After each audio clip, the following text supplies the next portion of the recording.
What's up, YouTube?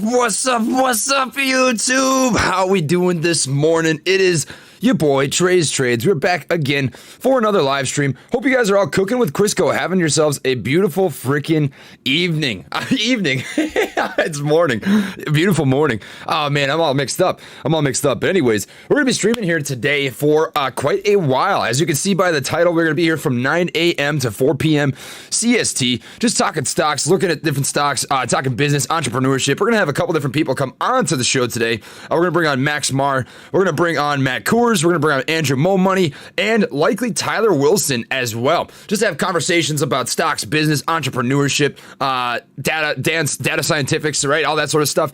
And it's going to be a great time. So it's going to be very easygoing. We're just going to talk about whatever you guys want to chat about and make it pretty light and easygoing. So thank you everybody tuning in right here. Good to see you guys. Parker, MMA connoisseur, Joseph M, Sebastian, Michael, chemistry bro. Dude, I was never good at chemistry. I was always terrible at it.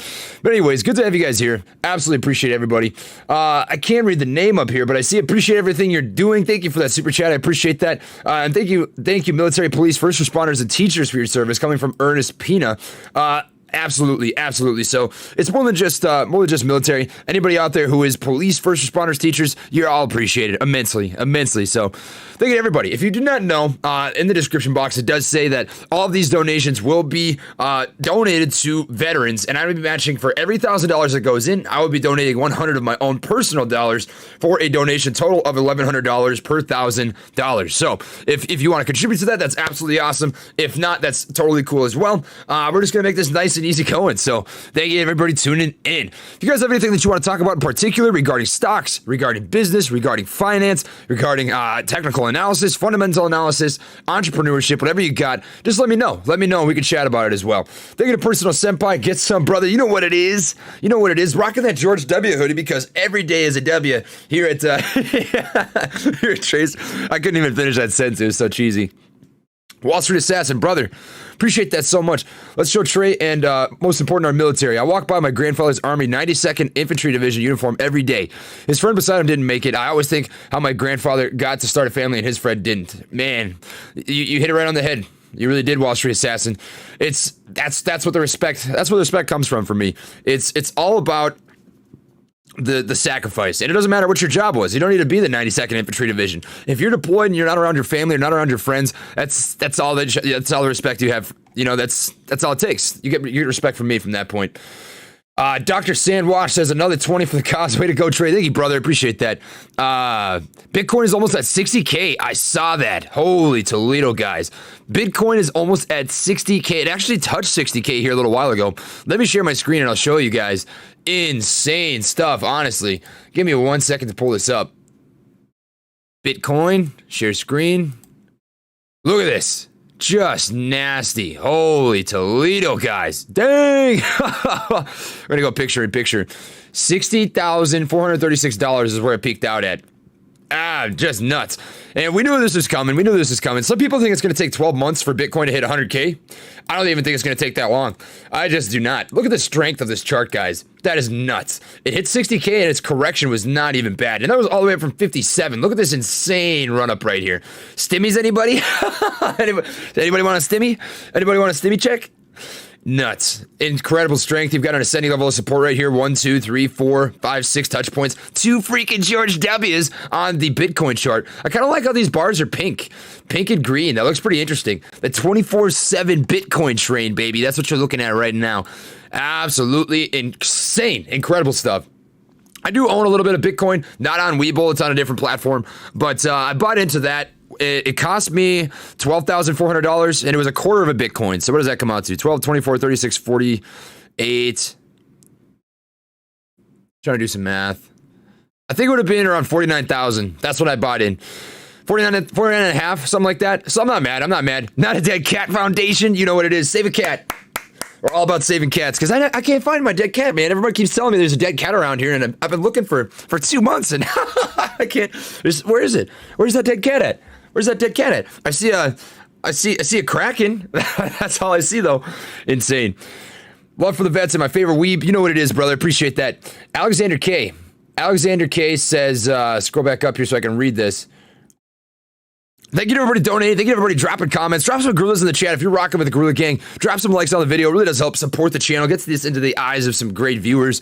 Appreciate everybody immensely. Twisted Manifest says love for the vets and my favorite weeb. You know what it is. Alexander, I'm a veteran with 30K debt, 100% disabled, and need only $100 a share, but I'll hold for more. Please help. I invest AMC as my new bank. So, you're 30K in debt, 100% disabled, and need only $100 a share. So if AMC hits $100 a share, you're going to be able to take care of your own personal medical debt and stuff, huh? I tell you what, man, my email is in my about page on YouTube. If you want to send me an email, feel free to do so. We can chat offline. If you need help, brother, I'm all for it. I'm here to help.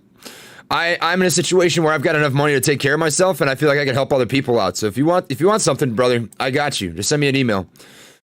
Stig, thank you for that donation. I appreciate that. Von Hahn says, thank you, Trey, for all the wisdom. Absolutely. Just seeing those gorillas in the chat, you know what it is. I love it. That's too cool, guys. Hey, Trey, I saw that Zome is going to rip soon. Your thoughts on it, please. Thanks, man. Oh, dude, 100%. So Zome, if you're not familiar with Zomedica, Zome, we're just going to read you off exactly what this company is and what they do. So they have a system called the True Forma system. I'm just going to not minimize this. What am I doing? Maximize. That ain't it either. God dang it, Bob Saget. What just happened? NASDAQ? Maybe if I open it up again. Give me 1 sec to figure this out. Zomedica.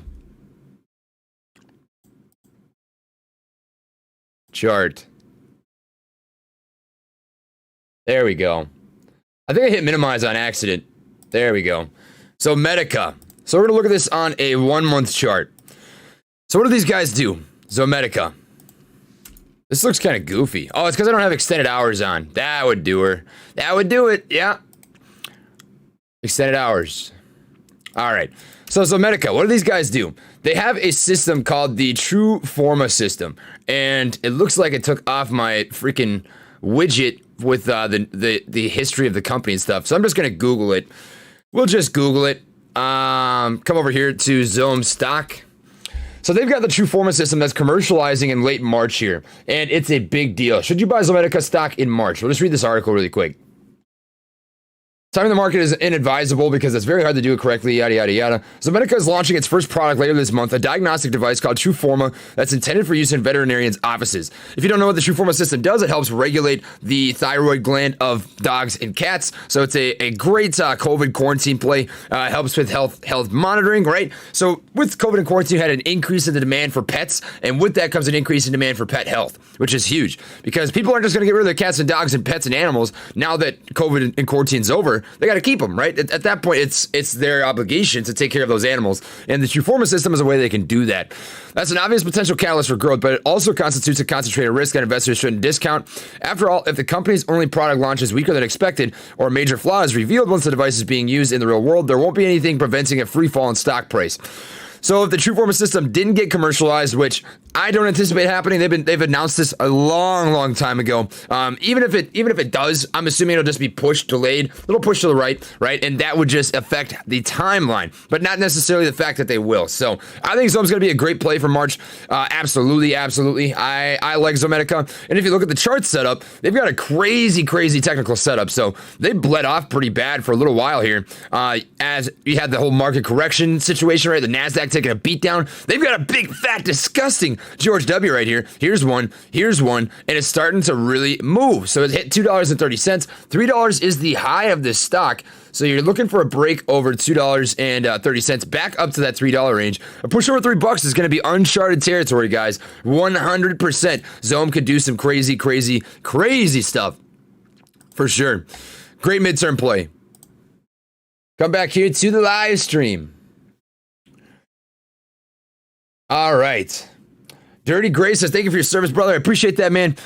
We've got Marcellus says, we love you, Trey, in the military. For your dad, bro. Hey, man, that seriously means a lot more than you know. It really does. I was going to drop 10, but decided to double it since you're a man of class and drinking Coke Zero. You know what it is, guys. I changed it up. We got that Coke Zero. We got that. It's like, you ever see that meme with the guy who's drinking the McDonald's Sprite? It's too good.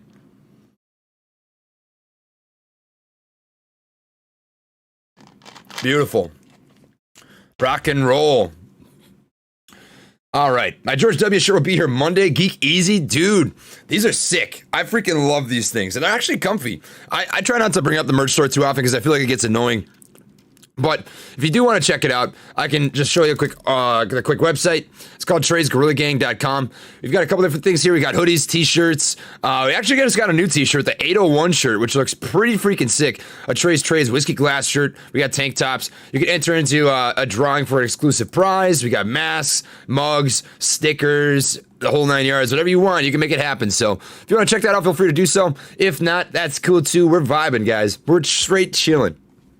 As I mentioned as well, we're going to bring on a couple different people onto the show here today, so absolutely freaking sick. Let me just check my my text real quick. I'm just grabbing a coffee and some breakfast. Then anytime is good for me. Is Central Time here, so 10:30-ish. It's Central Time? Oh!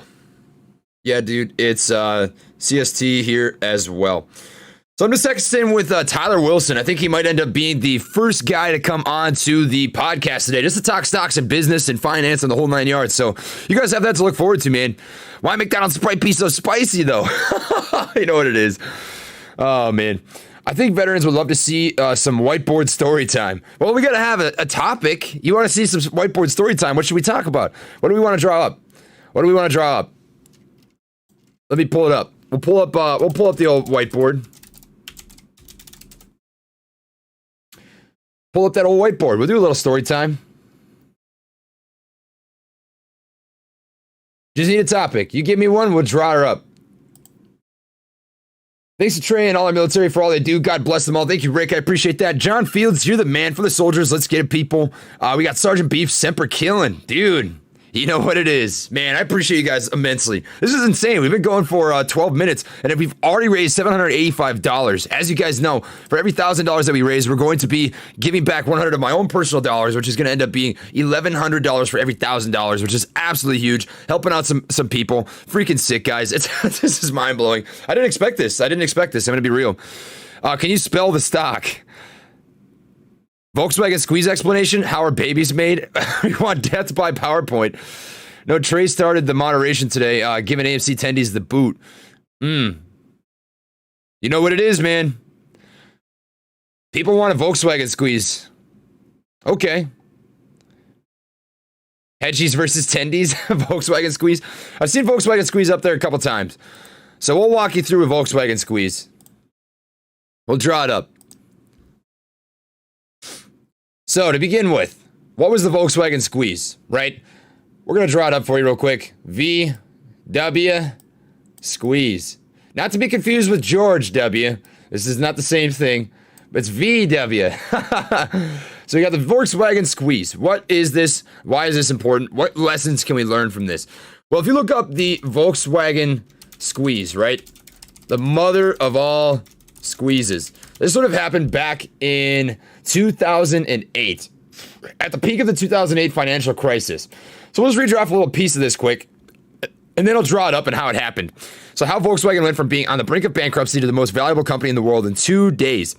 At the peak of the 2008 financial crisis, Volkswagen was considered a very likely candidate for bankruptcy, heavily indebted and already financially struggling. Before 2008, they were in rough shoes, which is kind of like AMC. AMC was in rough shoes, not doing too well. With GM and Chrysler filing for bankruptcy in 2009, shorting the Volkswagen stock would seem a safe bet. If you're not familiar with stock shorts and short squeezes, check the thread below. We're not going to do that. So on October 26, 2008, Porsche announced that it increased its stake at Volkswagen from 30% to 74%. This is monumental. This was a surprise to many who were led to believe that Porsche wasn't planning a takeover of Volkswagen based on the company's announcements.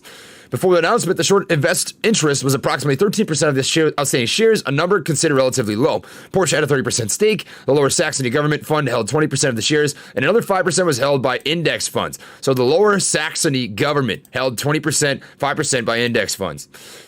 Due to Volkswagen's high weighting in the German index, DAX, the Volkswagen stock comprised 17% of the total index at the time. This left 45% of the available shares to cover for the 13% of short shares. Yada, yada, yada. Porsche, in their statement, said they decided to make this announcement after it became clear that there are by far more short positions in the market than expected.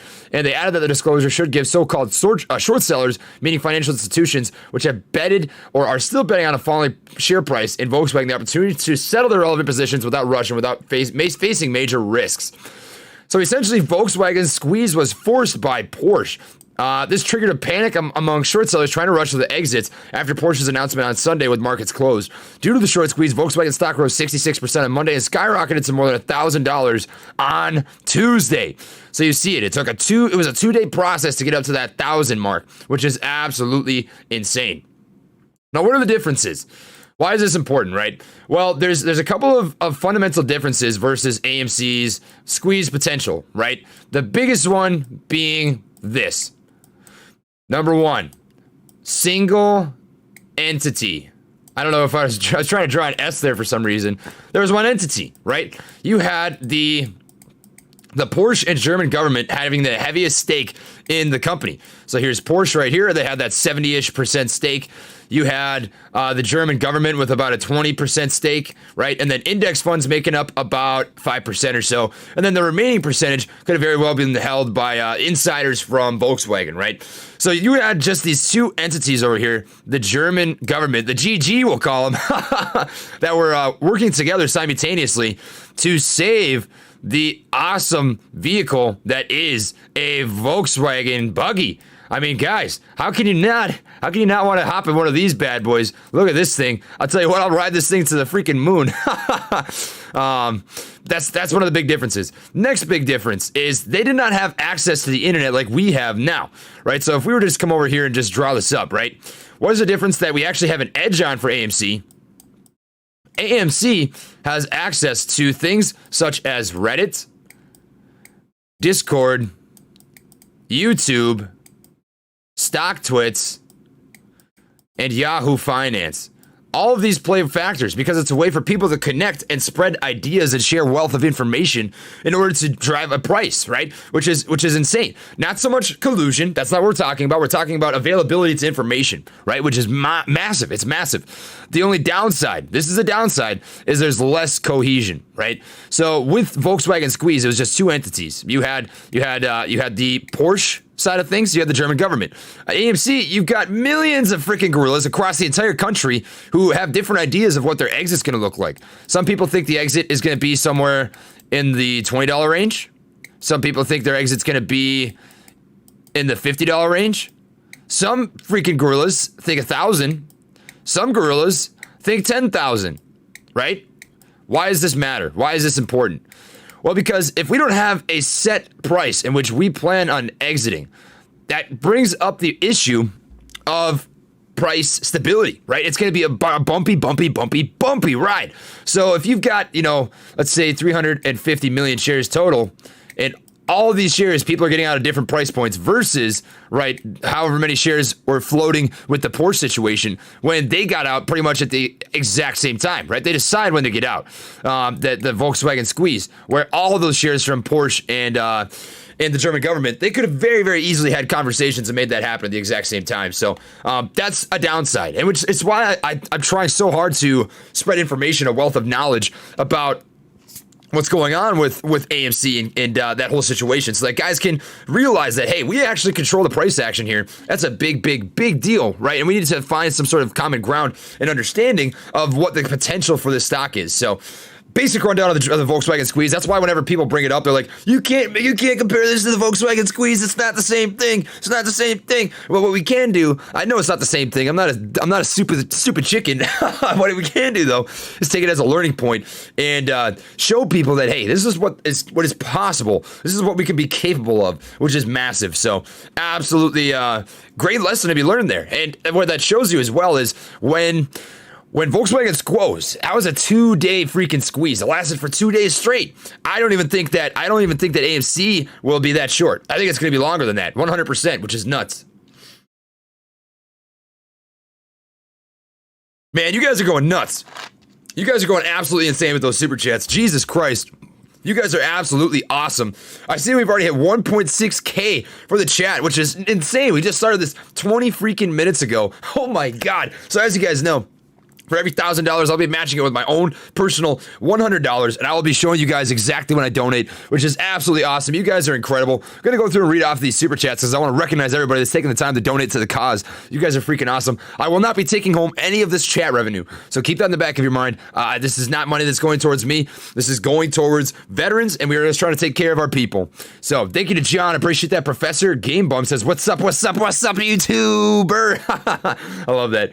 That's good. Casey Yager. Appreciate that. James says, go trade in the community. James, is that James Matheson? No way. James M. I went to school with a guy named James Matheson. I was wondering if that was you. I don't know for sure, but that'd be sick. That'd be sick to see. I gotta find where I was again. Sometimes it just scrolls me to the bottom of these, which is really frustrating, but yeah, life goes on. Life goes on. I'll find it eventually. All right, thank you to James. Thank you to Q Lamar. Hey, Trey, you should try reaching out to Matthew Perry. He would add great info on the market. Anyways, I hope you're doing A-okay, homie. Dude, I'll do that right now. Why not? Let's shoot him a message. So let me just go over here to YouTube. I'm going to be private and not try to share his information just because I know that it's something I would probably appreciate that. So I'm going to reach out to Matthew Perry right now. Just see if he wants to hop on. If he does, we'll make it happen, dudes. Dudes and dudettes, fellow apes and lady apes, Matthew Perry. This guy's awesome. When I was covering AMC about, 2 or 3 weeks ago when it was just getting beat down, there were people that are going on Matthew Perry's live stream and just like bashing me hard. And he stood up for me, so that was cool. He was like, man, Trey's not a dingus, it was good. It was good. I appreciated it for sure. I don't know if it'll allow me to message him. Yeah, I don't think I can. So you guys would have to shoot him some comments or something. I'm not sure if I'll be able to make that happen. I'll try down the road. Fellow vet USAF, thanks for your service. This is awesome what you're doing. Keep it up. Appreciate that, Wade Hins, and thank you for your service, man. Seriously, this is what that's all about. This is what it's all freaking about. Jake Johnson, love the channel. Thank you for your service. 100%, brother. Appreciate that. Peaky Weeky. You know what it is? You know what it is? Oh, James Miller. Nah, I'm in the UK. That's not the same guy then. You never know. You never know. You never know. Thank you to Michael Forrester. Appreciate that. Iowa Lawn and Landscape LLC. My Uncle Mike is from Iowa. That's sick. For the vets, you know what it is, brother. Happy to donate 14 years of service as of now. What do you think the low will be on AMC next week? Looking to buy more shares. Great question. So, somehow, I predicted pretty close to what the price action would be on Friday. I don't know if I'm going to get that lucky again, but we'll take a shot at it. So what are we seeing right now in terms of AMC's price action on a large-scale basis? Look at this. You do not have to have a big brain to be able to see this kind of nasty, nasty setup that we're in right now. This is a dirty setup. Look at this. You've got this insane ascending wedge formation going on right here. This is like the craziest bounce back and forth between support and resistance, support and resistance, support and resistance. I would imagine sometime, and this would line up pretty dang perfect with that 19 day, the 19th of March, that witching day, where you could possibly see it push over that 1168 mark. Hopefully it doesn't take that long. Hopefully it doesn't. But if it does, it will come with a violent move because that next level of resistance is up here in that $16 range, which is nuts. I think it's going to end up respecting this ascending level of support. I don't think you're going to see a drop below 950. 950 that day, $10 this day, 10.20 that day. If you can get this under $10, I think that's a pretty solid freaking entry point. But if you can't get it under $10, just keep rocking and rolling. If you see a break over 1168 and it moves hard, like it just keeps on running, then that's an opportunity to buy because I don't see it dropping back below 1168 at that point, at least in the short term. So that's my 2 cents, brother. That is my thoughts and my thought process. 100%. Yakuman%. I don't know if this interests anybody, but I got my minor in Japanese. My girlfriend says hi, says life of EH. I love that. Quadruple W. Beautiful. You should consider getting into Twitch streaming. You have a crazy good personality. Get into gaming, man. Dude, I've thought about it.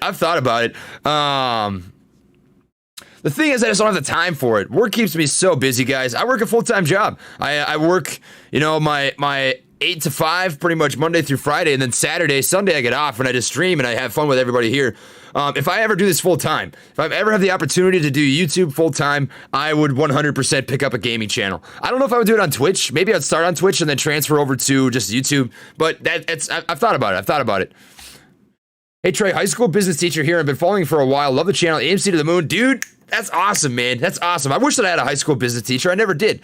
I don't know if this interests anybody. We're going to be here for a long time. We're going to be here for 7 hours, so I'm going to be able to ramble and tell stories. When I was in high school, we didn't have a business teacher. I had no idea anything about finance or business. I was absolutely lost. I just had no idea. I thought I was going to be a nurse. I applied to St. Cloud State University in Minnesota to go to nursing school. I went to nursing school for a whole year, and I ran track and cross country over there on a small scholarship. It they ended up cutting the program, so I transferred over to St. John's University, did a semester of nursing school over there. I was way too busy with a bunch of different things that I was doing, so I decided to move into nutrition and dietetics, and I got a nice little extra study up in Japanese, so very fun. But I really wish there was more of that. I wish there was more business background in high school. Thank you for your service. Can I get a shout out to the Bonita Springs, Florida American Legion Post 303? Hey, shout out to the Bonita Springs, Florida American Legion Post 303. Absolutely, brother. I'm with you, Big Irish. Trey, thanks for doing this. Former National Guard 11 Bravo. Thoughts on Zomedica at the end of the month with the launch of Trueforma. I did cover it earlier in the stream. And by the way, thank you for your service, brother. No matter what you're doing, whether you're active duty National Guard or the reserves, absolutely appreciate what you are doing for the world, for the United States by defending our country. It's absolutely awesome.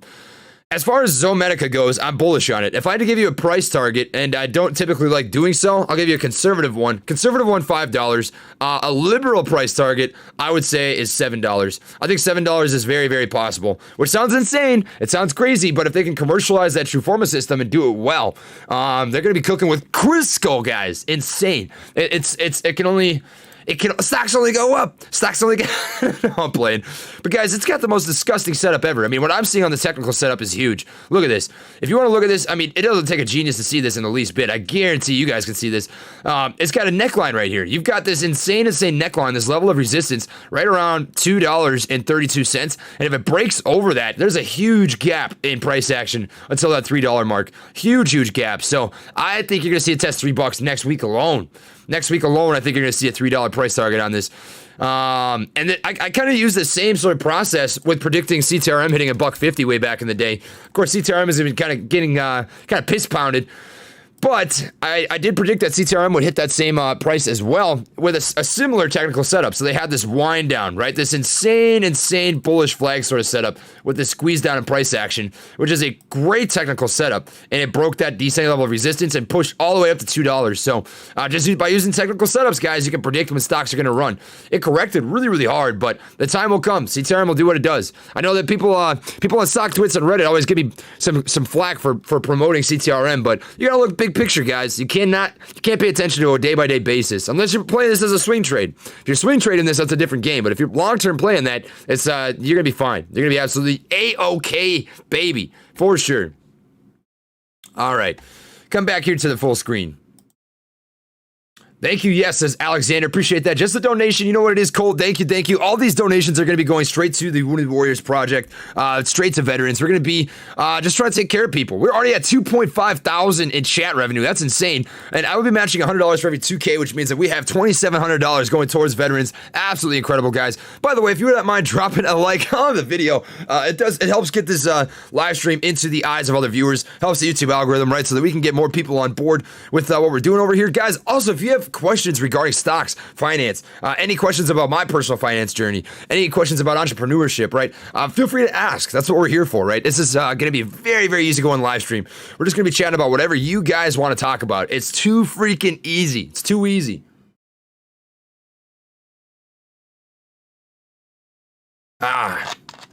Beautiful. We call this in Minnesota the DC. The DC, baby. The sweet nectar. It is honey. Thank you for your service, Trey, and all active duty soldiers and veterans. America is forever indebted to our military men and women. Appreciate that, Destiny. You don't have to thank me, though. Don't thank me. This live stream is not about me. This live stream is about helping people who need the help. 100%. I am mostly healthy outside of my eye situation and my heart. By the way, I haven't really given an update on that yet, so you can probably see right here that my left eye is still pretty messed up. My eyes are super dilated right now, so I do still have the bilateral anterior uveitis going on. And I went in for a stress test and an ultrasound yesterday, and they ran some tests on me. So they did a stress test and ultrasound, and they found that I have irregular heartbeats. They'll speed up and slow down without any sort of explanation. They think that it's some sort of electric misfiring within the neurological system in my heart. I'll know more in a couple days, but I'm waiting to hear back on some different stuff. And once I hear, I'll let you guys all know. I'll let you guys all know what's going on with my health. So appreciate it. Love that you are doing this. AFC Diamond Hands, baby. You know what it is. CK Moody. CK Moody, brother. Appreciate that. Wander off an MGS says 24-year retired vet here. Love that you're giving back. Hey, man, I'm absolutely all for it. My old man was in for 24 years, so respect to you. Respect to you. Hey, bro, I hope your appointment went well yesterday. We all appreciate what you do for the AMC community. You trust Fintel numbers? I think it's fake. Dude, I'm so glad you brought this up because I wanted to talk about it. I am sketched out by those Fintel numbers. Sketched out. So this is not the first time that we busted them, right? Not the first time. So check this out. I actually made a video talking about it.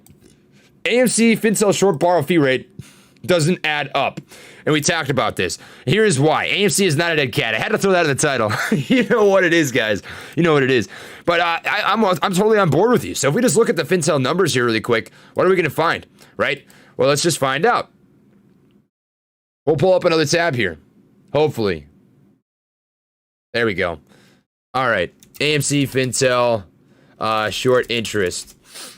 Let's take a peeky wiki, as you guys would say. Good old peeky wiki. So yesterday's short volume was actually pretty low, 18%, 19.6 million in total out of 110 million of total market volume. So they actually backed off. Ooh, what the?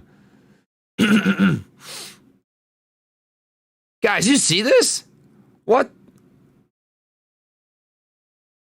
Where do the numbers go? No data available?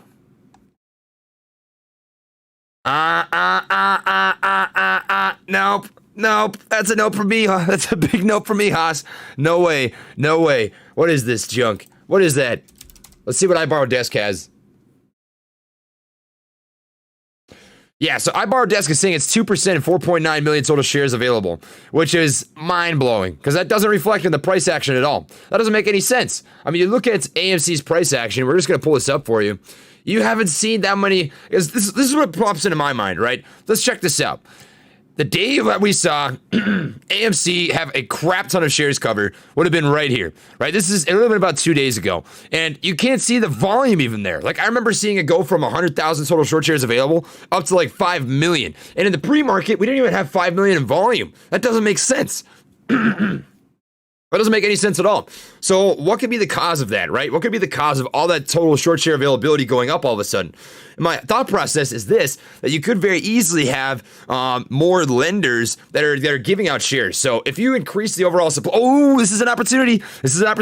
I don't know who it was. One of you guys loves when I get on the whiteboard, and we're going to come back over here to the whiteboard, do a little more drawing up. So this is an opportunity for us. Lenders regarding short shares, right? So lenders and short shares, how are these tied? So think about it like this. If this is the guideline, right? One lender can give out, and this I'm just making up a number. I don't know what the number is off the top of my head, but this is an example. One lender can give out 1.5 million total short shares. Let's just say that right now. It's a goofy looking 5. I gotta fix that up. 1.5 million total short shares. And before, there was 6 lenders, which would mean that you can have 9 million total in short volume. Now, I think it's a lot higher than this, but we're using this just for example's sake, right? Well, now let's say that you have 11 lenders, right? Well, what happens is instead of having 9 million, you almost double it, and you're looking at what would be 16.5 million of total share availability before you start lending, right? That changes the numbers a little bit. And I actually think, like I said, that it's a little bit higher than this 16.5 million because you see so much freaking short volume come in on the stock. I mean, we come back here to iBorrowDesk, 4.9 million total short share available right now. And then Fintel says that we've had days where there's like short volume, an insane amount of short volume. So we're just going to take a peek at what this would look like. AMC short interest, and it shows us all the days of short volume that came in on this. Well, now it's updating. So we got 19 million short volume, 25 million, 78 million on this day alone. 78 million. That's nuts, guys. That's freaking insane. So where are they coming up with these shares? Where are they coming from? I guarantee you it's either A, these are being created synthetic phantom shares, or B, there's more lenders giving out short shares. This makes no sense to me. I mean, if you add this all up, it's got to be so freaking close to like half or 2/3 of the total float on AMC. None of these numbers make sense, guys. None of these numbers make sense. I'm going to be making a video pretty soon here, talking about what I think is going on with AMC's price action with the shares, and I'm gonna be talking with somebody from Reddit. I'm not gonna disclose his name yet, but you guys just watch for it. You guys watch for it because it's gonna be a good video, and I'm very, very excited to be able to give a good perspective here with that. So I'm gonna come back here to the chat bar just so I can watch what everybody's saying. Hope that worked out for you guys. Hope you thought about that. Have you thought about doing this full-time, Trey? I have. It's not that simple, though. It's not that simple. I'm not allowed to disclose much about my personal job right now. I got to keep it pretty DL. But I tell you what, one day I hope to do so. I hope to do so. All right. Thanks for the entertainment and teachings, making this lockdown way more fun. Here's some money towards your cause. Appreciate that, man. Seriously. I hope that your lockdown's going well. I hope that you're staying sane. Absolutely appreciate you dropping that chat. Much love for all the wounded warriors, wounded brothers and sisters. Semper Fi, brother. Appreciate that, man. And peace be with you, man. The Jarhead Entrepreneur. You know what it is. James, thank you for that donation as well. Check your Twitter from me. I 100% know you'll like it. You might even apply for it. Jack Bales. I might even apply for it. Is this a job or something? Taking applications to edit videos. Just playing. Let's see. I'll see what we can find. Jack. Shared a tweet. Applied to go to the moon. Real job advert. Oh, no way. That's hilarious. That's too good. If this isn't a sign, I don't know what it is. But you know what it is. Not a dead cat. Lots of love from England. We gotta read this. This is kind of funny. Check this out. Dream job alert. NASA is recruiting new astronauts to go to the moon, and they can be from the UK with no prior experience. Applicants must be aged between 27 and 37 and be between 153 centimeters and 190 centimeters tall. With the project aiming to open the career path to excellent candidates who have no space flight experience, but candidates should be knowledgeable in scientific disciplines and should have proven outstanding ability in applicable fields, preferably including operational skills. All candidates need to have a master's degree or higher with a minimum of 3 years experience in natural sciences, medicine, engineering, mathematics, or computer sciences. Yo, bro, if you want to go to the moon, you know what it is. You know what it is. Unfortunately, I don't have a master's degree, so I can't do much about that. But, dude, I take that opportunity, bro. That's a sign. That's a sign. The space monkeys, the gorilla gang, the Neanderthals, right? All those different monkey species. They're being looked out for. We're going to the moon, baby. You know it. Beautiful. J-Rod dropping that $100 super chat for the vets. Man, absolutely appreciate that, man. Thank you for your service to our country, helping our vets and us weebs. GG. Bro, drop some gorillas in the chat over here for J-Rod. What a guy. Freaking appreciate that, man. That is absolutely incredible. You are the man. Seriously. Thanks, Trey. Keep cooking. You're making a positive impact. EGHT. Let me check it out quick. And thank you for that super chat as well to help out veterans. I am not collecting any of the cash here, just so you guys are aware. This will all be going to a cause. Anyways, EGHT. I've never seen this company before, but we'll take a peek. So we got a really nice setup. Holy crap, that is good. I really like that. I mean, you're looking at a beautiful freaking triple top right here setup. And if it breaks above that neckline, ooh. I mean, guys, do I even have to say it? Come on. Do I even have to say it? You know what it is. You already know it. George freaking W right here, guys. Absolutely insane. That is such a dirty setup. You can't beat this. That's a beautiful play. Entry at $35 looks safe. You can ride this up to $38 for a $4 swing. I mean, that's not bad. Man, they had a crazy run up too. Look at this. Up from $15 back in September. I mean, you can't ask for much more than that. It's crazy that they had that crazy run right here, and they stayed. They didn't end up coming back down or correcting. That's incredible. Beautiful. I like it. I don't mind it. I don't know what this company does, but I don't mind the setup by any means. Not bad. Not bad at all.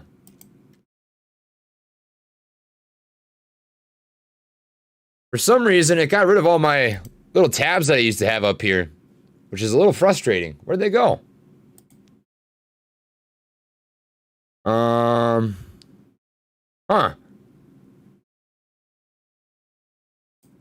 That's weird. I'll have to figure that out later. Oh well. Coming back here to the live stream chat room, we've got Mike Gertis says St. Stephen, Minnesota, here supporting the cause. Dude, I used to live in Bolus. You probably know where that is. St. Stephen, dude. You used to live so close to where I grew up as a kid. That's incredible. Wow. What are the odds of that? What are the odds of that? Trey, would love to partner with you at some point on a potential fundraiser for autism awareness. Would love to chat with you offline, brother. Peace. Yeah, man, shoot me a message. Shoot me a message. Let's make it happen.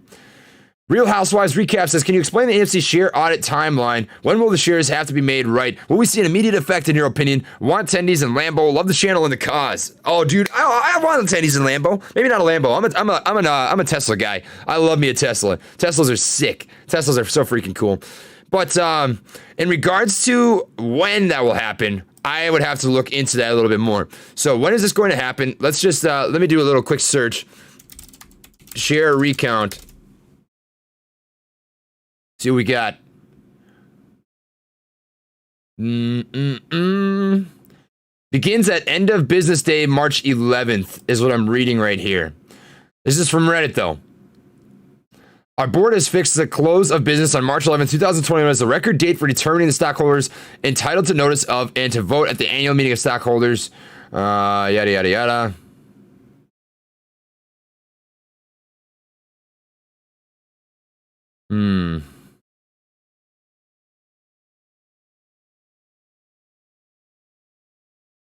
So it looks like it started on March 11th. It looks like it started on March 11th. When are they going to wrap it up? I'm not entirely sure, but I will tell you this. I will tell you it'll affect the stock price. Datadog being an example of this. So I'm going to show you guys a example. I was talking about this in one of the Discords that I was in, or that I am in, I should say. And this is an example of what could happen. Datadog's stock surges 39%. Its CEO recounts when the company was an underdog in New York. So a similar situation. Datadog was a very, very heavily shorted stock, and the CEO didn't trust the numbers that he was seeing. So he did a recount, and when the recount happened, they busted down on some numbers, and they went up that day alone 39 freaking percent. So in the short term, that's going to be a catalyst that could really, really drive the price action of AMC into the freaking stars. That could be monumental, absolutely nuts. So I'm all for it, man. All for it, 100%. All right. Hakua X, thank you for that. Appreciate that, Catherine. You as well. Trey, what's your take on Ride and the Hindenburg report? I haven't seen it. I gotta be honest with you, but I'll take a peeky weeky at it now. Ride. Let me see how the price action reflects, and it's obviously negative.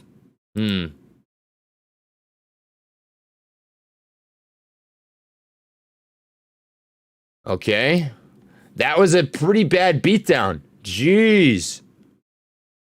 Went from 31 bucks all the way down to $13. Craps on a green volume, though. And it didn't even move the stock price. That's insane. So let me share my screen quick. We'll see what we can figure out here.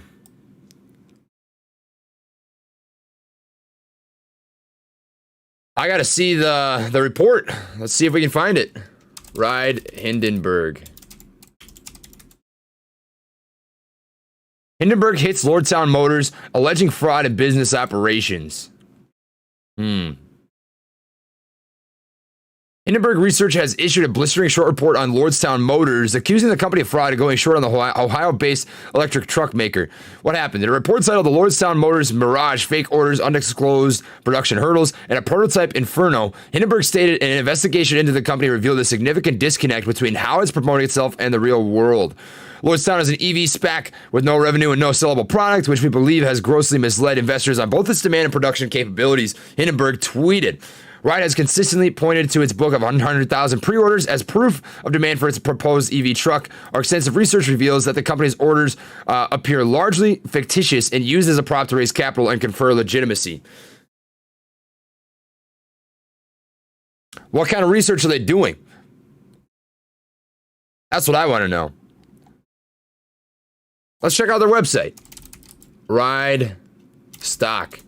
See what pops up. Lordstown Motors. Well, I'll just Google that.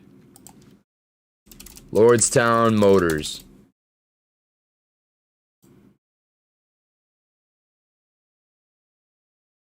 Yeah, I accept your cookies. Designs and manufactures electric vehicles that revolutionize the work that gets done. Corporate profile. News releases. Events. Presentations. I'd like to see some more information. Financials and filings. Stock info. Governance.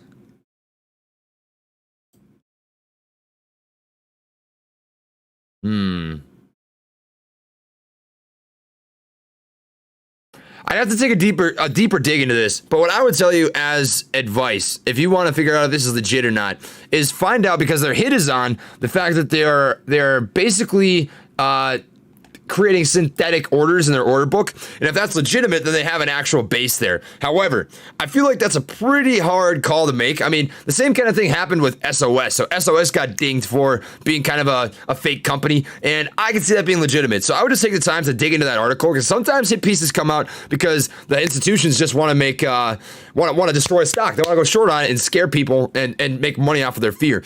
But also sometimes they're legit, right? So it's up to you and how much due diligence you've done, how much research you've done on the company. If you've done DD on the company and you know it's a good company, this is just an opportunity for you to buy it for super freaking cheap, because it'll be a blip if it's legit. But I don't know. I've never invested in Ride. I don't think I've maybe covered it once on the channel, but it would have been about 2 months ago. So I couldn't tell you for sure. That's what I'll look into, though, man. That's what I would look into. Thanks, Trev. I've learned so much over the past few weeks as a vet that went through a dark time. Just please remind everyone there is a tomorrow. Much love, bro. Timothy, dude, I preach that all the time. I never, ever mess around with this idea of people having mental health issues, because you never freaking know, man. You never know. I knew somebody in college who ended up offing himself because of mental health, and you wish you could have done things to be there. I mean, you can't play around with that. Guys, there is always a tomorrow. There is. And I want you to be here. You don't know me as a person, and you don't need to. Let me just tell you that I want you to be here. I had the pleasure of meeting a subscriber for the first time. It would have been about a week ago. Yeah, it would have been last weekend. And I'll tell you what, that was one of the coolest experiences that I've ever had in my entire life. And if I could ever have that opportunity to meet one of you guys in person, I would love to have a conversation with you. So if you're going through a tough time, just keep putting your foot in front of the other, man. You're doing good things. Thank you for your service, Trey. I was wondering what your thoughts are on XXII.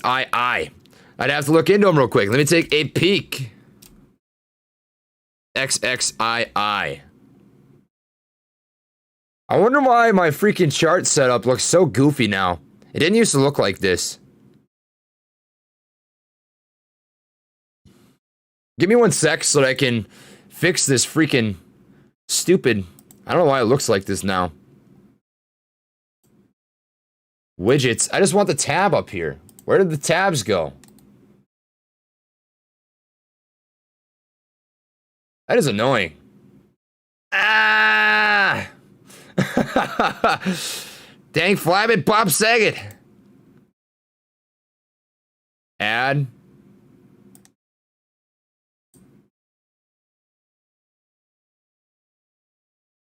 Did that work? I cannot tell. Well, we'll make it happen later, I guess. Let me just look up what the company does after I check out the chart here. So, we've got XXII. XXII right here. They've got a really, really dirty setup right here. I mean, crazy bad retracement. Not what you're looking for at all. That was over a 100% retracement, which is obviously not ideal. But if you were able to buy on this dip down here, that would have been the time to buy. That would have been, you couldn't have gotten a better situation there. So we're just going to maximize this so that you can get the best view that you possibly can. And just take a quick peek at this. And you've got an ascending level of support nonetheless, right? So we're just going to adjust this line right here as such. Ascending level of support. So it didn't give back quite everything from previous run-ups. From here, it gave more than 100%, right? But I don't mind that. It's a good setup. What are you looking at in terms of resistance and support? Well, there's not a lot of resistance up here because that price action moved so freaking quick. I mean, the most resistance that you really have is right here. And I think it's below that right now. It had a false break above that level of resistance. But if it pushes above that, I mean, the most consolidation that you have on the chart is right here. at about $4. So that's a huge gap in price action. So you get that push over 315. It's going to come with a hard move. Really, really freaking hard move. I like that setup a lot. That's not bad at all. Not bad at all, guys. I don't mind that. All right. XXII, what does the company do? Now that is a question. Take a peek.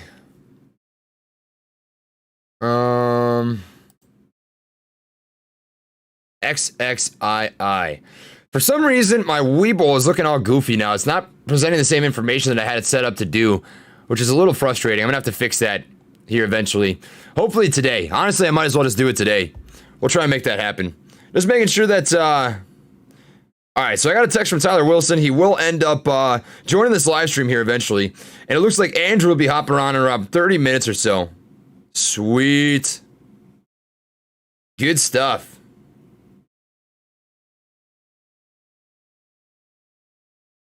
There we go. Just gonna text my girl back really quick.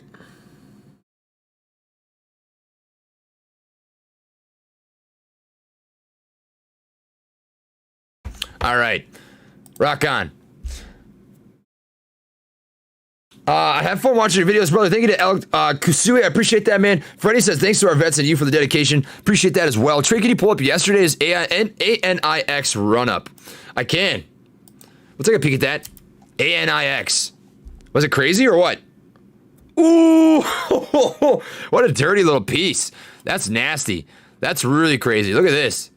Look at that move. Up to $8 freaking all the way down from 394. Man, double up. And it happened fast. Like, that was fast.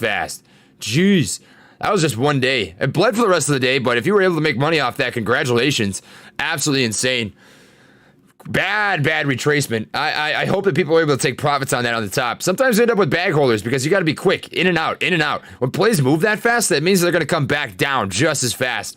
You can't move that quick. What comes up must come down. But man, that's a dirty run for sure. Very good. Very solid, man. Not bad. ANIX. All right, I want to fix my freaking chart setup here because that is just annoying me. I don't know why it is set like this now. I used to have it all configured nicely, and now it's not playing it right. All right, there's that. Add a widget. All widgets. I want the information. Oh, okay, there we go. Profile. There's that.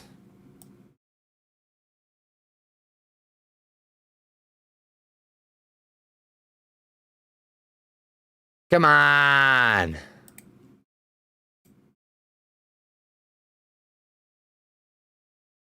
This is just annoying.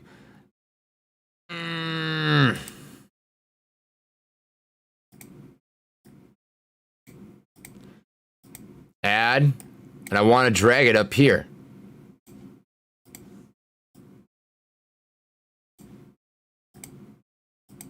Chart. One of these days. We'll get it later. I'm not going to waste this much time. Anywho, thank you to Freddie. Appreciate that. Gorilla Stonk says RLTW 375, but in Stonks, I'll follow you, brother. RLTW 375. Man, cowabunga it is. Former AF security forces. Just getting started in stocks, and you have been a big help. Recently lost my job when Disney laid everyone off. This has helped fill the time. Absolutely, man. MVIS is definitely a long hold, by the way. I see people discussing Microvision in the comment section right here, and the bull case for Microvision is insane. It is such a great company. You really do want to be patient with that. You're leaving a lot of briefcases on the table if you just take your profits at $20 or $25. It is going to be worth so much freaking more than that. I saw that Andrew Mo Money took a little clip out of our live stream the other day when I was on his channel, and I had mentioned in there if I shouldn't say if even, it's when AMC squeezes. What I'm going to do with those profits, I'm going to invest those all straight into freaking Microvision because that is my highest conviction stock in the entire stock market. For sure. What's popping, guys? Good to have you here. Man, we are cooking with Crisco. We've got 3,000 people in the room and 1,500 likes. If you could bump that up to 2,000, that would be freaking sweet. It really does help get this into the eyes of more viewers so that we can chat more about stocks, help out some more people, right? I'm not collecting any of the donations from this chat. They're all going to be going towards a good cause. So just keep that in the back of your mind. None of this money is going to me. None of it.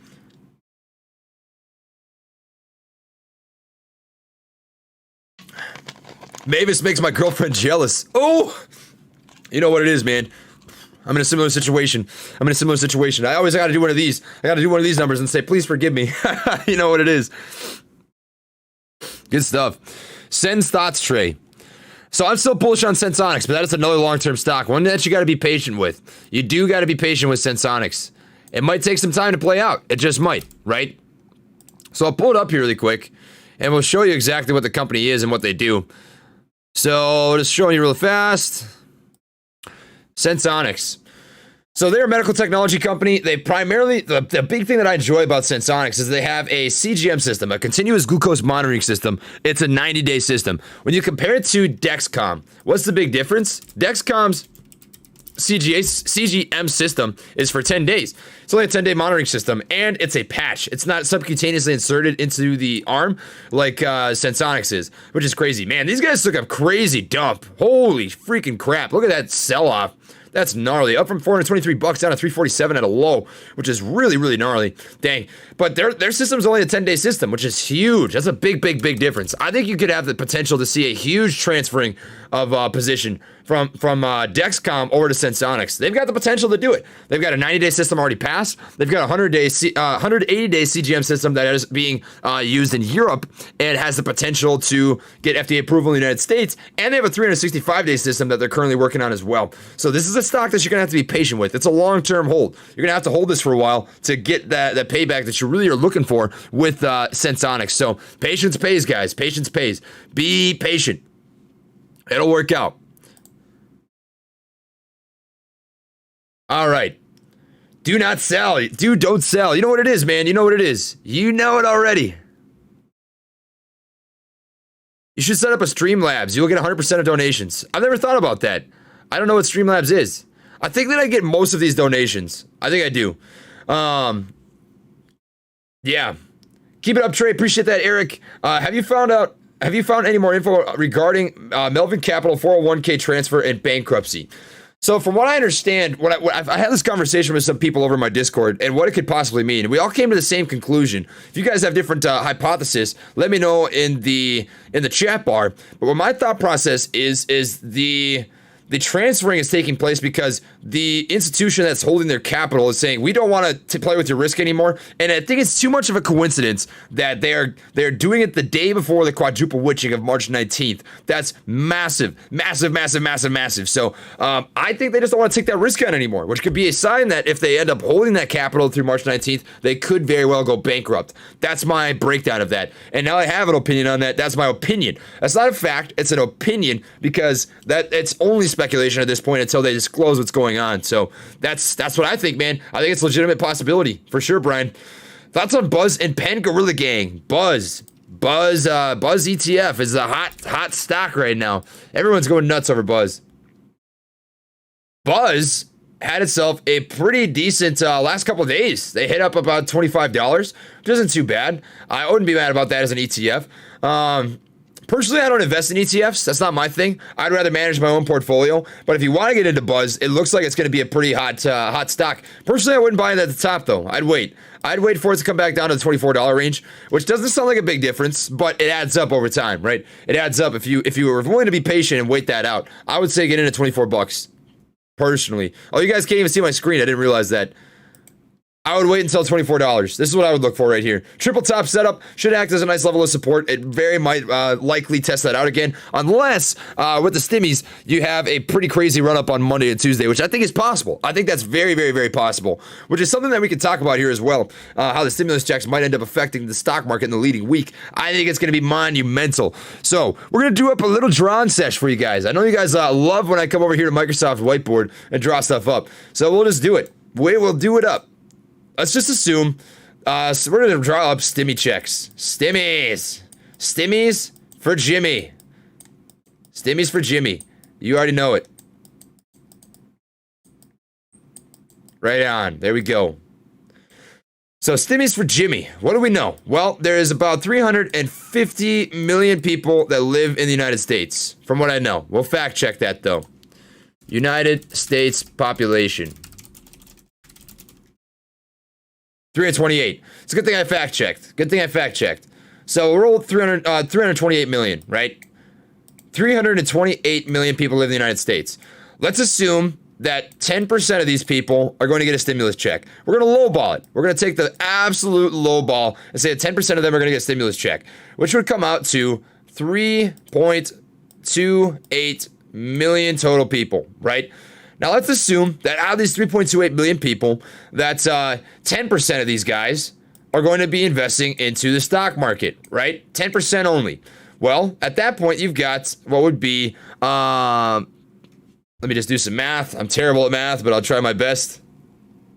I should know this, but I'm just not as bright ape, obviously. 328,000. See, I thought that was it, but I didn't want to sound dumb. So 328,000 people, right? And let's assume out of those 328,000 people, that 10% of them are going to invest in AMC or GameStop, right? So you're bringing it down one more time. 328,000 times 10%. What would you get? 328,000, 10% of that would be 32.8 thousand total people putting their money into AMC. Now, if 32.8 thousand people all deposited or bought, let's just say 10 shares a piece. 10 shares, that's all it would take, right? 10 shares times 32.8 thousand people, 32.8, 10 shares, you've got 328,000 shares coming into the market. That's only if they all bought 10 shares. 10, right? Let's say that they're buying 20 shares. You can double that. 700,000, right? How much cash is that? That's a crap ton of money, guys. That's a huge influx in the millions of dollars range that could potentially affect AMC's price action. And get this as well. There's a rollover effect. There's a rollover effect that plays into the price action here. So if let's just say we zoom out here and just take a quick peek at what's going on. Quick peeky weeky, as you guys would say. Let's say that the NASDAQ as a whole, right? The NASDAQ gets a huge influx. This is going to be a snowball effect, right? So think about it like this. If you invest into a stock, when do you want to invest into it? You want to invest into it when it's doing this? Or do you want to invest in it when it's doing this? You want to invest right here. I'll answer that question for you, right? When the stock market's going like this, it's just ripping up and down, up and down, up and down. This is not what anybody's looking for at all. And people are afraid of that. This is the crazy volatility. So when you've got those negative 3% days in the NASDAQ, right, that are just crushing the market, instead you've got right here a day where the NASDAQ is either flat or it's consistently growing. So you could have this situation as well, where it's something like this, right? People are going to be more inclined to buy into a stock market that looks like this, right? So either neutral or up 1 or 2% a day, you're more likely to have people get into the market. Why does that affect AMC and GameStop, right? Well, think about it like this. Since you know your own basic human psychology, we don't like to purchase stocks when they're being super volatile, when they're ripping up and down, crazy amounts every single day. What's going to happen when a stock is ripping like that? Well, people are going to be afraid they're going to get the rug pulled out from underneath them, right? They're going to be like, well, there's no purpose in me purchasing AMC right now, because if I buy it, what are the odds that it just dips back down to $2, back down to $9 or $8 anyways, right? Versus if the stock market as a whole is just consistently growing, right? It's just moving really nice and smooth over a good couple days stretch. People aren't afraid of getting that rug pulled out from underneath them, and they're more likely to drop money into a variety of different stocks, AMC included in that. And I can show you an example to back this up, right? So if we look at AMC here really quick, I'll just show you exactly what I'm talking about. AMC, we just take a look, a quick peeky weeky, as you guys always say. We had a couple of days in here where it bled a little bit, right? 1, 2, 3, 4 days were in which we saw some crazy bleeding. And that would have been, let me just find the dates here, 27th. I can't see this right now. It's being hidden on my screen. Let me zoom in. The 27th. Oh, this would be the March. All right, so March 2nd, March 3rd, March 4th, March 5th. You come over here to the NASDAQ. We're just going to take a look at what the NASDAQ's got for us. March 2nd, 3rd, 4th, 5th. We're going to look at what it says, right? So you got the NASDAQ right here. Coming back up to the NASDAQ. 3rd, 4th, 5th. What do we have? 2nd, 3rd, 4th, 5th. If we look on the second, third, fourth, fifth, you can see that the market was ripping really freaking bad. Second, third, fourth, fifth. Crazy bad days. And the fifth was actually when AMC ended up rebounding. So when the market's green, which it very well could be with those stimulus checks, that affects the entire market because people are going to be more willing to put their money into the market when it's not red, which is backwards psychology. I know it's crazy, but people like to buy rips and sell dips for some reason. And you got to take advantage of that. That's what we have to expect. Is when the market's green, when people are buying, that's when you expect for AMC and other stocks such as that to be able to rip as well. So that's what we're watching for. Stimulus check should be a great thing, guys. Absolutely pumped for it. I always go on these long tangents, but I just wanted to walk you guys through my thought process there. Back to the chat, guys. Sorry for that long rant. Anywho, here we are. We got AMC. Thank you to Cordoros Automotive. Appreciate that. 20-year AF vet. Math error, 32.8 million. I'm terrible at math, guys. That's so bad. 32.8 million. 32.8 million. Yep. I got you guys. Thank you.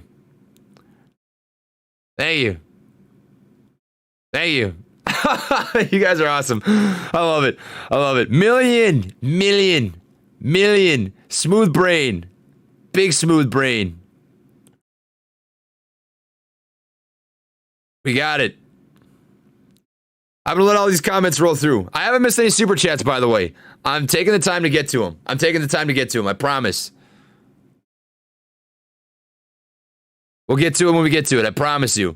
All right, 20-year AF vet, great leadership shown on your channel, Trey. What are your thoughts on Bitcoin and BTC related stocks? So now that it's at ATH. I love Bitcoin and BTC related stocks. I didn't used to be bullish on Bitcoin, I'm gonna be honest with you, but the more I read, the more I can't find faults. I think Bitcoin, if you hold it for 10 years, is going to give you 100% return on your money pretty much year over year. If you buy in now at 50,000, I think that it's got potential to be 400 or 500,000 in the next 10 years, which is, it sounds crazy, but I think it's legit.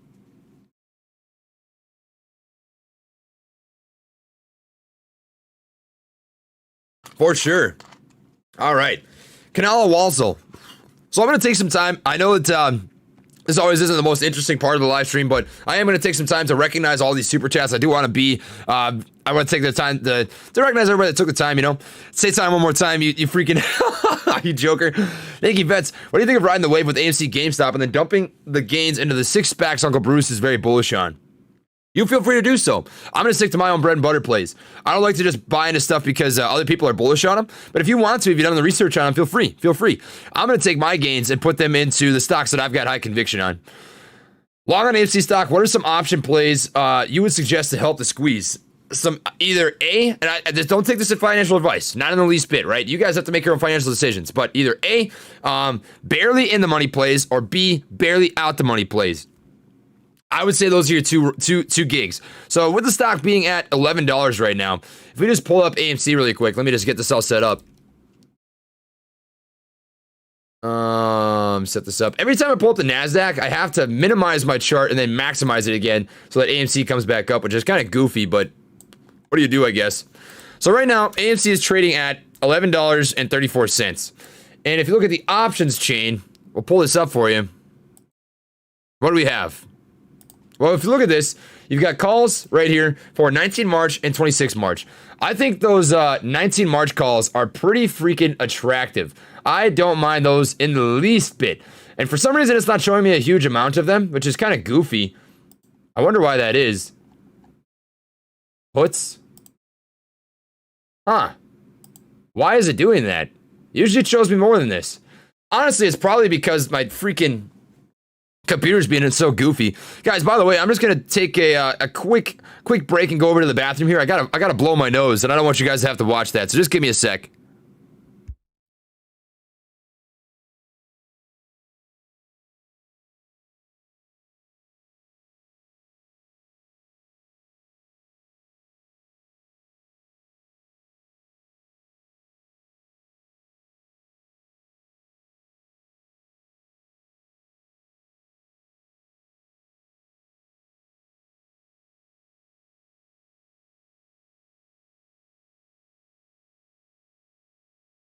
All right, I'm back, guys. I'm back. Just had to blow my nose real quick.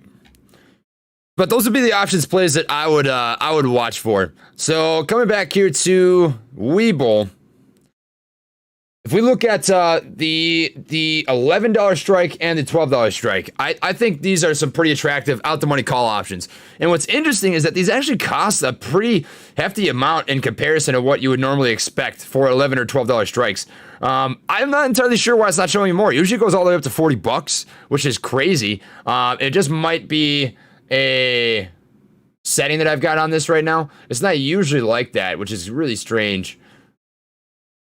But I would say close to in the money, just barely out the money. Those are the call options that I like because they're not as risky, right? There's a good chance for you to pay or get paid, and they don't cost as much premium as in the money call options do. And it's on a nice upward path right now. I think it's going to be a very, very, very bullish week. We've got a lot of good catalysts that should drive the price action. So I'm bullish this week. I think that'd be a good call. Out the money call options, just barely out the money. But if you want to play more safe, pay a higher premium for those in the money ones because they're more likely to hold on to their inherent value, their intrinsic value, right?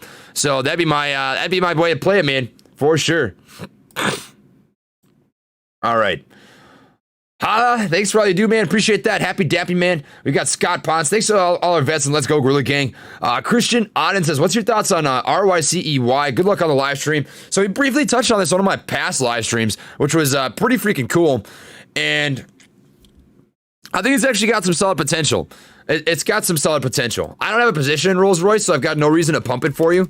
But if we just take a quick peek at Rolls-Royce Holdings, RYCEY, they're a United Kingdom-based engineering company. They focus on power and propulsion systems. And they recently got a deal, from my understanding, with a jet engine company. So I want to check into this really quick, just to double check. Let me see what I can find. RYCEY stock news. Consensus rating of hold by analysts. Rolls-Royce lowers expectations for flying hours recovery. Rolls-Royce plan to sell Norway assets hits Russian hurdle. Rolls-Royce loss widens, near-term view uncertain. I think it's got potential, but I'm just not going to buy into it yet. I want to wait to see a little more movement because I don't think you're going to miss the train if you wait until there's a little more bullish sentiment in the market. Because in my opinion, Rolls-Royce just doesn't have much bullish sentiment yet. People just aren't as interested as you've seen, which is unfortunate, right? Because you'd love to see, if you've got a company that's being undervalued right now, start to take off, but it's just not there yet. It's just not quite there. Ah, man, I don't know why this isn't loading. Webull is being so freaking goofy right now. This is very strange. Come on, you silly chicken. Doesn't look like it's going to do it.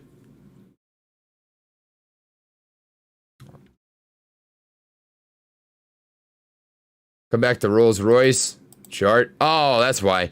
I had it on options. I don't think you can play options on Rolls-Royce. So that would definitely do it. All right. So we'll share this now. Let me come back to the max screen.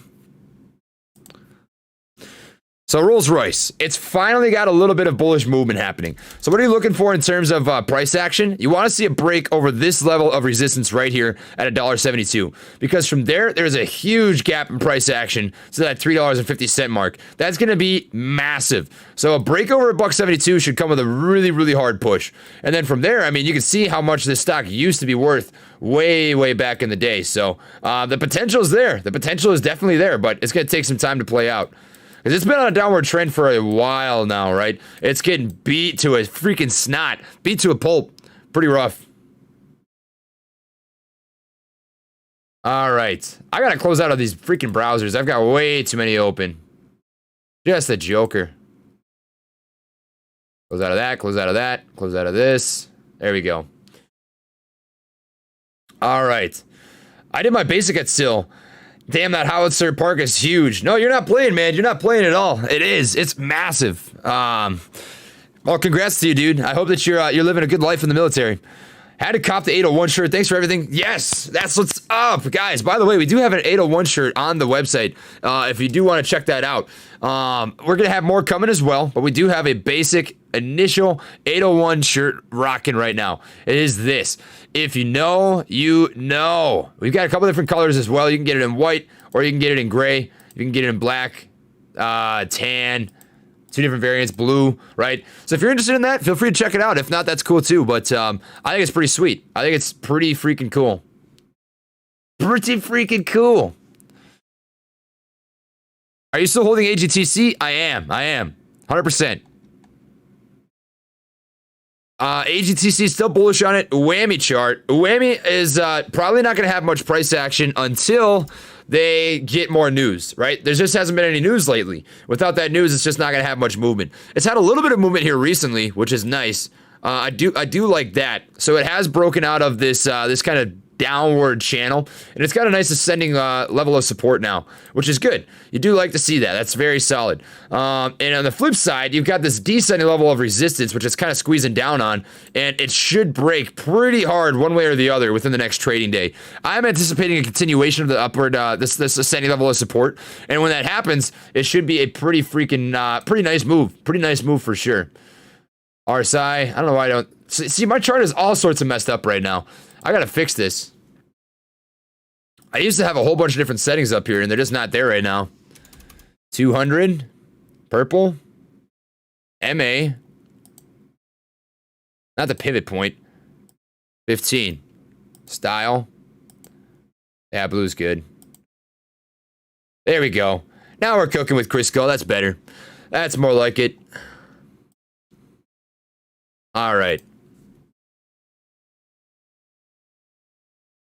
All right, I don't even care if AMC moons or not. Watching your videos for the last month has been therapy for me. You're a good guy, Trey. You have a good heart. Don't ever change, bro. I appreciate that, John. Seriously, that means a lot to me. Go to top left and reset current layout, or try going to all layouts and change it to default. Also, make sure Webull is updated. That's probably it. That's probably it. Yeah, you're not wrong. Tyler sold his AMC. That's news to me. That's okay, though. He can sell it, because I'm still not selling it. I'm still holding it. I have no hard feelings towards that at all.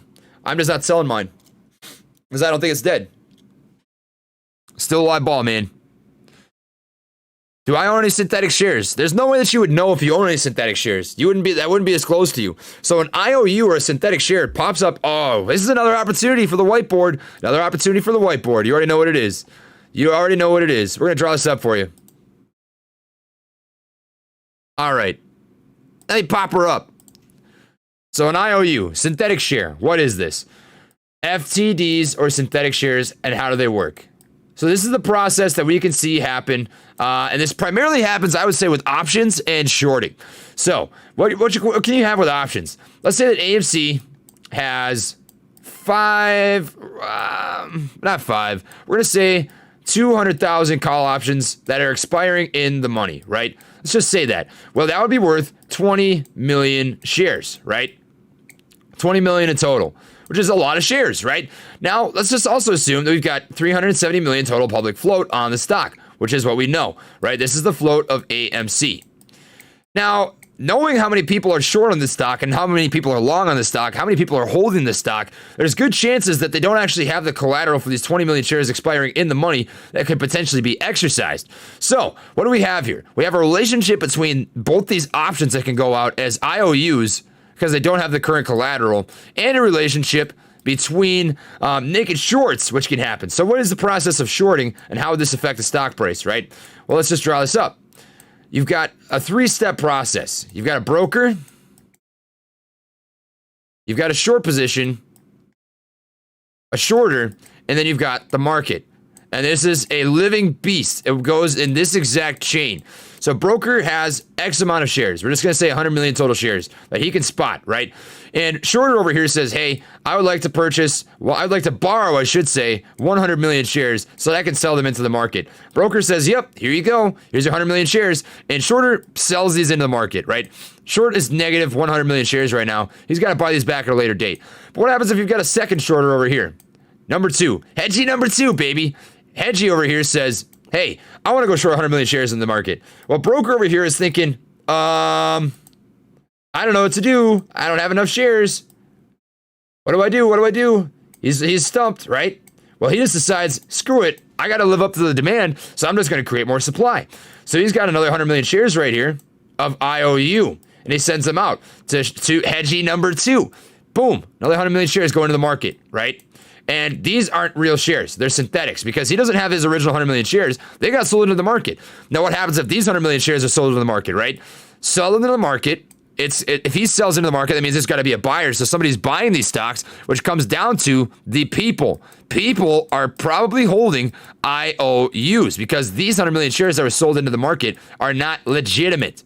This is probably where the majority of the IOUs and synthetic shares are existing. It's probably in retail investors' hands, and we don't even freaking know it. That's what's insane. It will come back to us. It's not going to come back to us at all because who made the mistake? The broker made the mistake. The broker is the one that effed up, not us, right?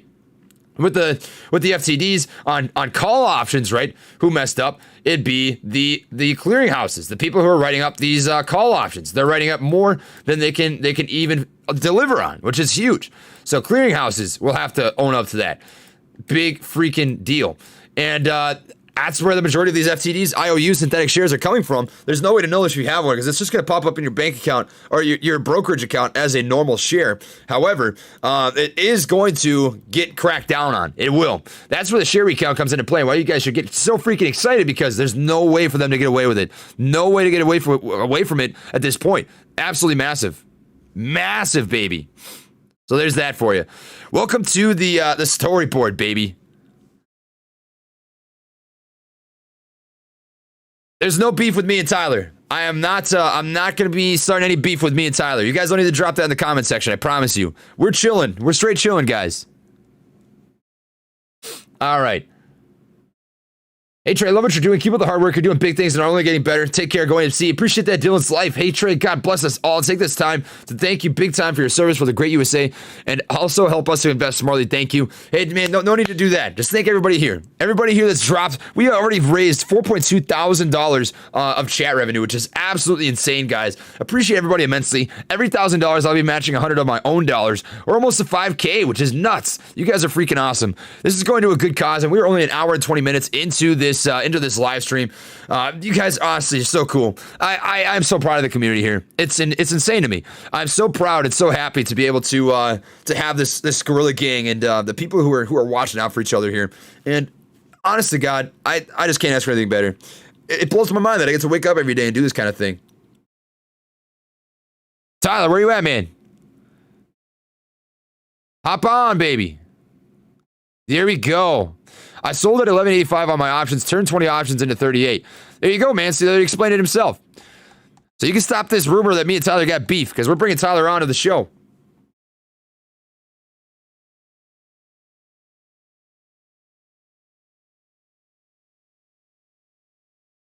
Word, man. I'm shooting Tyler a text right now. You ready? All right. We got Fishing Costa Rica dropped $100, man. Absolutely awesome. Appreciate that immensely. You're the dude. You're the dude. All going to a good cause. All going to veterans. I'm not taking home a single penny of these donations. So it's going to a great cause. Thank you, guys. Appreciate it. Richard Turner says, Semper Fi. Thank you to all my brothers and sisters defending freedom. AMC to the moon. You're awesome, brother. Appreciate that. Am I too late on Microvision? Thanks for your service. My grandfather saw Normandy Beach. Also eyes and KMPH. Not too late for Microvision. Microvision is a long-term freaking stock, man. It's huge. That's massive. I think it's legit. I think it's going to be. I mean, they've got their LiDAR presentation coming up in April, which is a big deal. So automotive LiDAR, you can think about it like this. So if you've got autonomous vehicles, such as a Tesla, Microsoft, Apple, if Microsoft and Apple end up getting into the game, these guys are the coal miners, and Microvision is the guy selling the pickaxe to the coal miners. Because without the LiDAR tech, which Microvision is creating, the autonomous vehicles can't do what they're meant to do, which is be a self-driving vehicle. The LiDAR allows the self-driving car to drive itself. So they're going to make, who makes the more money? You know, who makes more money? You know the old saying, the guy selling the pickaxe makes more money than the coal miner. So I am bullish as bullish gets on Microvision. And if they end up getting acquired by a company, you will come out so far ahead on that stock. Great opportunity for sure. Big time. Looks like Tyler's ready, guys. Let me go ahead and drop Tyler's channel here in the description box, just so that you guys can hit him up if you want to check him out. That would be awesome. Tyler Hill Investing.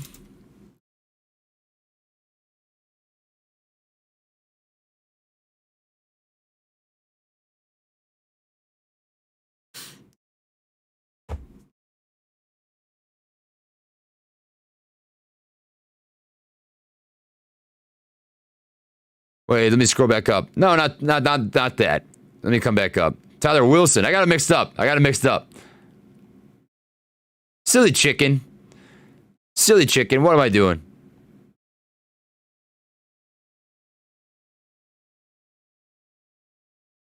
There's so many messages here.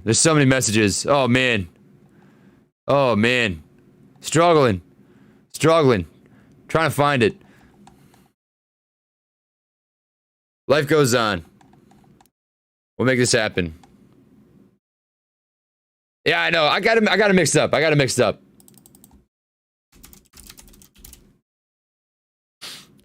So I popped on to quite a few of Tyler Wilson's live streams. The dude, he knows his stuff. I've got mad respect. So I'm gonna drop his channel over here. I am subscribed. I would anticipate it being your best interest to do the same if you want to be part of something really freaking cool. The guy definitely knows his stuff. I'm just gonna drop it here in the description box if you do want to check him out. Tyler Wilson, and the link is there for you if you'd like to do that. Stock Talk fundraiser for veterans, and we're gonna drop in with at Tyler Wilson. There we go.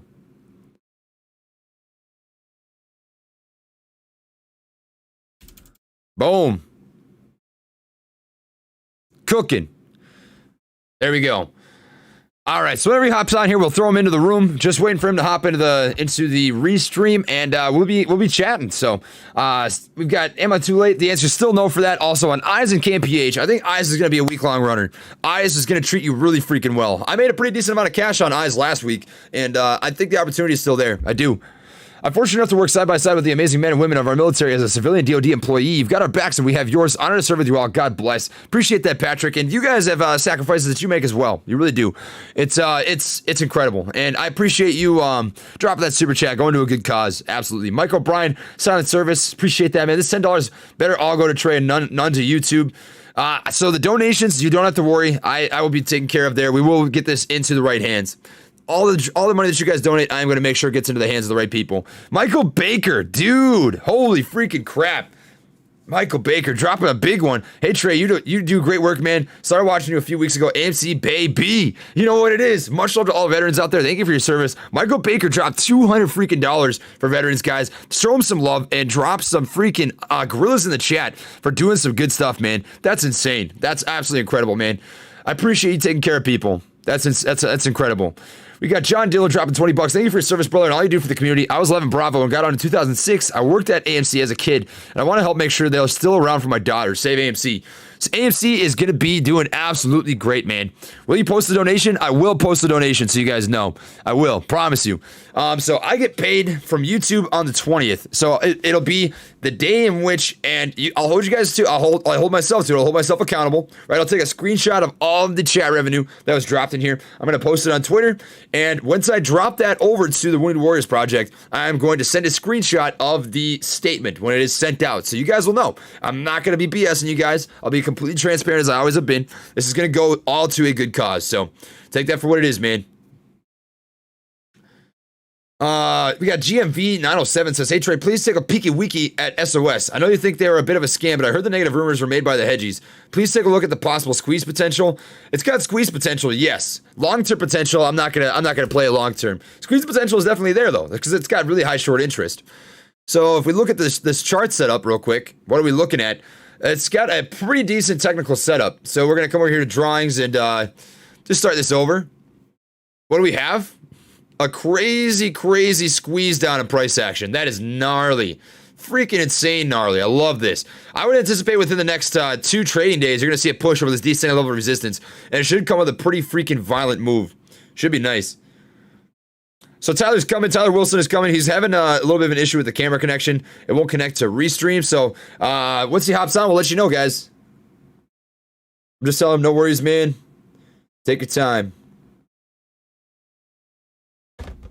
But it's got a good setup. The potential is there for a short-term gain. I'm not going to play it as a long-term stock. I would only swing it if you were going to play that stock. But that's just me personally. If you were to look at SOS short interest, we'll actually just come over here to Ortex and we'll look it up on Ortex. That'll tell us a pretty nice picture. SOS. So SOS has a 100% utilization rate, meaning that there are currently no available lendable shares for borrowing. Cost to borrow extremely high. Days to cover is pretty irrelevant because the volume is so out of whack. It says 3-month average volume is what's taken, so it's the short interest divided by the 3-month average volume to give you that number.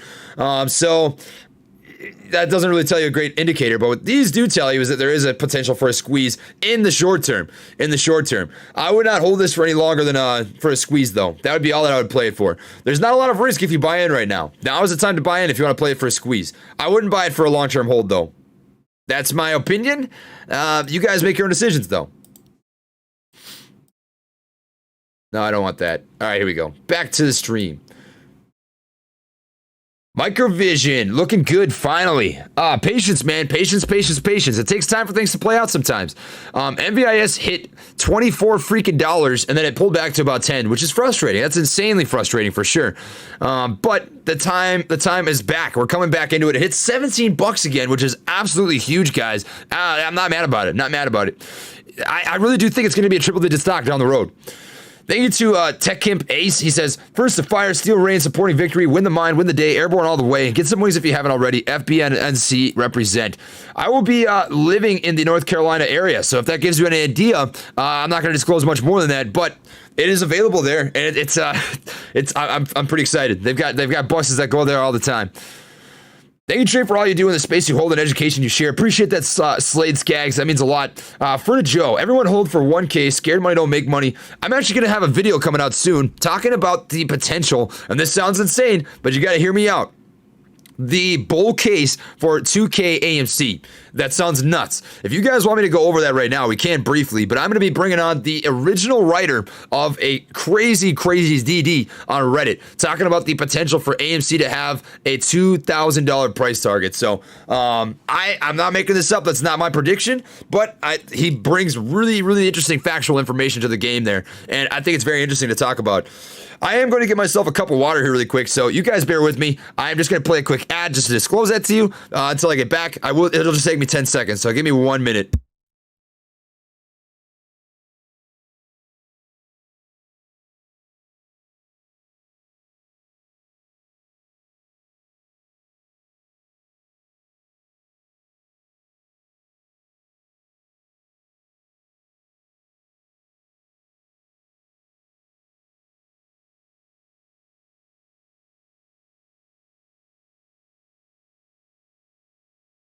Give you a little bit of ASMR.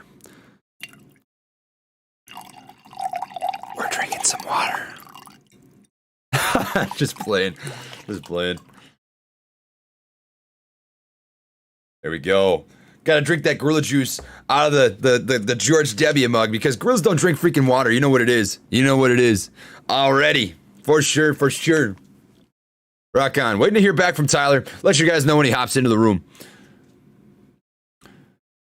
All right, guys, if you would not mind dropping a couple likes on this video, it really does help support the channel. We got about 3,000 people here. If we can get this up to 2,500 likes, that would be absolutely awesome. It does mean a lot to me. We will have... it just gets the video into the eyes of more viewers so we can help out more people, you know? It really does help support the channel a lot. And if you wouldn't mind subscribing as well, hit that little sub button, whatever. If not, that's cool, too. That's the last time I'll bring it up here for probably about a half hour.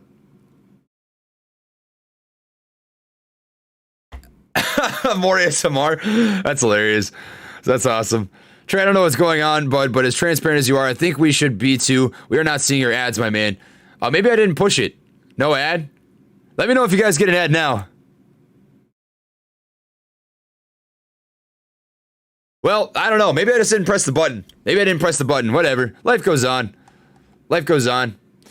Everyone hold for 1K. Scared money don't make money. Yeah, I did talk about that. 2K AMC. It's possible, man. It's possible. I'm serious. Mr. Small, appreciate that. William says, awesome channel. Thank you for your services. No, they make you. Thank you. It's not about me today. It's not about me. We're taking care of veterans. We're taking care of people, right? This is just about people taking care of people. Americans taking care of Americans. Everybody in the country, everybody in the world taking care of everybody in the world. It's awesome. Absolutely awesome. So thank you guys. As long as you don't drink more Kraken. No, yep, no ad, nope. I saw, okay. Well, who knows? I don't know. We'll take it for what it is. I don't really care. Hey Trey, my biggest regret in life was my OTHD back in the 90s. I have turned my life around and always look for ways to pay back my brothers and sisters in uniform. I've been watching you since 20K subs, GD to the end. Dude, you're one of the OGs, man. That's insane. So you got in right before all that crazy AMC stuff happened, which is wild. Absolutely crazy, guys. You guys must have ad blockers. I'm not sure. Thanks to all the Guerrilla Wounded Warriors. Absolutely, Andrew. Man, if you're in the military, you serve, it is greatly, greatly appreciated. I seriously do appreciate that. Much love, much love. Thanks to all the bad to the bone MFers that keep this nation freaking great. ANC to the moon, baby. Let's go. Moon Gang, Gorilla Gang, Space Apes, Neandernauts, Mo Monkeys, Mo Mafia. You know what it is. Oh, I get too hyped. I gotta calm down. All right, we got Jamie Lee Rush. To all the ladies who are veterans, 100% disabled vet here, Fort Bragg, baby. Thanks to all the men and women. AMC, GameStop to the moon, holding since January. I'll be moving out to North Carolina if that gives you an idea. That's all I can say. I'm not allowed to disclose more than that, but I've got a lot of love for Fort Bragg. I've been out there a couple times. All right. Hey, Trey, just wanted to thank you for everything you do. Last year at 30, I was diagnosed with stage 4 cancer in lungs and brain. After trying to get life insurance and being denied, I turned to investing in your videos. Holy freaking crap, man. Oh, we got Tyler in the house. I'll throw you on the screen here real quick, man. Give you some time to get yourself set up. Just give me a thumbs up when you're ready. Can you hear me, man?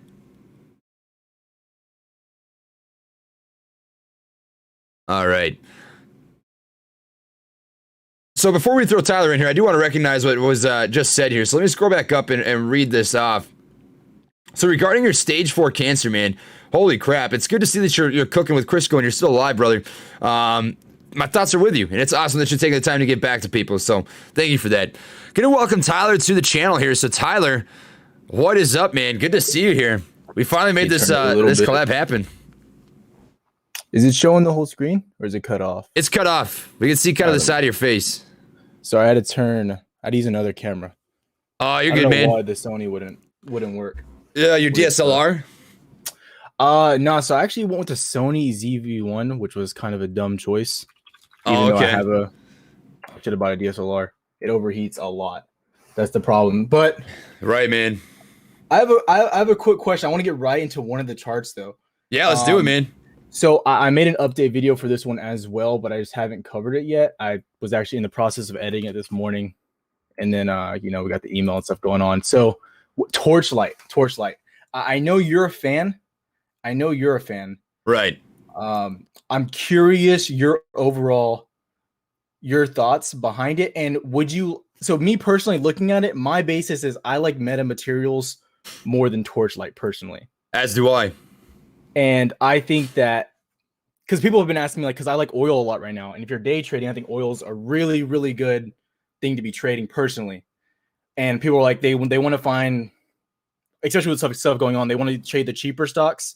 But if you're trading options, you don't necessarily need to trade the cheaper ones. Right, because options are already cheap anyways, yeah. Yes. So I'm trying to get people on the viewpoint of you can like Torchlight, but I think Meta might be the safer pick personally. For the merger, yeah. For the merger. I'm just curious your thoughts on that. And make sure I'm not crazy here. No, I got you. So Torchlight, what's kind of wacky about it is they were, as you're kind of talking about, a gas oil type company, and they're trying to make this transition into kind of a clean energy gig. So from my understanding, my research that I've done, they're trying to transition away from gas and oil and move into that clean energy, and metamaterials is going to be a way for them to do that. But I had that same sort of thought process as well. From my understanding, I think metamaterials is actually still cheaper. I'm going to look at this really quick. MM8, just a little bit. Metamaterials is trading at man, they've been really crushing. I haven't looked at Meta in a little bit. That's what I'm saying. Yeah. And the video I made, I don't think I was clear enough on how I stated it. That's why I made an update on it.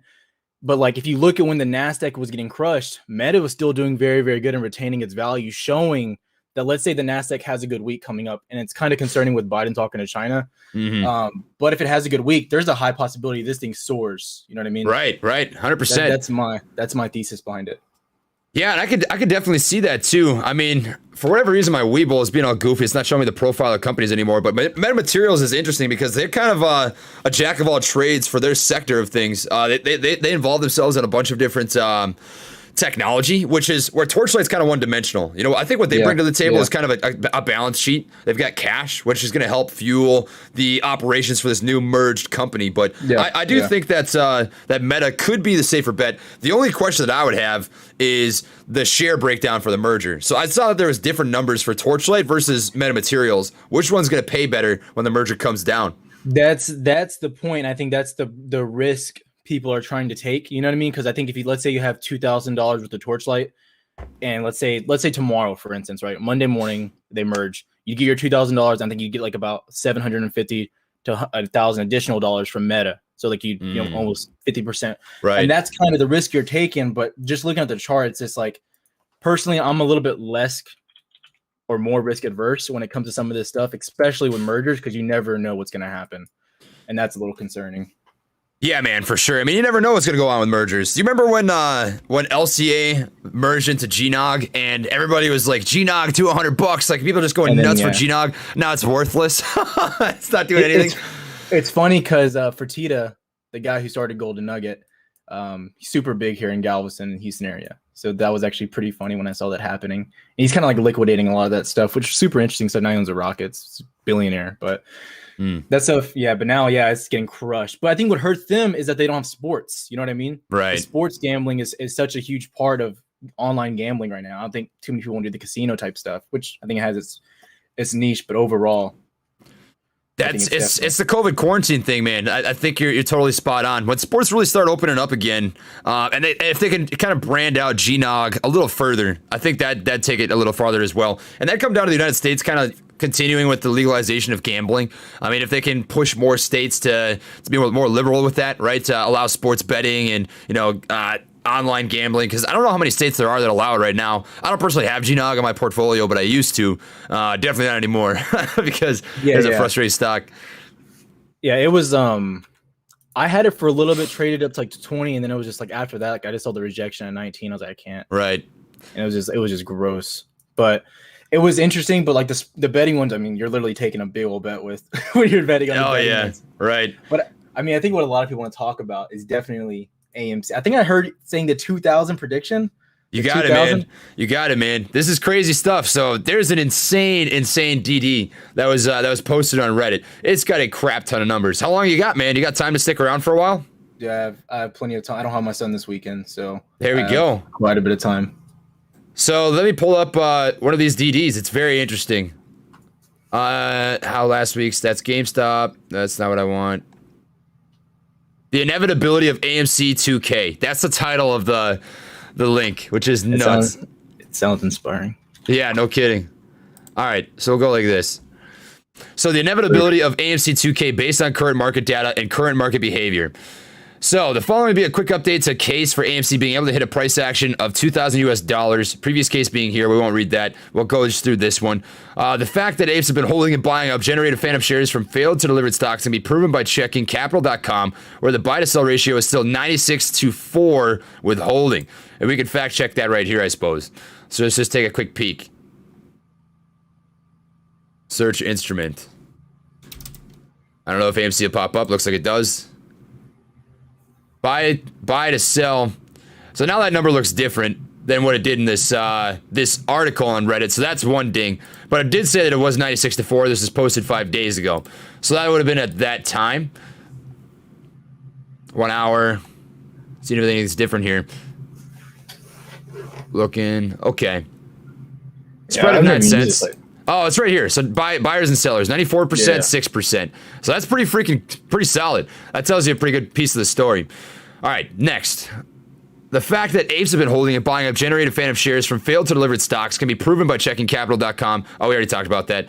My eyes are all messed up, Tyler. You got to bear with me. Yeah, no, you're good, man. You're good. Yeah, you're good. Rock on. Anyways, elaborations on... I got to drop this down. There we go. So elaborations on failure to delivers are given in the following sources. These are YouTube channels, so we're not going to read those, but I think that's pretty interesting. That's where a good place to start, man, is the buyers versus sellers for AMC. I think that's a very interesting number because we see days where we do have just this beatdown on the stock price, but as you're seeing, right, the buyers and sellers, you've got 94% buyers, 6% sellers on the stock, which is insane. It makes you really wonder what's driving down the price action. I think there's a lot of backdoor stuff happening with put options, but you let me know what you think. I think so. Me personally, I'm not like a long term, especially like when it comes to. I think it's like you're really just like shooting in the dark when you're like people that say, okay, long term we're going to like $70. I think it's just it's hard for us to say that now. Right. Like I see the catalyst. Obviously, there's catalyst and the buyers. I believe that buyer to short like the seller ratio. I believe that like especially with everything coming in right now with stimulus and stuff, I believe more people are going to be buying obviously than selling. I think that's, you can easily deduct that from everything going on. But when we start getting like these crazy numbers, I think, we're at those same levels, GameStop was at back in October, give or take, right? Those $5 levels, which is absolutely insane to really think about if AMC could do that. So I know, man. That's the concerning part. Like if you're looking at it, like, that's, if you're on the bear side, that's the concerning part. Like this could get out of hand. You know what I mean? And it looks a lot more manipulated than GameStop ever. I mean, that just shows like, how conceited, these people really are that are shorting this. They really think that they could show 120% short interest and no one's going to know that or not. Like, I know, man. That part's insane to think about, but anything could happen. But everything that I'm making my update videos, it's just like, what's the next level? What's the next target that I'm looking at? Like the price action we got on Friday, incredible. To be honest. Oh, you can't beat it. I couldn't have asked for anything better, honestly. I mean, did you see that last 4 or 5 minutes at the extended hours? Insane. That was honestly, nuts. What the heck is this? That was crazy. And then I think we had Dave Portnoy bought like 1 million shares or some crazy crap too. I mean, the guy's boatloaded rich, but so we're getting like the FOMO too coming in from, right. And the social media, I don't think the social media has really kicked in yet for AMC. Oh, no, not even at all. I mean, you look at Google Trends and it's just starting to pick up. We're going to welcome Andrew Moe in here, by the way.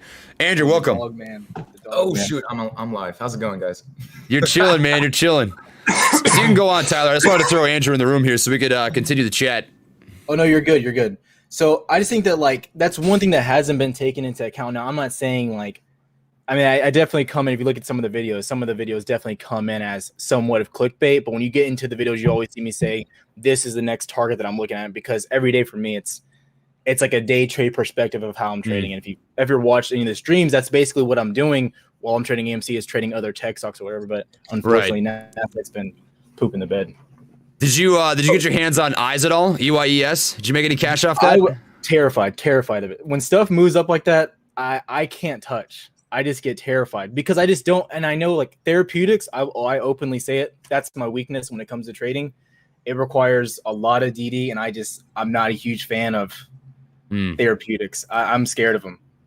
I feel you, man. I feel you. I mean, if you play those, they're so freaking crazy volatile. Like it's in and out, like within sometimes minutes. Like when you're trading EYES or something that moves that fast, it's like bam. Like you could go down 5-10% in like 2 minutes. It's nuts. It's crazy. Yeah, I've seen. I mean, some people make thousands of dollars in minutes. You know what I mean? It's just like maybe I don't have the diamond hands for that. Maybe that's the problem. I turned a pretty decent profit on EYES. I think I made like 4K. And I know there's people out there that made more than that, but man, yeah, those are scary, man. I tell you what, I'm with you. I'm with you for sure. All right. By the way, Andrew, welcome to the chat. Good to have you here, my man. Absolutely a pleasure as always. Let's see if we can get this arranged nicely. That looks pretty good. Ooh, my vacuum in the back. That's so much easier. There we go. I got to keep the under the desk, my feet looking clean as possible. Who is this brand new ape? Finally cleaned my room. What was that? Who is this brand new ape? This is Tyler, man. Tyler Wilson. We threw him into the description box here. Throw your channel in there, and Andrew, I'm gonna add you in as well. But he's a really intelligent dude, day trader, very good with technical analysis. I recommend checking out his channel. If you want to, you can check out the link to his channel in the description box. I've also got his handle in the title of the video if you'd like to do that. But great AMC resource and great day trading resource. Very intelligent man. Nice. Welcome to the Holtzman. I'm already subscribed to you, so I'm glad to find out. Good to see you. Appreciate it, Andrew. Appreciate it. So I'm just gonna change the title of this real quick so that everybody knows we've got you both in here. I'm not gonna lie though. Andrew definitely beats us though with the background. Oh yeah. The background. We got Professor Meatball in the back over there.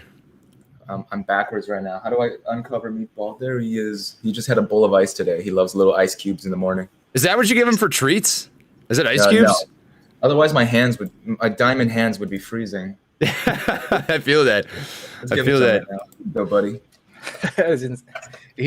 He sits there all day. That's crazy. On all your videos, he just sits there and chills. That is wild. He is. He sits here. He gets a nice little comfy bed. He gets to be next to me. He gets to get treats from time to time. He doesn't know why. It's a nice thing. Oh, you can't beat it. So we were chatting about some DD on AMC. It's very interesting. The title of this is audacious, to say the least. It is the inevitability of AMC 2K based on current market data and current market behavior. Crazy. We were just talking about the 96-4 buy to sell ratio. Now it is 94-6. So there's 94% buyers to 6% sellers.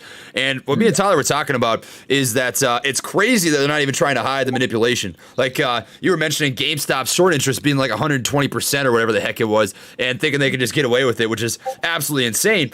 And I actually think the short numbers on AMC, from what I've seen on Ortex, a service that I pay for to get pretty decent short information, is pretty freaking crazy. I actually think it's better than GameStop. I mean, the utilization for AMC was 100% for like 5 straight days.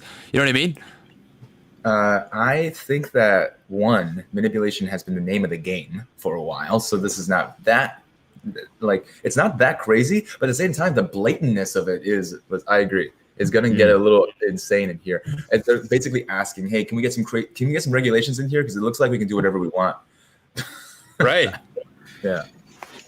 Yeah, I definitely think that look, with all the numbers, like, you know what I mean? You go to 4 different sites and they all give you a different short interest. You know what I mean? So it's just like you can't believe anything. And I think that's something that like I put in every single video too, is like we say a number, but you have to disclose that there is a high % chance that this isn't the real number. You know what I mean?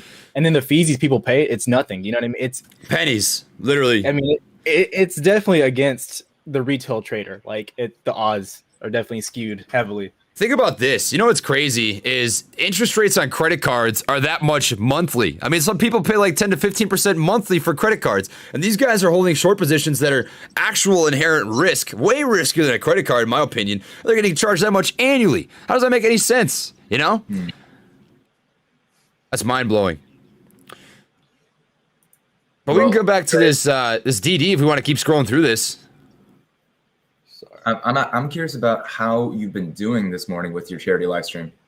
Dude, it's insane. We've got some freaking really awesome gorillas in the chat right now, dropping some cash. We're already at $5,000 in chat revenue. By the way, none of this is going to be going to me. This is all going to veterans, the Wounded Warriors Project, and for every $1,000, I'll be matching 100 of my own personal dollars. So this is not about me. Don't drop this cash if you're trying to give it to me. That's not the place. But it's been awesome, man. It's going really well. Been going for almost 2 hours, about 5 to go. That's legit. Well, let me match it with $50 of my own. I'm not going to put it through a super chat because YouTube takes 30% of it. I was gonna say. I will just straight up Venmo you. Trey, you are doing a fantastic job for this stream. We have been hearing like other suggestions in the comment section for my video shouting out this charity live stream. Like they said, there's a Operation Surf, which takes vets surfing and teaches them how to surf here in California. But yeah, this is a great foundation. I appreciate you doing this, and I just wanted to say, let me do a little bit of part of myself. Dude, I appreciate that, man, for real. I'm gonna make sure that all these super chats get out there too. And if I gotta come out and dig out of the pocket a little bit to match what actually the chat was, we'll make it happen for sure. Not a problem at all. Big time. Rock on, man. Well, I appreciate the ideas. Honestly, I think I'm going to split it up between a couple of different veteran organizations. So we've got the Wounded Warriors Project, which is good. There's a couple other ones that I've been keeping my eye on that I think will be interesting. But I'm just going to try and diversify it out a little bit so I can help out a couple people at the same time, you know? Oh, man, I was about to ask something. Sorry. Go ahead, man. What do you got? Is anyone sending any questions in or nah? Yeah, we got some questions. We were doing some chatting, but we can read through these if you want. No, so you're good. You're good. I was just didn't know if there was like a section or something for like just besides the live chat. Right. You're good. You're totally good. Let's see what we got. Your cat's insane. What's the deal with HCMC? I have 56,000 shares so far. Oof. That's the question of the year, man. They're pretty big here in Texas, actually. HCMC? The cannabis cigarettes, right? Yeah, the IQOS system. Yeah, so they're pretty big. I think actually one of my friends, Kyle, actually, we were hanging out about a month back, and he pulled one out. I was like, man, that looks so familiar. And I was doing some DD on them, and I was like, you're kidding me. You know what I mean? So that was really, really funny. But I don't think they're going to move until they get that lawsuit settled, and they'll probably do really well. Right. But So big shot in the dark. You're totally spot on, man. What it's all about is lawsuits take a long freaking time to play out sometimes. So like a company that brings it comes to mind for me is MaxD, MAXD. They've had a lawsuit against Google, from my understanding, for a very long time, and they just recently had some price action and movement, and they've been playing that forever. Like sometimes lawsuits can take forever. Max Marr, he's one of the four Hodelman. The dude is absolute G. We call him Stock Jesus. He's actually had lawsuits against him that have been drawn out for a couple of years. They just take a long time. Sometimes like the process is just forever, and HCMC could take a while. It could take a year. It could take 2 years. That February 26th, date wasn't necessarily a settlement date. It wasn't a date in which Philip Morris had to pay them, right? It was a date in which they had to respond. And it's kind of this back and forth BS mumbo jumbo legal crap that just goes back and forth until they actually come to an agreement. And I would anticipate you're going to have more of that happen throughout time. Yeah, I think people kind of like put like a time limit on some of this legal stuff. I mean, I know from personal legal stuff. I mean, just from the custody stuff. I mean, that could take a year. Right. I mean, it's ridiculous, especially with COVID and stuff. I mean, that whole process has slowed down tremendously, but it's hard to bet on some of these. It really is, and I don't think HCMC is done by any means. I think the potential is still there, and what's crazy about it is if that lawsuit gets, like, they win that lawsuit, they're looking at a huge lump sum of money. I mean, nothing compared to what they've ever seen on their balance sheets, probably in their entire company's existence, and so they'd be a game changer if they win it. But it's one of those, like, you ought to hold for 5 years or 2 years or 1 year or 6 months or however long it is. Nobody can tell you the date for a grand slam. That's what you're betting on, is a grand slam hit. I think it's still possible, but it's nobody can tell you a date, unfortunately. It's just going to be that back and forth stuff. So I just pay attention to the dates that are available to you, like that February 26th, moved on to the next date, moved on to the next date, yada, yada, yada. I know I used to cover HCMC, but AMC takes up so much of my freaking time and energy, man. It's tough to, I can't stream 24 hours a day, you know? It really does. With all these live streams you have to do to cover some of this, like the close, open. It's insane. I mean, I don't think people realize how much it goes into it, you know? Yeah, man. I mean, you know how it is. You know how it is. You stream. So does Andrew. I mean, it's a lot of work. It's freaking a lot of free time. Trey, I'm trying to find you on Venmo. It is. Let me check real quick. I find it. I don't remember the handle off the top of my head, but it's on my YouTube channel. In the description box. Right. Trades doesn't do it for me. TREYSTRADES. Oops, couldn't find anybody. That's what it is. So what I'll do here is I'll just throw up the code. Oh baby, this is some technology right now. I'm gonna use the QR reader. I know, crazy. Let's see if this works. I am not an intelligent ape. This might take some time to figure out. Here we go. Venmo me. All right. Let me know if that works for you. Oh, right, it's too bright. Yeah, let me turn this down. See if that does it. All right, you guys can also use this QR code, bypass the YouTube. Hold on, it's a little bit less bright. Oh, she's not doing it.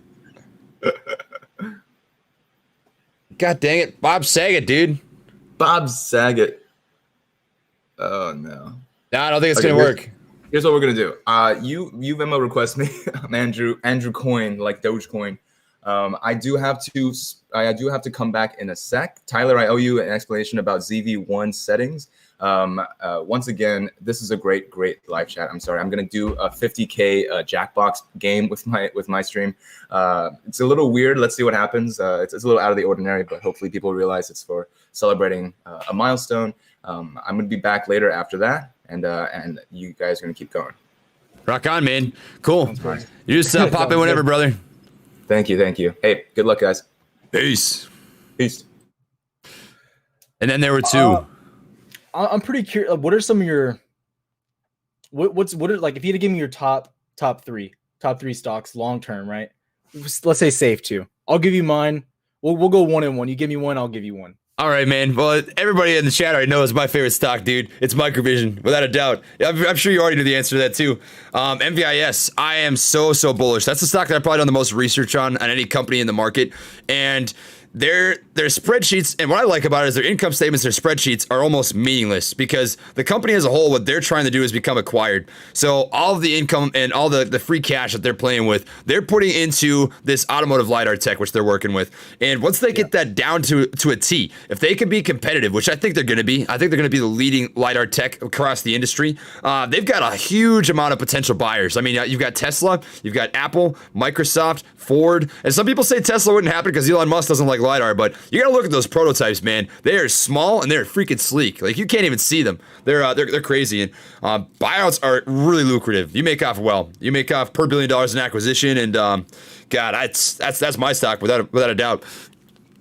Yeah, I definitely think MVIS, like I'm super big when I'm talking about stuff about the financials, but it's definitely an acquisition play if you're playing it. That's what I always mention to people because they're like, "Do I buy on the dip and stuff?" I'm like, "Man, I don't know." I'm like, "Go watch," because Trey makes videos on them all the time. My good friend, typically all my friends, that's what we talk about is stocks, and so he's a huge on MVIS. So he has a whole bunch of shares.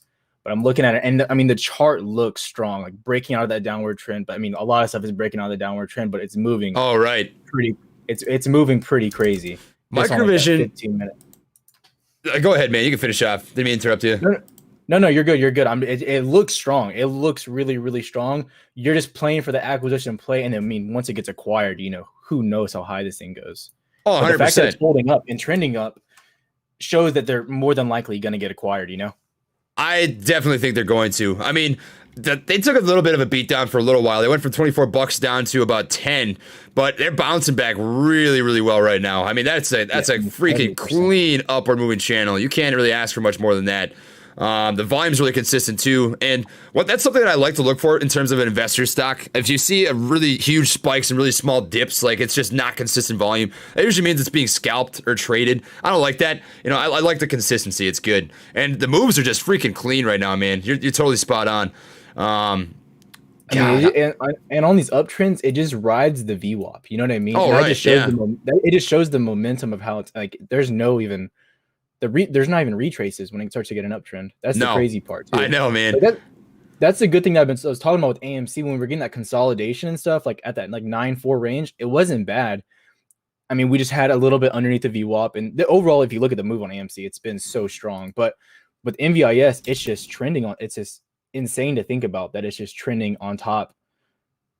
These parabolic, days and weeks. It's just insane to think about. It is not usual for a stock to ride above the VWAP for days at a time. That's always, it's typically like it creates a leg, retraces, but this thing goes for weeks. Days, literally. I mean, the run from $7 or $8 all the way up to 24, like that was like seamless. It was all just one mega run. Look at this. I mean, insane. Disgusting. This reminds me of Exxon. Exxon did like the same exact thing, man. Crazy move. It went from $9 up to 66. Yeah, Kathy Wood, didn't she just buy some of that? Yeah, she did. She did. She's got a pretty heavy stake in it. I like the company a lot. She was pretty heavy. When it goes into some of these stocks. Right. Man. Okay, so I would say my top one, as far as safe and long term, especially because they're just getting so beat up. It's really close right now. If I had to go value for the next year, maybe I'm a big fan of BFT. It's a SPAC, but they're gonna be PaySafe. I don't know if you know Pay. I feel like you would really like PaySafe.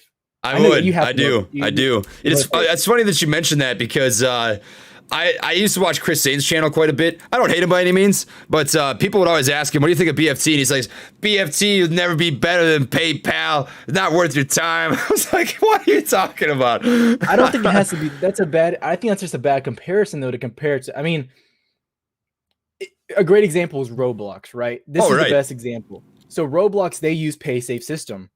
Think about all the revenue Roblox brings in. It's a free game to play, and then you buy all the revenue comes from the in-game purchases. All that revenue is being brought through PaySafe system. if you really start to think about it. And then think about the other games coming out, Fortnite, and then they made these little Microsoft. I mean, I think my average entry is like 14.6 now. That's insane. I mean, I honestly, I'm kind of like a shopaholic when it comes to BFT. Every time it dips, I have to buy. Just gotta buy more. It's insane. The price action's a little bumpy, but it's overall. I mean, it's just because it's a SPAC play, I would say. Yeah, some of these SPACs get. I mean, like look at CCIV, right? Right. Just got smoked. That was so sad. That broke my heart to see. And I had entries right below 20, and it hit like 20.9, and I was yeah. God dang, that's so tough. I these EVs, they're a bit sketchy too, but BFT long term, I think pay safe. If you really look at the model and the way, I think if you really look at I think COVID changed America. You know what I mean? I think we have to like address how it changed our economy, and I guess the direction people are taking. I definitely think games took a really big uptrend, right? Like now we're seeing. You've got esports, athletes. Right? All these esports companies that are starting to come to the market. I think a great example is like we're seeing athletes go from these young athletes, at least, go from partying to playing video games in their free time, streaming on Twitch. You know what I mean? So it's just shifting the whole demand. And it's like games that used to be kind of like if you play games in high school, you were a nerd and you might not get a girl. Now it's just like everyone plays games. You know what I mean? That's exactly it. I think it's just more awareness. I mean, people realize how much actual potential there is with gaming, with YouTube, with streaming, all that sort of stuff. They all kind of tie together. You know what I mean? Yeah, it's just insane to think about that. Just the whole, and I know, because I have a different view, like on airlines and stuff. I think that they're a lot less than what they were personally. But I think when we look at Roblox and all these gaming stuff, I think, man, it's just. And it's not even me being biased on being, a nerd. That's not what it's about. Right. It's just like you look at the numbers and where we're moving. It's just like you get really excited. Well, the market and the country, the economy in and of itself is really making a transition, man. And I think that COVID was just the catalyst. So you're moving away from your old school retail manufacturing jobs to innovation and technology and work from home. People realize now that, hey, we don't really have to have a brick and mortar location if we can just pay people to do the exact same job from home. And if you can do your exact same job from home, that means you've got more free time to do things like Twitch, Twitch stream video games or make stock YouTube videos or whatever it might be. So you're 100% on the money, man. There's going to be a huge transition in the way the economy works, I think pretty much forever because of COVID. Yep. I mean, exactly. You're exactly right. Especially like these fintech companies and the CEO. I love the CEO, Chamath. I don't know if you know too much about Chamath Palihapitiya, but I've seen him on CNBC. He talked about Bitcoin, I think. Yeah, he was a big Bitcoin guy. Yeah. I like his belief system and just his fundamentals. He's not like all about the money. He's a cool guy. CEOs are pretty big for me as well. Yeah, you definitely have to pay attention to that. That's why I like Sumit Sharma from Microvision. That dude's a G, and he's really focused on long-term value of not just the company but shareholders. He mentions that in all of his earnings calls. He says we're focused on maximizing shareholders' value, which is you want to pay attention to that sort of stuff, Yeah, but the management's huge. They also have. Go ahead, you're good. No, you were saying with the management, and it is huge. Because I get a lot of questions. I don't know if you get questions about Nokia ever. Oh yeah, that's all the time. If you look at Nokia's last earnings and who's their partner? I think it's like Edenson. It's someone from Ireland. Nokia's partner. It's like their main third party they work with. If you want to share your screen, you can. I'm just trying to find. I'm really bad about being organized, so I have files and all the stuff I do DD on, but I typically name them improperly. But anyways, their branch company they work with did very well in earnings. And so it was scaled that their last earnings were going to beat. But their CEO is very big on keeping the stock very, very level. And that's why people are like, is Nokia going to squeeze? It has shorts, it has this. And I just it's very important to when you're, especially long-term, to know about the CEO. Like AMC, for instance, we know when AMC comes out or the CEO is going to talk, we know what their CEO is going to say. He's the most optimistic guy in the world. This guy, he probably has an ape shirt on underneath his suit every day, to be honest. In all reality. So Gorilla Gang, baby. You know what it is. I think it's definitely worth mentioning. Everyone wants you to tell me that AMC is going to $1,000. I think it's possible, man. I think AMC could hit $2,000. We started reading that DD. Honestly, I'm gonna be bringing on the guy who is the original writer of that due diligence on Reddit on Sunday. We're gonna do a live stream. He's gonna break it down, probably like an hour and a half live stream. So if you want to check it out, that'd be your place to watch. I'm part of an AMC only Discord, and I sat in the room for about 4 hours, and that guy talked me through it. It's an interesting thing. It's very interesting. Your mind was blown. Yeah, dude, it was. I truly do believe in the AMC squeeze potential. I do. I think all that we're missing is volume and sentiment. I think there's just more people that are paying attention to GameStop, but at the same time, not really. I just keep coming back to this. I'm like, I feel like whenever I Google, and this is like simple, you could Google AMC and GameStop, and you'll see which videos get more views.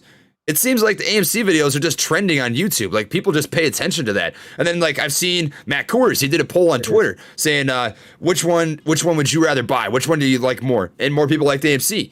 So, like, why is GameStop getting more volume than AMC? The only thing that I can think of is whales. Like, there's just more institutional buyers stepping in with call options or physical shares or whatever it might be. What do you think, man?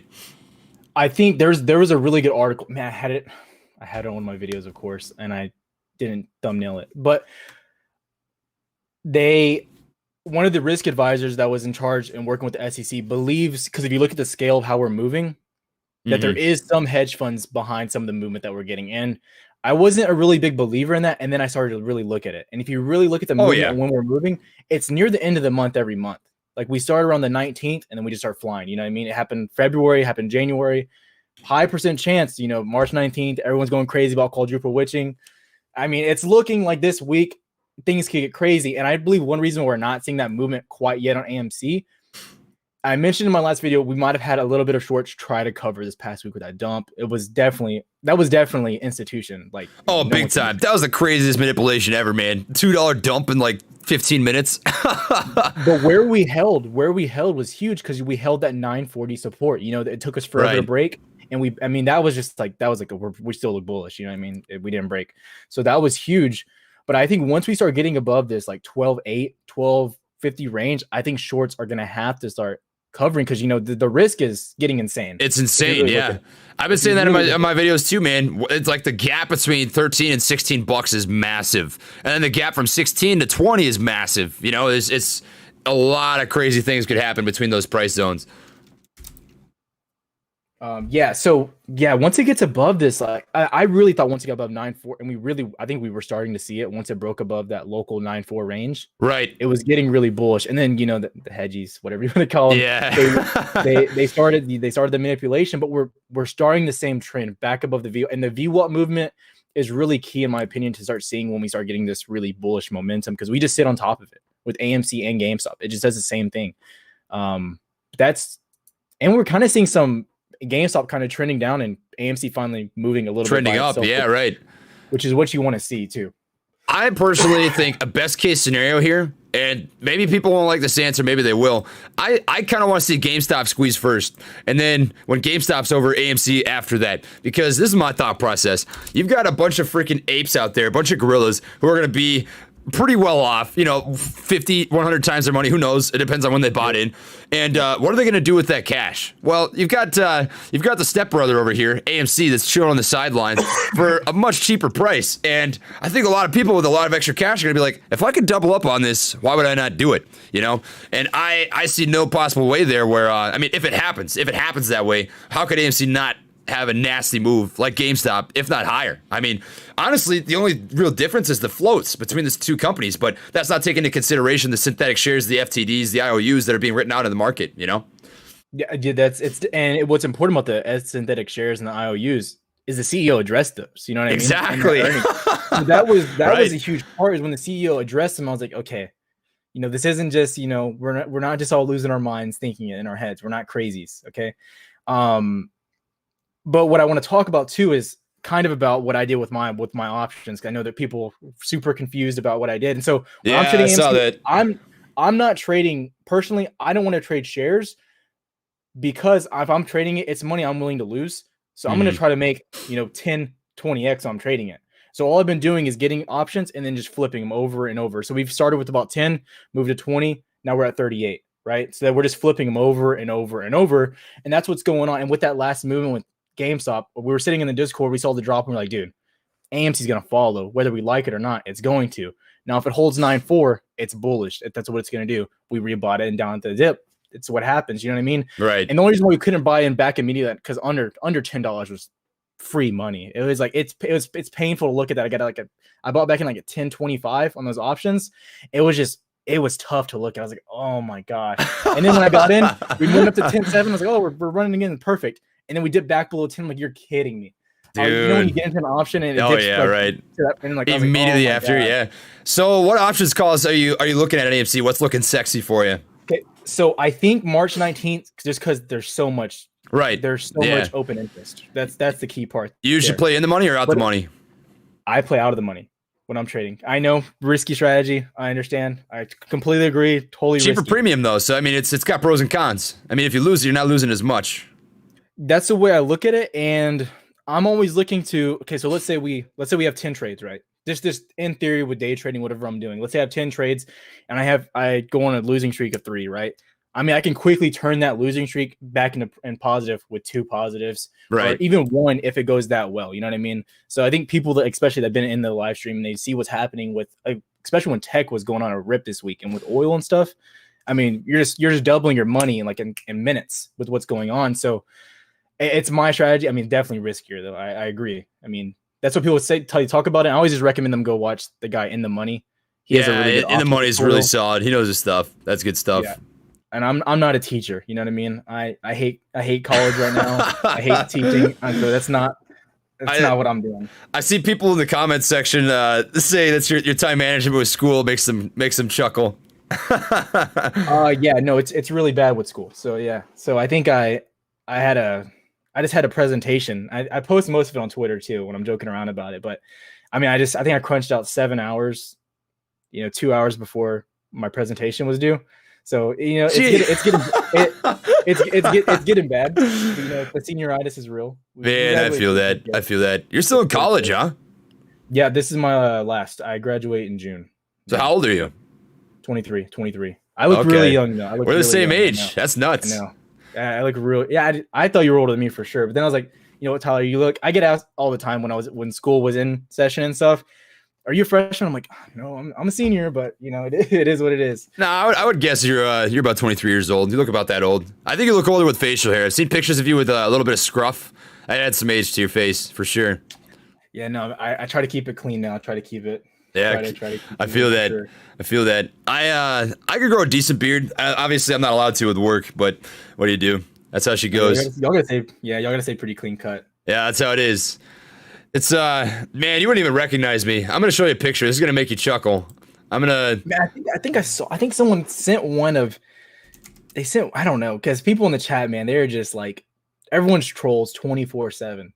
Oh, I know. I think that's one thing you got to get used to is being on YouTube is everyone's a troll, and then they'll clip anything you say and twist it a little bit. So you always have to go back and rewatch stuff. But either way, yeah, I think this was the beard I had. A little bit red. I'm half Irish, so that's how she comes in. But I want to see if I can find a picture from when I had long hair. There it is. Look at this man bun and a mustache. Totally different. Yeah, man. Totally different. Can't even tell. Can't even tell that's me. It's crazy. Completely different. Wild stuff. You went from Trey to Trey the Trader. Yeah, right. I looked like a true Minnesotan. I was wearing flannel, mustache, drink IPAs. It's just the classic move, Now I'm a Kraken guy. I love my Kraken.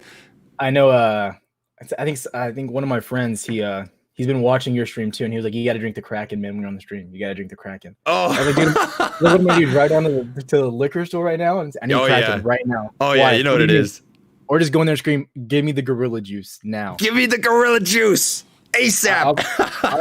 If AMC hits 14.5 on Monday, I think it could. I really do think it could. I do too. Start getting that volume, because the question is when do these in the money? When do they start covering? You know what I mean? Because a lot of positions got in the money. That was crazy.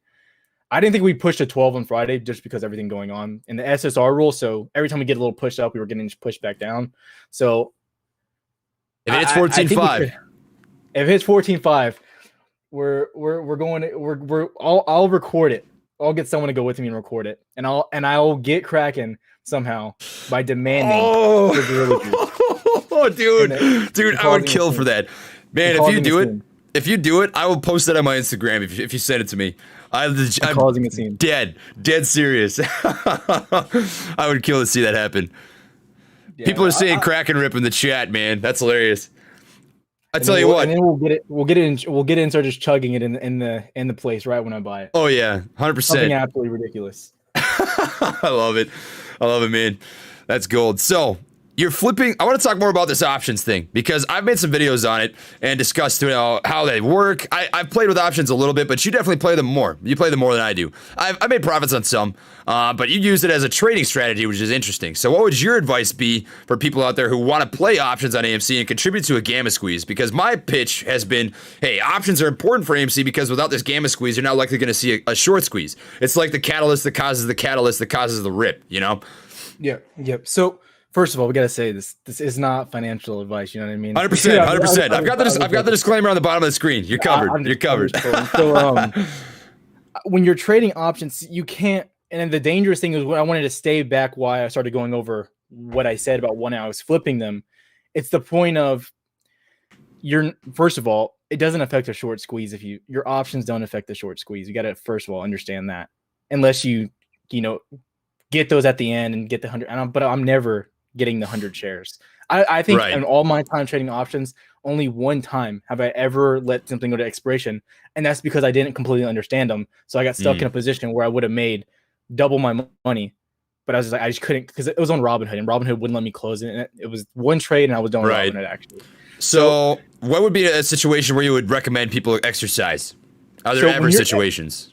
So when you're exercising, in my opinion, you have to first of all come to the point with what are your rules for taking profits, right? I think you can't come to the point where you're just holding till we hit 20x on our position, right? Now, if we start getting parabolic, of course you can, you're going to take your positions as you will, or you're going to hold it longer and you can move your stops up as you go.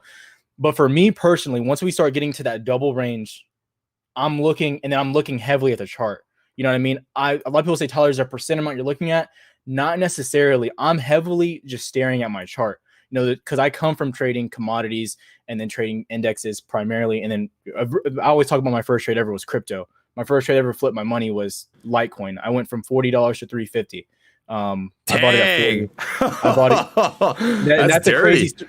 That's a crazy story on itself. I mean, I ended up losing it, just degen gambling like a lot of people are right now with the AMC because I just got it. I was like, I'm going to go for the next 3x, whatever it is. Right. And the second one typically doesn't play out. So when you're doing it, personally, I'm looking at charts. Now I understand, the average guy isn't going to be able to watch charts. So they're not going to understand when's the next resistance, when we might get a pullback, stuff like that. But you have to take into account every single hour, every single 3 hours of the day, the value of that option is going to decrease. You know what I mean? So you have to take all that into account and then say, well, when do I think we're going to get another dip? You know what I mean? When do I think it's time for us to slow down? So me personally looking at AMC, I think AMC is a pretty easy stock to look at because if you look at the chart, every time we're getting these really big spike ups, can you share the screen really quick? Yeah. I wonder if it's going to show the screen. We'll see. You want me to share yours? Can't. Actually, use your screen. No, you're fine. Use your screen. All right. So zoom out just a little bit. Go over to where we had the dip, if you don't mind. Is this what chart is this? This is AMC on the 1 hours. Okay, in the 1 hour. So if you zoom into you can look at the back one, but if we look at the front one, right? Every time we see the big volatile moves up, right? Anytime we get a big, green candle up, within the next 2-3 hours, we always see a dip. Just like this. This would be an example. Like every single time. Like right? that. We're seeing the retrace. Now this was kind of the start of the downtrend. So and I'll admit, when we were on the downtrend, I was like, this doesn't look good. I think the hedge is beat. I mean, I was bearish on AMC. I mean, I had the videos, I keep all of it up. And then once we flatlined at $5, I was like, look, guys, something's happening. We're consolidating.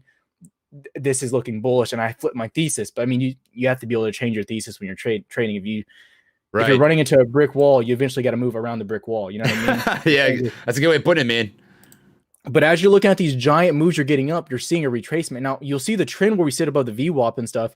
But then when we get, like you saw that move we had from 7-8, you have marked right there, all the way up to $11. Yep. Right there, the big one. Yeah, right there. So once we had that, typically you're seeing a pullback but when it's trending, right, you can ride the trend over and over, and then you wait maybe until we pop below the VWAP or something like that. Now you're gonna miss a few runs here and there, most likely. I mean, you have to be prepared for that if you're trying to flip options. You know what I mean? But right. I mean, you're like, when do I get back in and stuff like that. But if you just like on your chart, if you look at the EMAs, once we flip below the EMAs, I believe the purple, the 200s right here. The blue one's a 15. The 50, like when we flip underneath that blue one, every time we get a retrace. You know what I mean? Right. Most of these lines will coincide with each other too. But like as you see, like once we flip below the yellow ones, they're the VWAP for you. But when we flip below the VWAP, at least on like the 15 minutes, that's what I typically watch. So if we get like 2-3 closes underneath the VWAP, I'll just hop out. Wait for a little dip, but just dump more back in. And so we're just growing it more. And I post all of them on the lives. I usually ask the chat, I'm like, hey, how much do we add right now? And then they just go crazy, 500, 600, whatever they say. I'm like, well, whatever. Let's just see what happens, I guess. So, but ultimately it comes down to, knowing the trend that's happening. Like I keep saying, like history continues to just repeat itself, especially with AMC. It's doing it over and over again. If it's broken, you don't need to fix it. You know what I mean? Yeah, that's just what I'm saying. But that's a good strategy, man. Taking advantage of the trends, and you're totally spot on the money. I mean, you can see exactly what you're talking about. It's these the trends. So trends typically do repeat themselves, as you're saying. I mean, you look right here, even if they're just micro ones, right? The micro trend is you've got 3 large wide range 15-minute candles here, followed by 2 15-minute retracements. 4 right here, 2 15-minute retracements. Like these moves are mirroring each other basically to a T. Happens again right here. 5 of these 15-minute candles, 2 15-minute retracements. So if you can master those, I mean, you can flip options. It'd have to obviously continue to follow that trend, but you could flip options 2 or 3 times in a day. I mean, if they gave you enough opportunities.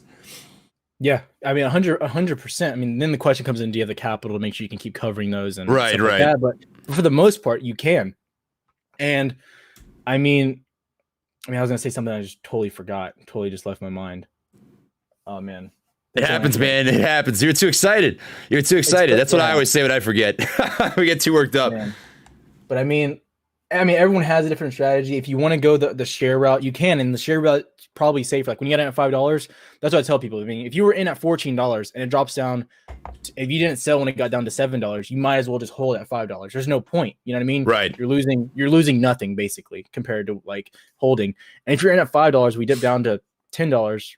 You might as well just hold. I mean, the percent is like 10%, nothing compared to how much you're up at that point. So everyone's strategy is different, but with options, you have to be, you have to really watch. Oh, wait, I know what I was going to say. So a good friend of mine, we both had options and he saw one of my videos, like, I think I'm going to buy some. I was like, I mean, just make sure if you buy them, like you're willing to lose the money. You know what I mean? Don't do anything.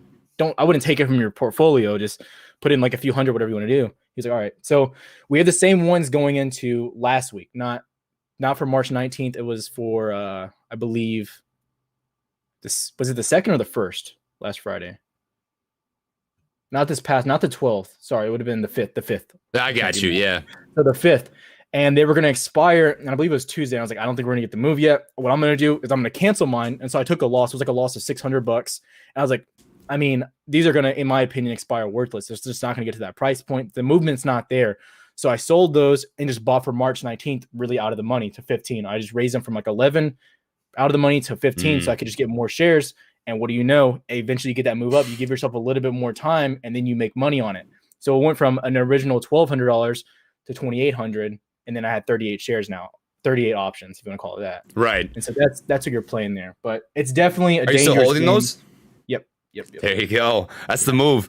I am so beyond bullish for this next coming week. There's just way too many good catalysts coming up. I mean, you have that insane, ridiculous tech bubble correction that happened last week with people freaking out over inflation rates, over bonds going up, over the tech bubble. I mean, I just don't think there was enough catalyst there. I mean, maybe you've got a little bit of a housing market situation too. It's a pretty extreme seller's market right now, but that's just like nothing compared to the crash we saw back in March. So you're having this crazy bounce back with tech stocks techs like Microvision, all those different tech companies. EVs are making a nice bounce too, and that just feeds into the whole market because when the Nasdaq's green, AMC moves. It's moving. You know, I mean, what I think about is when that correction happened, the Nasdaq going down 2 or 3% a day for like that straight week. AMC was still holding. I mean, it was either flat or just barely down. Nasdaq had that 3% day, boom, just freaking rocketing. And even if the money doesn't go directly into AMC, from the stimulus checks, from the market correction, bouncing back up, it's going to affect AMC because people are going to be more bullish. They're not going to be afraid of the rug getting pulled out from underneath them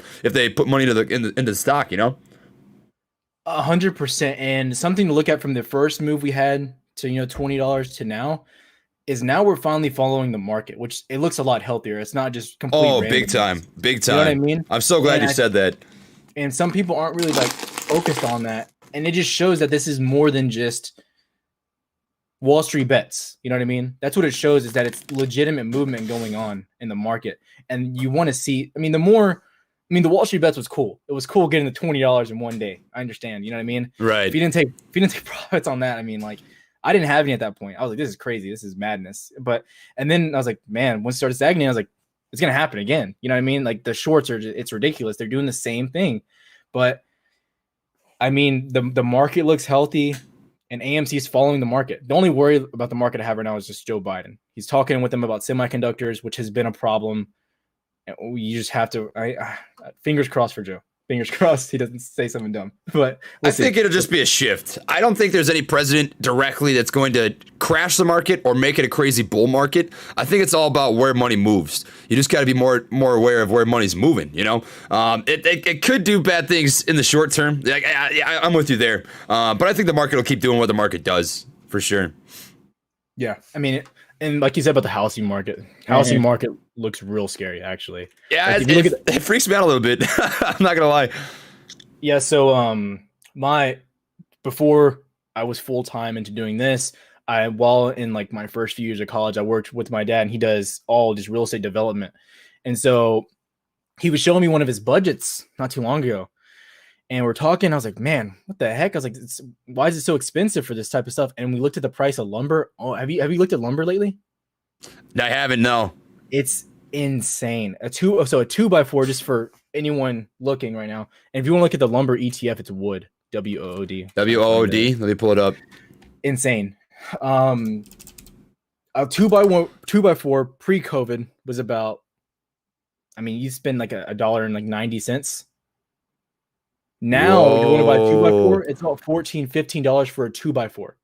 Look at this. What a disgusting chart. And it's crazy what's being shorted and what's not being shorted. You know what I mean? It's so backwards, man. I feel like the market now is just a freaking meme. Like nothing makes sense anymore. Look at this disgusting run from $39 all the way up to 90. Wow. It just shows what's going on, and it shows the greed of the market. That's what it really shows, is that people really don't think, it's the housing market setting up equally as bad. I worked directly with him doing acquisitions and finding people, that wanted to sell their houses, having problems and stuff. And people, especially now, if you don't know, you can't get evicted right now, essentially, here in America. Right. You cannot pay on your house note, especially with Biden's new rules and stuff. I'm not against that or anything. I'm not going political. But what I'm saying is that people are months and months behind, and people in the apartment industry and stuff like that, they didn't have to pay their bills for several months, right? And the way it stacks up is you don't just get forgiveness for that. The government's not coming in, and it just stacks up month after month after month. So evictions, and it's getting crazy, and I think Airbnb is going to be heavily affected pretty soon as well. You think positive, bullish, or bearish? I'm bearish, but I think we have time. I think Biden and the blue wave and that side of the party is going to buy time for that side of the market. And it's kind of the inevitable. It has to happen. And it's just been setting up. It's a rotation. It happens all the time. Right. It has to happen with the market. But people are buying houses with 580 credit scores. That's true. That's true. Yeah. I don't think people understand how easy it is to have a 580 credit score. You just got to kind of show up. Yeah, right. Just open a first credit line. Gosh. You're heated on this, man. Look at you go. Crazy. I love it. One sec. while you're doing that, I'm just gonna read off some of these super chats just to recognize people that are donating. Thank you to everybody that has donated. If you were not aware, all of the donations from this chat are gonna be going straight to veterans, multiple organizations. One of them being the Wounded Warriors Project. For every $1,000, I'll be matching 100 of my own dollars for a total contribution of $1,100. So we're right about at 6,000 right now is where we're going to be sitting with my contribution added to the donation. So thank you to everybody that has done that. It does mean a lot to me. If you want to check out Tyler Wilson, I do have his channel linked in the description box. You can also click on the handle in the title. It'll bring you over to his channel. And per the nature of the channel, if you want to see me rip a crack of the Kraken, if we get this video to 3,000 likes, we'll be taking down a little bit of the king of the Black Lagoon. You know what it is. So Close. but we're super close. 2,772. And it's starting to move up now. That's good stuff. So thank you to Cooking with Segra, Devin, Big Rob. Thank you for the $50, brother. Keep up the great videos. Diamond Handing. Hold on. 3,300 shares. You got me beat, man. I've only got 2,313. I felt pretty cool with my my 26K, but here we are. I'm eating my stimmy in MVIS. That's awesome. Aaron, I know that I'm not quite getting to everybody, but you guys are recognized and you are appreciated. So thank you very much. Sill. Let's talk about Sill. SEEL. What's your take on that? That's a company that I made a quick profit on because when I day trade, I typically scalp. I don't play options as much, not because I'm not comfortable, but because I'm good at scalping. Like I feel good about technical setups and being able to find breaks over support resistance lines, different patterns you're seeing on charts. That's my go-to. What do you think of Sill? SEEL. Yeah, I'm looking at it right now. Therapeutics. Right. That's fair. That's fair, man. It's just my weakness. You know what I mean? So when people ask me on stream, I mean, I'm always straightforward. If I don't know nothing about the company or if I'm not behind them or, you know what I mean? I look at a chart, but therapeutics, I don't think therapeutics can go against a trend of a chart very, very quickly. You know what I mean? Right. So that's why I'm always very cautious for people. I'm like, you just need to really know. But like with eyes, right? With that FDA approval, it's looking like they have a really good product on their hands. They do. They're holding up really well. Really, really well. That's the part with them. You know what I mean? And we've seen other ones run like that. I mean, I've played some therapeutics here and there. I usually only play therapeutics if someone like, so let's say you message me like, look, this therapeutic, they're going to get FDA approved. I'm very confident in them. Then if someone I really know and trust tells me that, then I'll probably put some money into it. But for the most part, they can just get dangerous. And you got to be picky and choosy for sure. You have to be picky, and you can't just be like every single play. This is what I love. This is, you know what I mean? Right. But the chart though, you probably made a killing on these guys. Just looking at that giant wick it's been I mean, it's been on. Look at the last daily. Look at it on the 1 minute charts. It was nasty, man. That is the cleanest move that I think I've seen in probably a month. Up to 589. I'm gonna pull this up for the screen so everybody can see it. I presented this over the Discord. I rebought in. Kind of mistimed the bottom, but I bought in for the first time at 390. So it would have been right about here. 393, I think was my position. And I sold off right about here at 547. Made off pretty good. Mistimed the bottom. I bought in at 485. So I was hoping that this would be pretty close to the bottom right here. Wasn't quite there. Bled off a little bit more, but the chart's holding up well. Look at this huge technical support line. I love that. That's pretty solid. But the downside here is, as you're saying, these pharmaceuticals are so wicked. They can really swing hard one direction or the other. But I made off pretty well. I mean, like I said, 393 up to 570-ish, 550. That's not bad. I'm happy with that. Yeah, that clean break too. Is that 445? That was right, 445. That was dirty. Triple top, man. You don't usually like to see that, but AMC's doing the same thing, but those higher lows. You know what I mean? Exactly. That's what I try to tell people is the higher lows as you're triple topping. That's what leads you to be. I mean, AMC's doing the exact same thing right now. I mean, it's that wedge setup, right? When you're setting higher lows and you're triple topping, that's not bad. It's when you're setting lower lows and you're topping out that scares you a little bit. But that's a strong chart setup. When I saw that, I was rubbing my hands, dude. I was like, this is so nasty. I can't believe the setup on this thing. Yeah, the way that's when you're looking at. So I try to give my best look at people want therapeutics, but looking at on the 1 minute, man, that is like. That triple top, especially like on these lower time frames, when you see it's more probable when you're on the lower time frames to see more of these triple tops and stuff like that. Right. Especially with these types of formations because it's a lower time. But on higher time frames, that's typically when it gets scarier, in my opinion. But no, I know it. Yeah. I mean, I've seen people kill it with them, and it's risky. Yeah, for sure, man. It's just what I struggle with. But I trade oil, and people are like, dude, you're a boomer. I'm like, but it works. You know what I mean? I love like, it. If we look. I mean, people are buying oil like crazy, especially with everything that just went on in Texas and reopening. I mean, you just got to play what the market gives you. And if you can trade them, I mean, all power to you. All power to you. For sure, man. You know, what's interesting about oil is that I feel like nobody's really talking about it. You know, I'm not personally, I don't invest in oil. If you're gonna make money out of it, that's cool. That's awesome. But I just don't even see YouTubers really talk about oil. Is the crazy thing. Maybe it's just because it's a boomer investment. Who knows? It doesn't get views. It really doesn't. You know what I mean? And that's the thing with YouTube and the way the algo works is doesn't matter what your thumbnail is and stuff. But if they know that it's something that doesn't like talking about Exxon, right? It's not going to get that view. But if you look at the Exxon chart past month, since November, it's just been scaling. Fang, we traded Fang, Diamondback Energy, a huge oil company out of West Texas.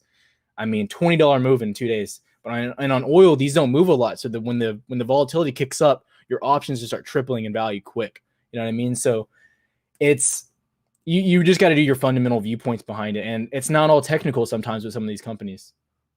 Yeah, man, you're spot on for sure. It's a hybrid of technicals and qualitative analysis. You know, fundamentals. You got to have a hybrid system. JDM Tony dropped $100 in here. Says about to get them.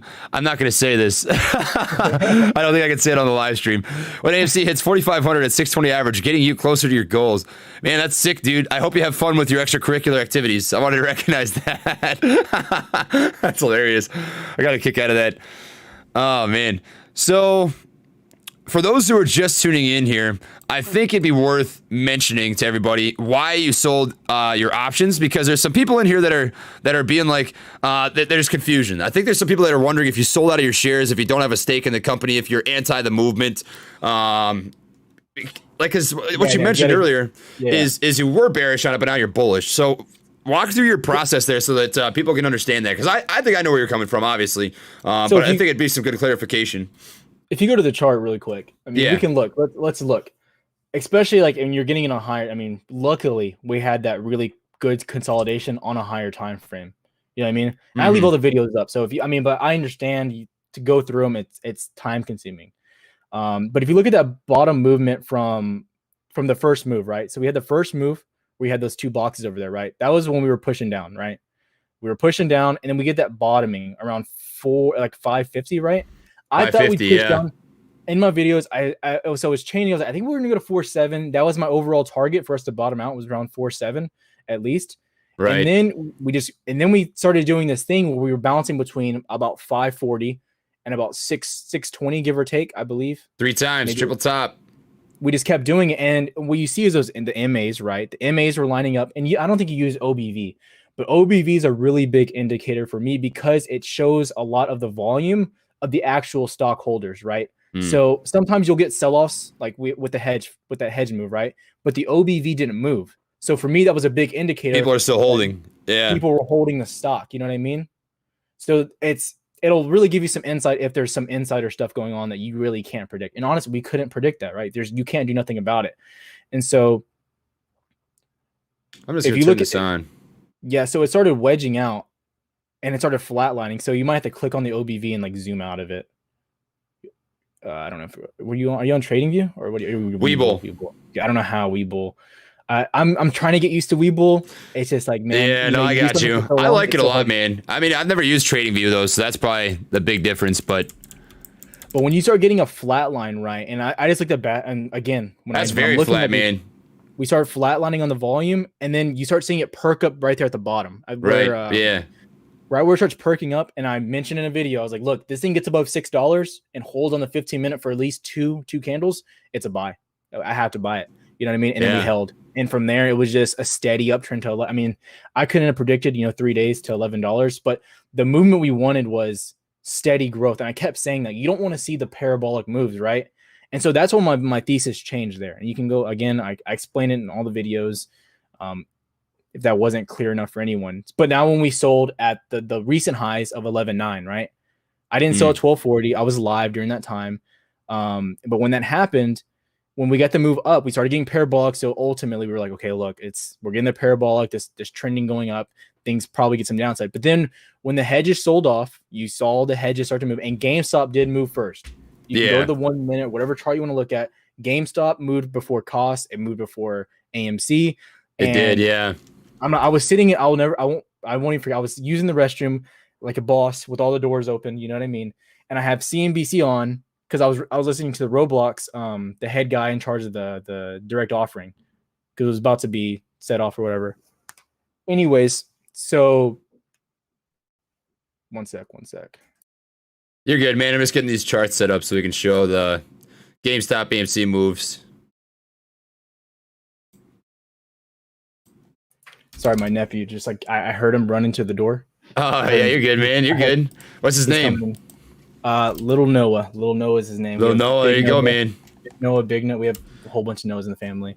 Sick. He's coming over to game with the boys. But so when we got that movement, it was just I knew. You know what I mean? It's like if we knew that you were gonna get the drop and you could get out before we dropped $3 or $2, whatever that movement is. That's what I did.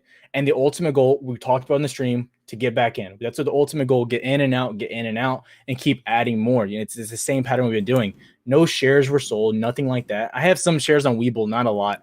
I think I deposited a few hundred, and then whatever I get from the referrals, I just flip those into shares. Mm. You know what I mean? I don't really. Right. You don't the hold shares them. don't play for me. It's the options for me. And so I just bought back in the next day immediately because those shares got locked on my E-Trade. So whenever you use all your funds on that account, because I think it's a cash account, I had to wait for them to settle immediately the next day at 10:30 we bought. And that was the play. And we got 38 options from the 20. We just doubled down back on them. And that was the play. But I mean, I understand the confusion. And I think a lot of people I think someone said I sold GameStop. I haven't bought a GameStop share the whole time. I was like, yeah, right. So you've been holding, just for clarification, 100%. You haven't sold out of any AMC shares at all. I have not touched it. Yeah. I have all the AMC shares on Webull. There you go, man. You heard it there. The clarification is on the table. This is interesting. Look at this. GameStop on the 12th bled the entire day. AMC did the exact opposite. Hard close. Look at that. This is a strength chart to a T.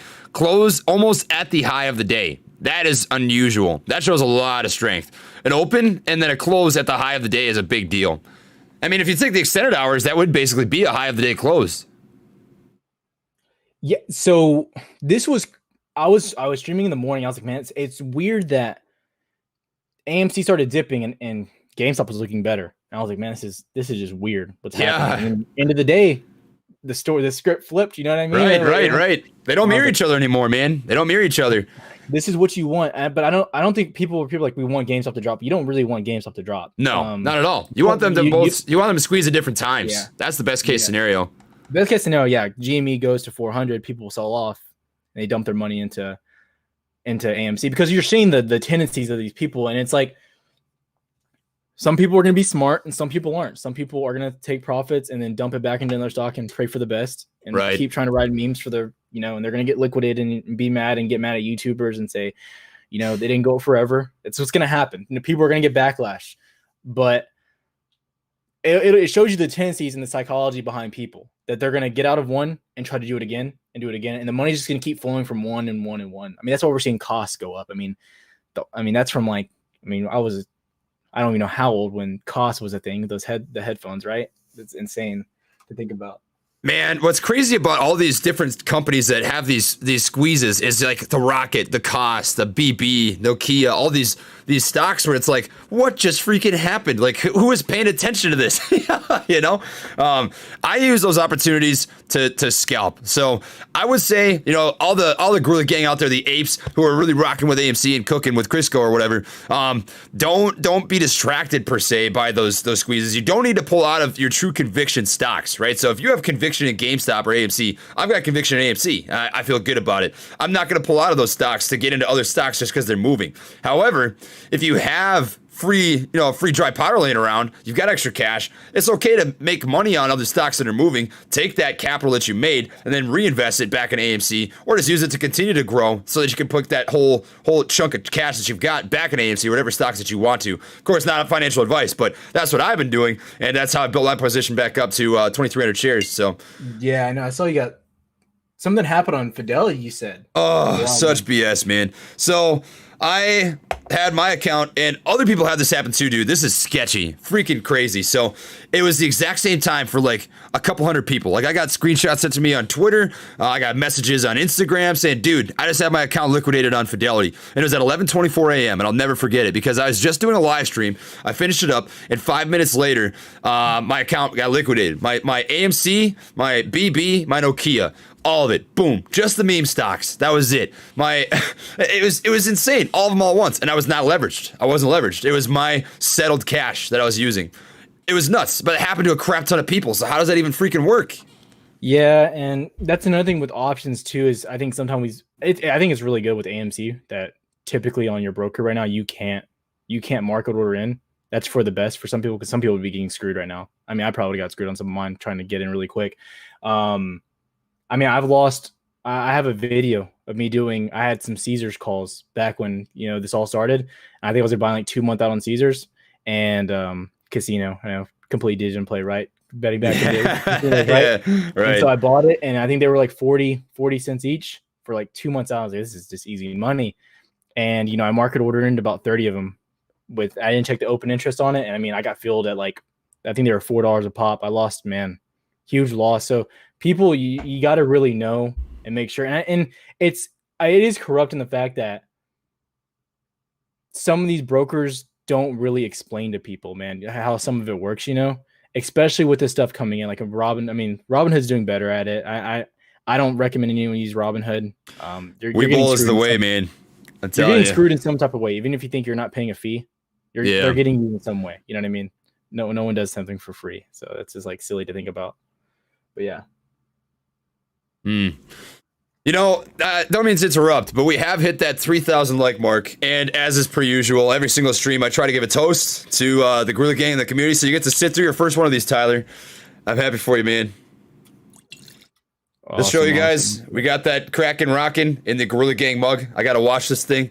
It's had a couple shots of the liquid gold here as of late, but to everybody that has donated, this is going to be for you guys. So I want to tell you guys a little bit of a story. My dad was in the military for 24 years. He was he retired. He was a special forces guy. He'd been on quite a few deployments. Did some really crazy badass stuff, like just crazy stuff that people shouldn't have to do. And I have a lot of respect for that. And I'm not allowed to just talk about work anymore. I kind of got I'm not going to get into that, but my work, you guys all know what I do, and that's all I'll say, is because of what he did. And I have a lot of respect for that. And anybody out there watching right now who has been in the military, who is a veteran, who has been medically retired, who has been medically discharged, whatever it might be, I appreciate you guys immensely. Know that my thoughts are with you, and that's what this fundraiser is all about, is giving back to those people who have served the country, who have made sacrifices, and the whole 9 yards there. So cheers to you guys. Bottoms up. You know what it is, and thank you. Oh man, I'm kind of hoping we don't hit 14.5 on Monday. I'm not gonna lie. Oh, you better be hopeful. You better be hopeful. I'm not to go in there and go mad. Oh man, Bitcoin hitting 60K. Holy crap! Yeah, man. Oh man, that's all right. Monster trades too with Mara and these stocks. How you feel about Mara? What's your favorite blockchain right now? If you're watching my videos, I don't like SOS. Yeah, man, I'm not bullish on SOS long term. I'm bullish short term though. Only as a swing. Only as a swing. Yeah, I did mention that they'll probably get a move because I figured Bitcoin would hit 60K this weekend. It moves with Bitcoin, man. All those blockchain companies, and Bitcoin hit 60K. There it was. Yeah. It's there right now. It's hitting there right now. I typically, when it comes to day trading, it's typically Mara, the one that I do. And if you look at the trend, I think weekends have been a really good time to pick it up. Just you buy it before the weekend starts, and then typically gets a pretty nice gap up. But you pick up options on that? Yeah, I do. But I mean, you really need to you have to watch. It's fallen NASDAQ. You know what I mean? And people don't like to say that crypto falls indexes, but it is. I mean, you can put the chart next to each other, and it's doing the similar things. So. NASDAQ starts off pretty strong during the week typically, but overall, Mara is one of my favorite. I know a lot of people like in the Discord love Riot. I think Riot. I just think Mara. Based on the numbers and stuff, I typically make more off of Mara. That's why I stick with it. It's got a pretty nice setup. I'm wondering if it had how far of a break was this from this top right here? I kind of wish it had a harder move over that. I'm not gonna lie. It's bouncing though, so that's good. I like that it's bounced, but typically I look for an engulfing candlestick pattern off of a bounce. Like I'm not usually convinced by soft moves like that. That's kind of a pussyfooting move. You know what I mean? Just kind of dancing around that support line. It might. You're probably right though. I'll take a look. I mean, if they move over the weekends, that'd be good for sure. Yeah, and then you kind of get some sideways action, maybe even downside during the week. But like you're just seeing this, steady trend just keep happening with them. Yeah, right. Riot looks really strong too. They all look really strong right now. I think a lot of Twitter people are talking about SOS over the week. The thing that's enticing about SOS is the short numbers. It's got crazy short numbers. So I'll check it out on Ortex. I think it's pretty high. I thought it was 100% utilization. It does. It has bad short numbers, and I've looked at I've been doing the first thing so when I made the first video on them, I used Hindenburg, because I wanted to use their Twitter account because it was the easiest way to make the video short, sweet, to the point. Hindenburg, they did have a short report on Mara too, but when they talked about SOS, they killed it. Like they did. Gosh, dang. Yeah, they basically nailed them for being a fraud. They were like, their pictures on their website aren't even from their actual manufacturing locations. They're just like pictures off the internet or pictures taken like next to them or something. And they were stealing like off of like, what's a free picture generator? I'm trying to think of one of the websites to like Unsplash. A lot of those pictures were from Unsplash. I mean, yeah, right. It's down right out. I mean, look at the utilization. That is insane. Yeah, it's 100%, man. I mean, that's some crazy numbers. I would use Fintel if I trusted the data, but I just don't anymore. You can't. I mean, I'm actually probably about to. Do you like Ortex? Do you like it a lot? I love it, dude. It costs. I just paid a yearly membership on it. It was like $550, something like that. Worth it for sure. I trust this data most of the time. Only thing that I don't like is sometimes this days to cover number is kind of useless, and the utilization only updates once a day. But outside of that, it's pretty nice. The days to cover is only kind of frustrating because if you have a stock like AMC, for example, like it takes the short interest divided by 3-month average volume. Well, if you look at the 3-month average volume on AMC, for example, I mean, 2 months ago, it's like a fraction of the volume that it gets now, so that number is basically useless. It's a skewed number. Yeah. So that I wish that they could update it and you could have like different variations of that days to cover number. But it's a good platform. I enjoy it for sure. Yeah. And they give you a lot more than just short interest. So if I was to pull up AMC, we could show you what they've got on here. I don't know if you looked at it. Have you looked at Look at this. Algorithm? Have you looked at Flow Algorithm? Yeah, that's insane. Jesus. that's insane. Have you looked at Flow Algo at all? It's primarily for dark pool data like that. So it's kind of right now. I mean, it's probably a better fit for me just because I'm, so into day trading and stuff with options. But it shows it could probably help you out too with some of your scalps too, in my opinion. It's hefty. That third one, yeah. So they show a lot of dark pool data, and so they right here, do a trial. Yeah. The guy I used to work with in my old Discord. So it's basically just shows all, and they're really reliable. Like there's some of them that I've compared it to, and they'll miss some of the order flows. So like a lot of times before we get these big moves with GameStop, you'll see a lot of call options are coming in. So this tracks call options coming in real time. Yeah. Order blocks. The trial is things like. It's really cool. Yeah. Really good addition to this. Now I would check like with support and seeing like if it's okay showing it on your YouTube. I don't want you to get in trouble at all. Sure. But what you could do, I mean, I'm not saying I would do it, Floago, if you're watching, as when you're in your Discord, you could provide some of that content for your people. You know what I mean? It's like 20, I think for a month it's like 70, but you can like reduce it if you do the yearly thing. Yeah, I think it says it's $99 a month when paid annually. So that's not bad. Yeah, it's expensive, but the guy who put me on it was the guy I worked with in the Discord, and he's a heavy day trader. So he trades primarily from like, market open for an hour and 30 minutes, and he's done and he was, I mean, I tell people like, cause we just kind of like split up and went our different ways just now. I mean, I have no hard feelings towards the guy at all. It was just like with YouTube getting more demanding on my time, I just can't devote time to people right now. And I feel like I'm just not giving back what they're putting in, you know what I mean? But yeah, so it's really good though. Super good stuff. No, sorry, my nephew is eyeballing me. He's trying to play Among Us.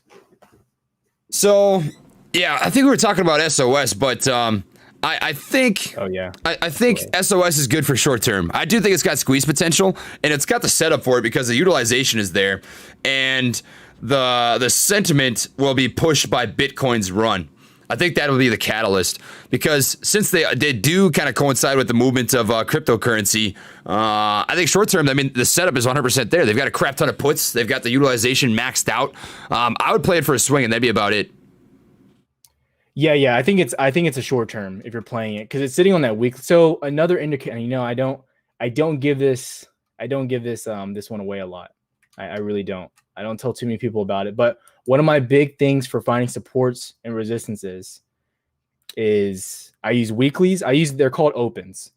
I use the daily, the weekly, and the monthly levels. And I recommend just going and looking at like how we respect monthly, weekly, and daily levels. You'll find a trend that we tend to follow them quite a bit.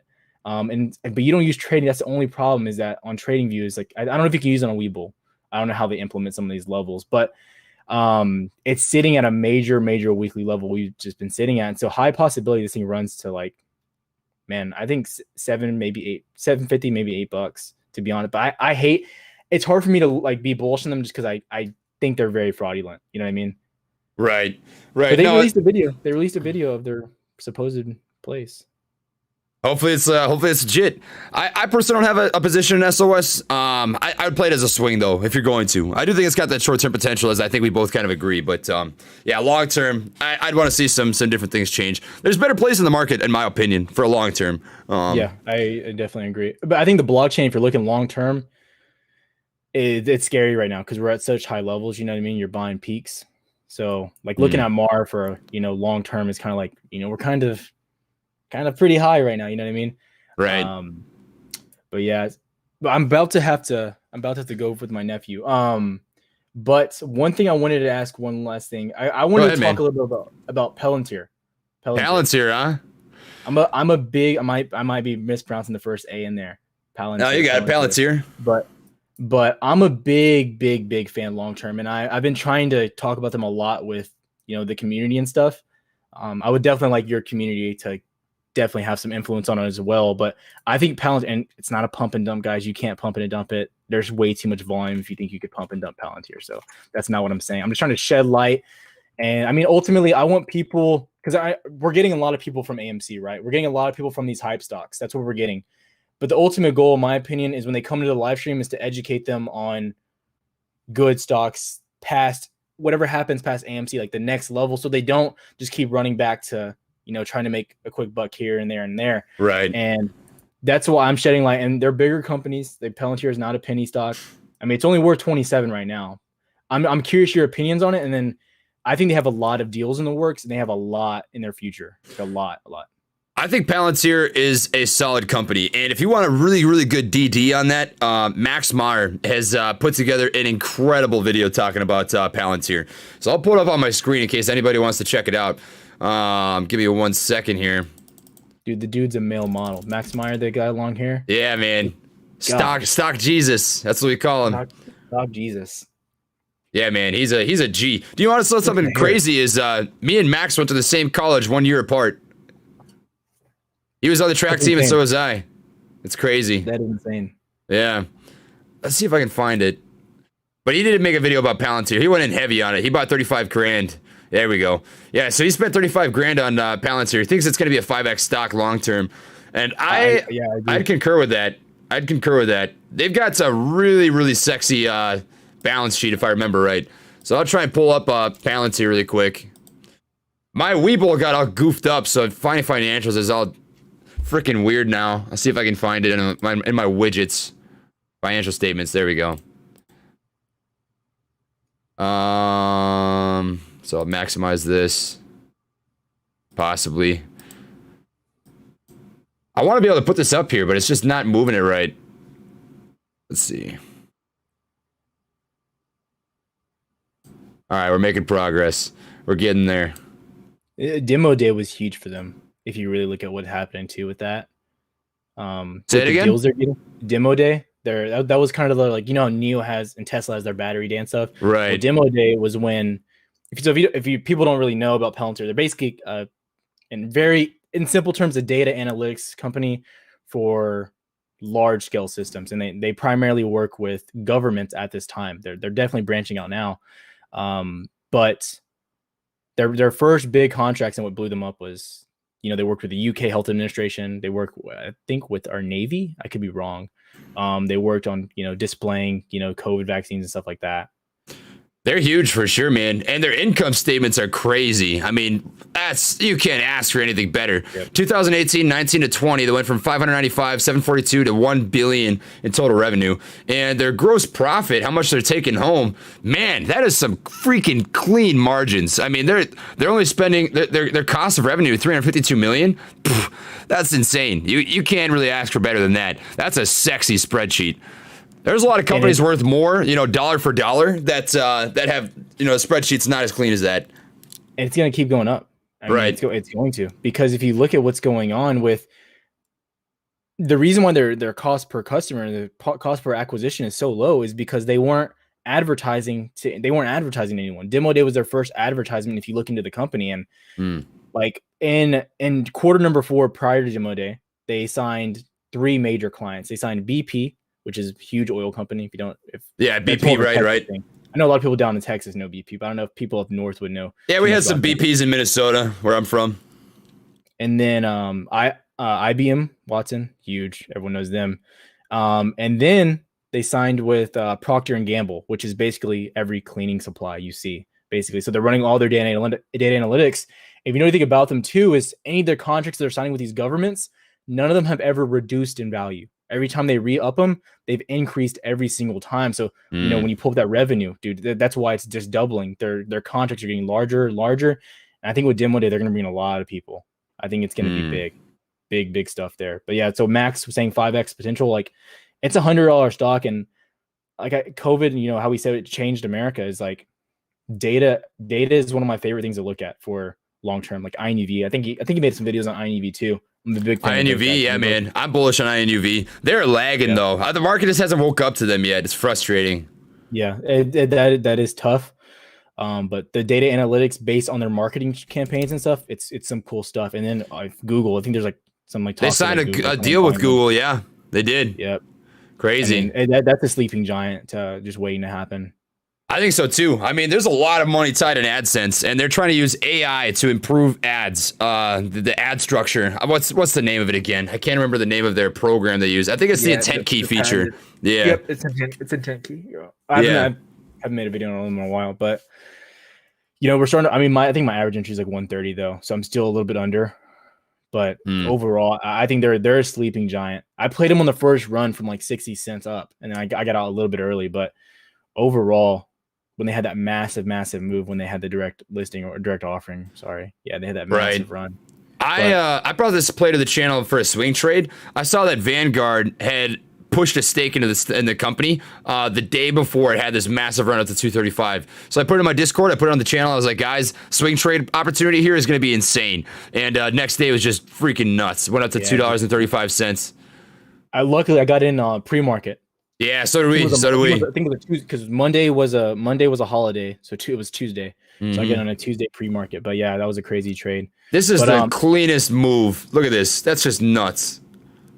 These are our candles. I sold early too. That was the front. I was like, how did we go to 220? But I mean, I can see why you would have done that. We got some pretty bad topping tails on these. I mean, you wouldn't think that it would have had this nasty move that we got right here.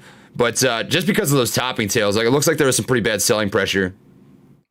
Yeah, man, it had a crazy move. That was a tough one because I remember I left 30% on the table, but it was like I'm not man. You take cash is cash, man. Exactly. Yep. I always say it's better to nickel and dime. Any last ones you want to talk about before I hop off? I'm having Among Us date going on with my nephew today. No, man, you gotta take care of you. I got you. You're all good, brother. I appreciate you coming on.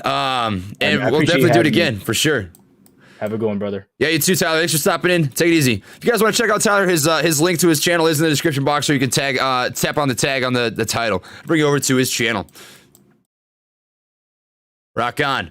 So we're back, guys. back in business, rocking solo again here for the live stream. Going on, how many hours have we been streaming now? It has been about 3 hours and 6 minutes, and I'm going to take the time to recognize these super chats. We are up to $6.1 thousand being raised towards veterans. Absolutely freaking nuts, guys. I'm going to turn off this. I suppose you don't need to see me reading through these super chats. Sorry about that. But I don't remember where I left off. I'm just going to scroll up and try and read off at least these names. And if I don't read off your actual comments, I apologize. But I am going to, at the very least, recognize the fact that you have donated to veterans, because we do appreciate you guys immensely. Thank you, guys. Hope that you enjoyed chatting with Tyler. There was some great information there available for options, for day trading if you were interested in that, right? This is a very generalized stock talk video. It's all about just making stuff happen and, learning opportunities. So, good stuff. Gonna keep scrolling back up here so I can find where we left off. All right, where were we? Coming back up. Man, you guys went to town when he was here. I can't read. I don't remember where I left off. There's so many chats. AMC squeeze. All right. Where are we at? Trying to find where I left off on these super chats because I want to recognize everybody that took the time. It really does mean a lot to me. Holy freaking Toledo, guys. You guys went nuts. That's insane. Wow. All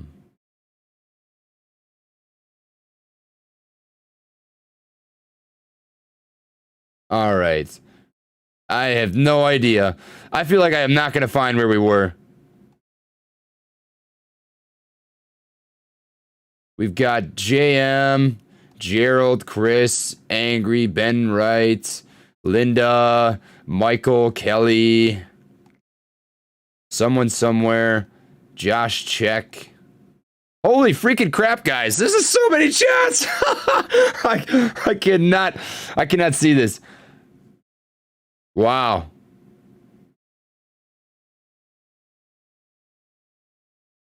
I'm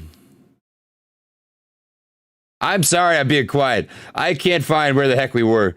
I can't find it. I just feel bad not recognizing everybody that dropped a super chat. I literally scrolled all the way up to the top, and we still haven't gotten back to where we were before. So my apologies if I missed your super chat. I'm literally maxed out on how far I can scroll up on the bar here. So we're just gonna start from the top where I can recognize people.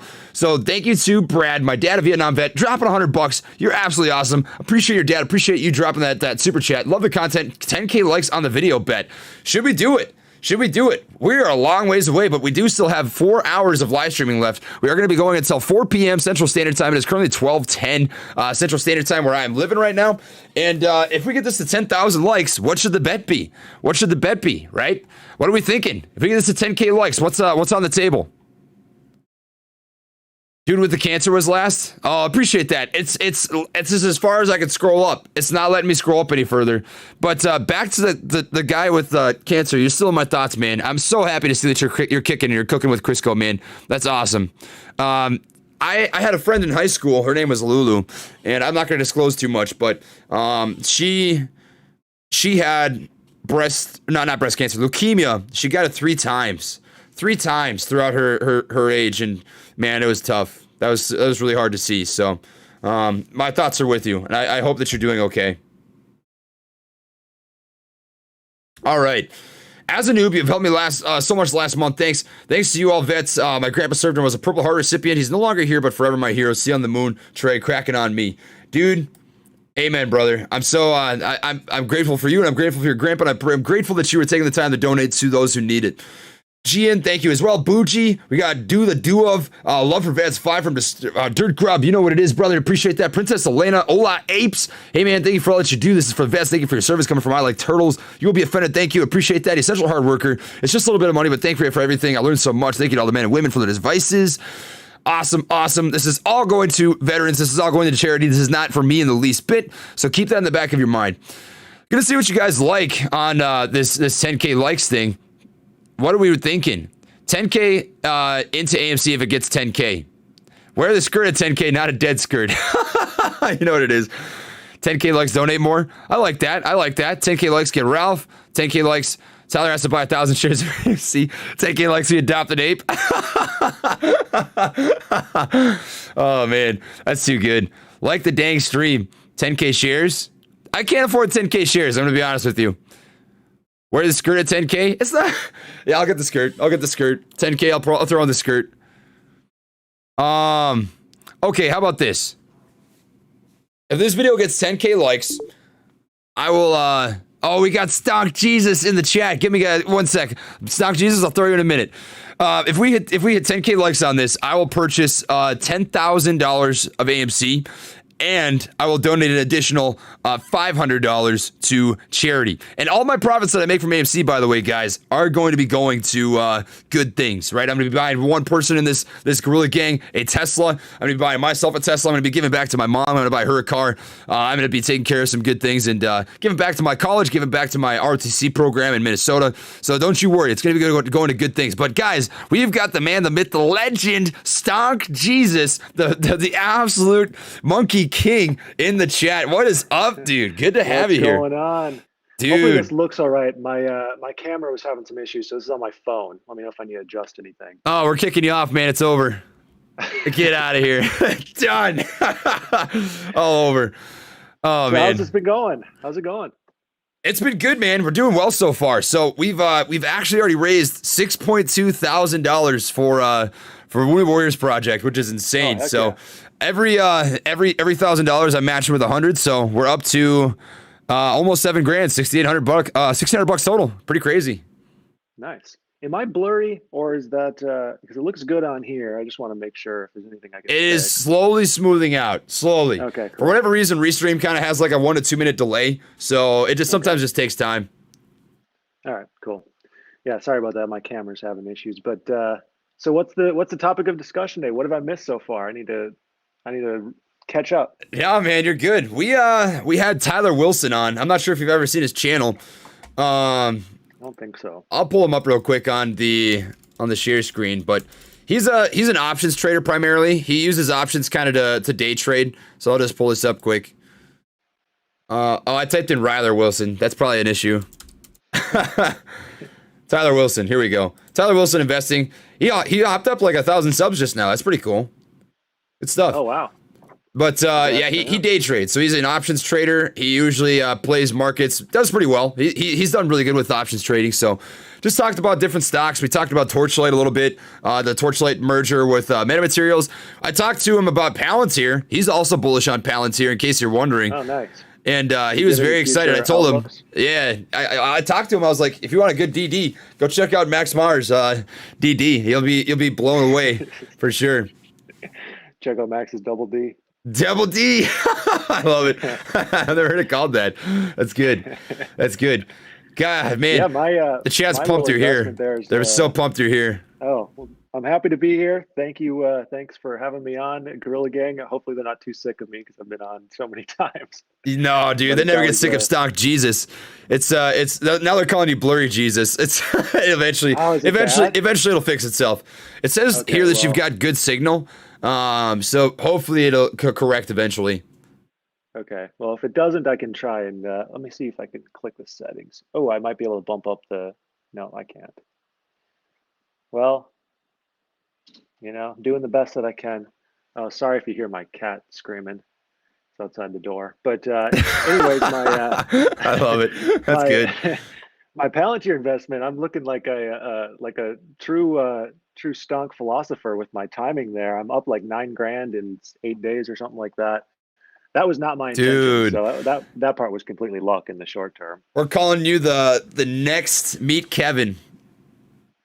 Yeah. That's good. You timed that to a T, man. That was Yeah. intense. That's freaking crazy. What did you go ahead. I was just gonna say, I don't know how I pulled that off timing wise.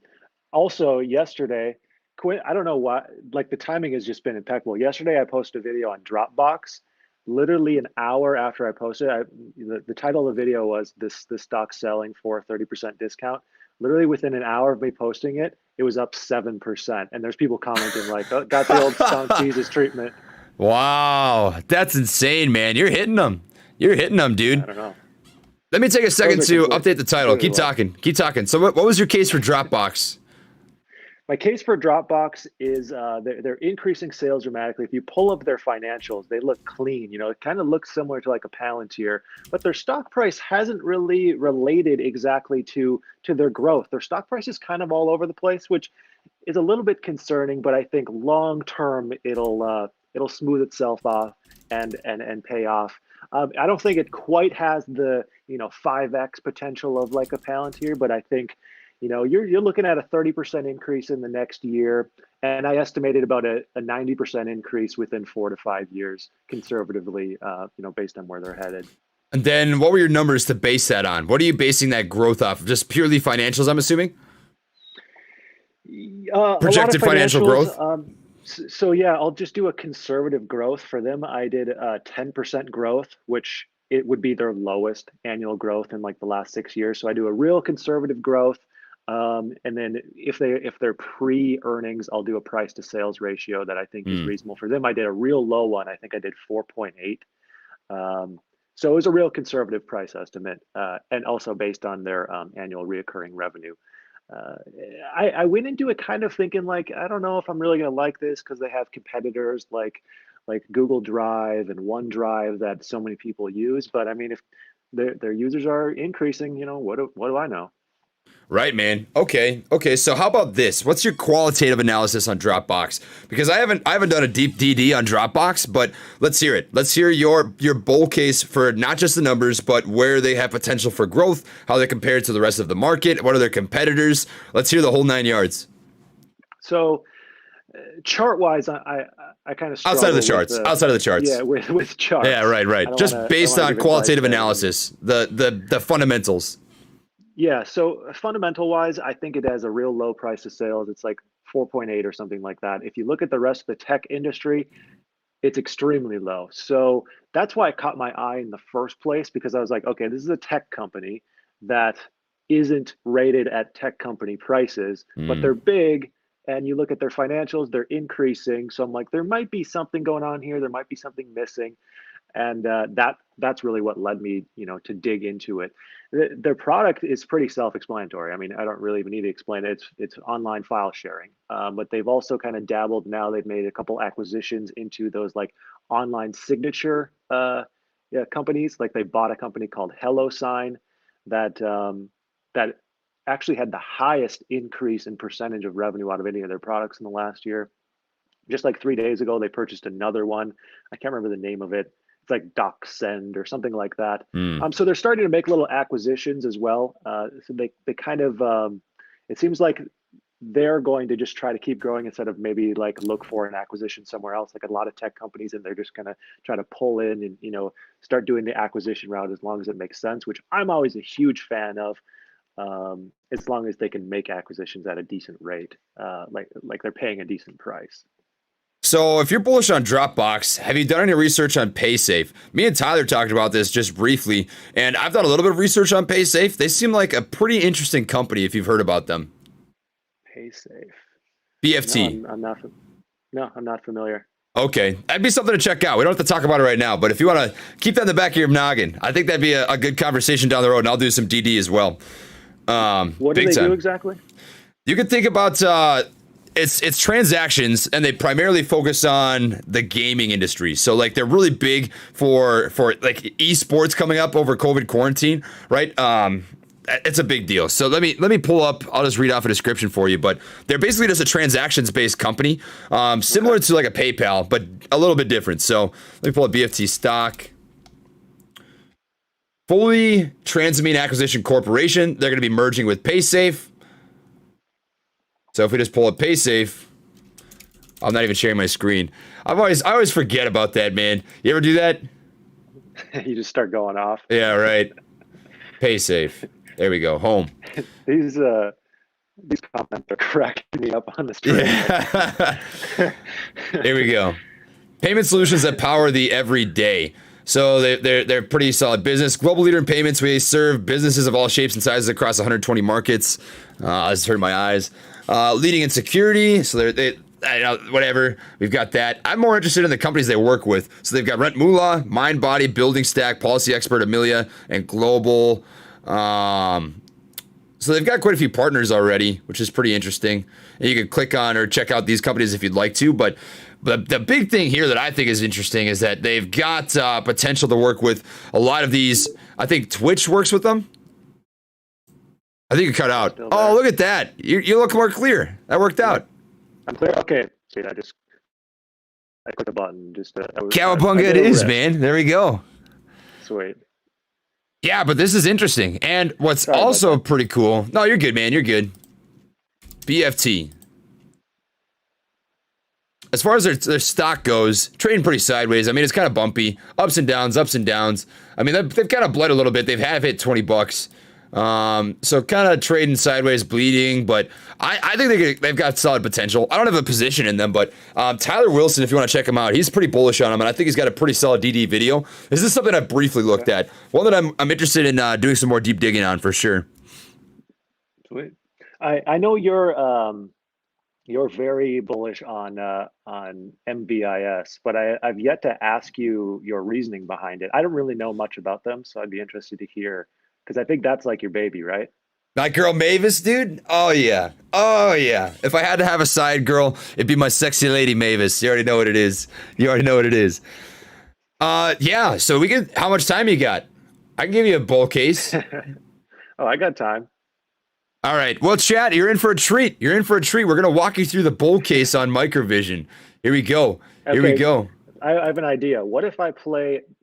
devil's advocate, if there's anything that I see that's like, maybe you should dig into that a little bit more. And let's do it. We'll both gain from it. But in the chat, I'm just going to play devil's advocate. This doesn't mean I hate the company. I don't really know much about the company. No, I got you, man. I got you. Rock on. All right, so we're going to start off by coming over to the Microvision website and just pulling this up. I'm going to get that ready, and then I'm going to get the financials ready as well, because they're not good, and I'll disclose that right off the bat, but I'll tell you why. Okay. So I'll pull up the widget. I did something goofy to my freaking chart setup, and now all the tabs that I had set up aren't there anymore, which is really frustrating, but I don't know how I don't know how to fix it. Yeah. Yeah, I messed up my Weeble too. I swear it just changes overnight sometimes, and I know. Chart. I gotta fix it, but oh well.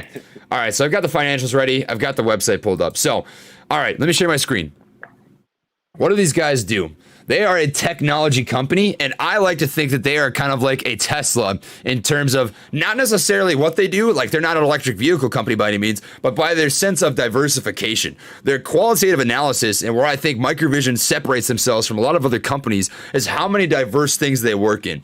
So, in level of importance, I'm going to walk you through all the different things that they've got here. So, I'm going to start off just by reading off what they've got, and this is what I value. So, intellectual property, they've got source coding, silicon design, hardware design, system design, MEMS design, which is a laser type system. You've got optomechanical, advanced manufacturing, capital equipment, so production line, testers, components, and tooling. You know what capital equipment is, and a crap ton of patents. And patents are freaking awesome because it's a way that they can generate revenue year over year over year. And if they have to liquidate and sit on cash so they can continue to fuel operations or whatever it might be, they've got that in their back pocket, right? I don't necessarily think that they're going to need to do that, but they have it if they need it. And these patents are actually really freaking cool. I mean, they've got augmented reality, microdisplay application patent. Like, it's really high speed tech. It's crazy. The consumer LiDAR application patent. So that's the consumer LiDAR. So you can use this for at-home security, for your home, right? It's pretty interesting stuff. They've got optics patents on all of their different technology that they're using right here. Pretty cool. Projection engine and an interactive projection engine. This projection engine, not very interesting to me. The only thing that's interesting to me about this is its size. It's very, very small, very sleek. It's a little bigger than a quarter, which is very small. And the thing about technology for me right now is if you're going to do something that somebody's already done, you got to make it either better or more cost efficient or smaller, faster. You get the idea, right? This projection engine is pretty small, so that's cool. It can project right onto your screen. You can see what they're doing right there. It projects right onto like a wall. You can bring up a flat top on how to cook a pizza like they're doing. This gets my attention a little more. Interactive projection engine. This is freaking cool. So you can see a comparison with a quarter, the size of a quarter, right? And it projects right right onto your table, and you can click on that and play on it. You can play Candy Crush or scroll through a video while you're you know, doing whatever you want. Yeah, it's freaking nuts, dude. Is that thing already selling, or is that a future product? I think it's already good. Enables customers to develop more natural user experiences by adding sight, touch, and gestures to existing voice interactions. So this is already on the market, from my understanding, but they're not focused on it right now. They're really doubling down on their automotive lidar, which is why I'm going to walk into why Microvision's financials don't look great. But this is cool. So they've got this interactive display class 1. So if we just click on this really quick, we'll pull it up. And this shows you what they've got going on. So the class 1 is a throw interactive display module and starter kit. You can look at all the specs here. If you want to read through that, you can definitely do so. But you can literally, this is like a tablet that just plays right onto your freaking table. It's nuts. It's crazy. You can look at all these specs. That would take you a freaking day to be able to read and understand. But they go into deep dives on this stuff, man. It's intense. That's really cool tech. Then they've got another one right here, if you want to check that out. Consumer 3D LiDAR sensor. This is pretty cool. This is good for, like, I would say security. So you can use this for smart home applications. It would be automation, security, low latency 3D LiDAR sensor. So you could use this for, like, coding for your door if you want to manage, you know, who gets in, who gets out, you know, alarms, that kind of stuff. It's very precise because lasers can pick up a lot of really cool stuff. And the last thing that I suppose not the last thing, second to last, the projection engine for head-mounted displays. So this is AR, VR, MR. Really cool stuff. And this is already actually being utilized by the DoD, the Department of Defense. So what you've got here is they call it IVAS technology, and there's a contract that was signed with the military quite a few years back, and it's essentially gear that allows them to navigate the skies more freely. So it's this AR VR technology that allows them to fly airplanes and get where they need to go with that tech helping guide the way. And these head-mounted displays, which they have patents on, by the way, are pressing technology. I mean, look at this picture. That's freaking nuts. Could you imagine having something like that sitting on your glasses? I can't get over it. And we've got somebody in my Discord, her name is Yandy, and she literally goes to school for this kind of stuff, and she's like, yeah, Microvision stuff is top notch. Like, she's learning about it and gets to work with stuff and has done deep dives on this. And we should bring her onto the chat someday and just have her tell all that stuff about AR VR, because I'm not an expert on AR VR, but I'll tell you this is if you dive into it, you can see the potential for it for sure. And then the automotive 3D. Go ahead. VR is absolutely amazing. I have one of those gear, like Quest 2, Oculus VR. It's only like $300. That thing is mind blowing how cool it is. Dude, it's sick. It's crazy stuff. By the way, we got Andrew Mo Money back here. Use one of those? I have not used one. Maybe. I don't know if it'd be the difference between VR or AR, but I've played like what is that game called? Like the Saber game where you're playing with the beats of music. You know what I mean? Oh, we got Andrew. Beat Saber. Yeah, Beat Saber. Is that AR? Yeah, that's VR. VR. Yeah, so I played Beat Saber. I played those games. It's just freaking nuts. You can't hear me? I can hear you. I can hear Andrew, but not Trey. My mic is on. I can hear both of you. That's my special power. You're gonna have to be the intermediary. Yeah, what the heck? I'll just tell you what you guys are saying. Max is saying you're gonna have to be the intermediary. Trey just said, Let me mute my mic and see what happens. Is that better? Is that better? Says Trey. Nope. No, says Max. You're crystal clear, Andrew. I can hear Max fine. Andrew is crystal clear. Let me take Andrew on. I'll put you back on. Give me 1 sec. See if this does anything. Or actually, Max. Our girl Mavis. Microvision. Oh man. Can you hear me now? I'm guessing that's a no.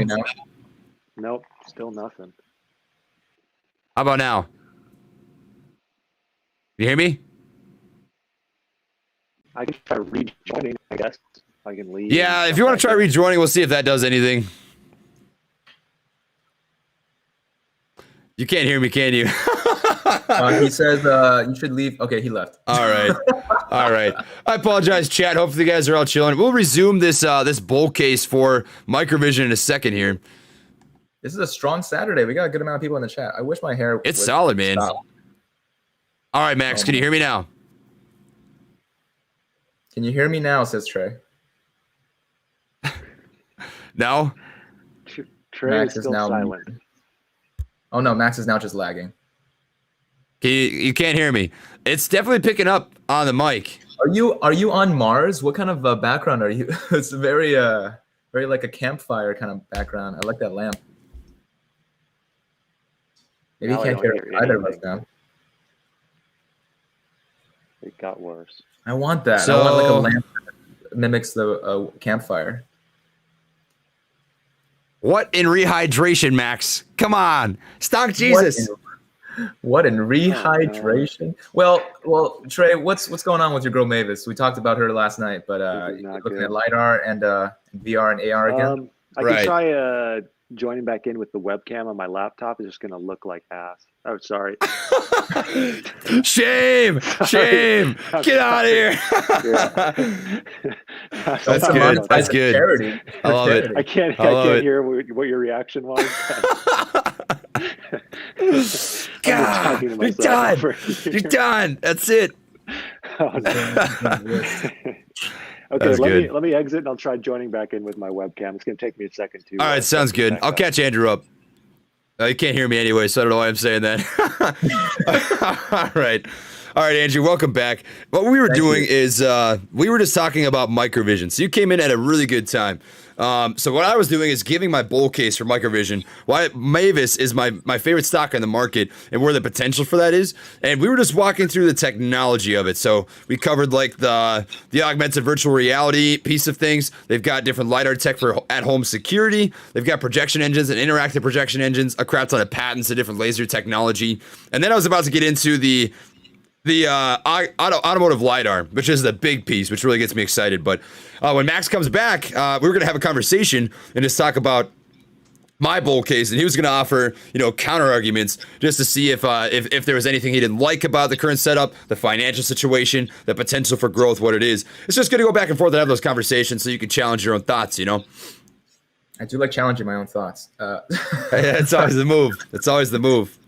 Big time. So Mavis are we looking at microvision to do anything in the short term? Like, are we expecting it to make some bull runs because of news coming up, or is this just like the general stack of what microvision is up to?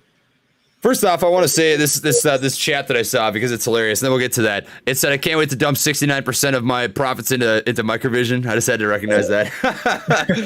But yes, in the short term, it's a big deal. It's a big deal because we're expecting a presentation on their automotive LiDAR in April, and when that comes, if it goes well, like you're gonna be mind blown. Like, let me pull up the chart for you and just look at this, man. This is gonna blow your freaking mind. Well, this isn't going to blow your mind. This is just a financial spreadsheet, but I'll come over here to the chart, and this will tell you a little bit more. So microvision. Look at this crazy run that we got up to $24. You see this disgusting green candle we have right here? Oh, baby. That was when they presented a prototype for their LiDAR tech. They moved from $14 up to 22. So that was back on the 19th of February. Okay, so, no, the 10th of February. Okay. The 10th of February. That was with a prototype. With a prototype, they tested $22 from 14. Wow.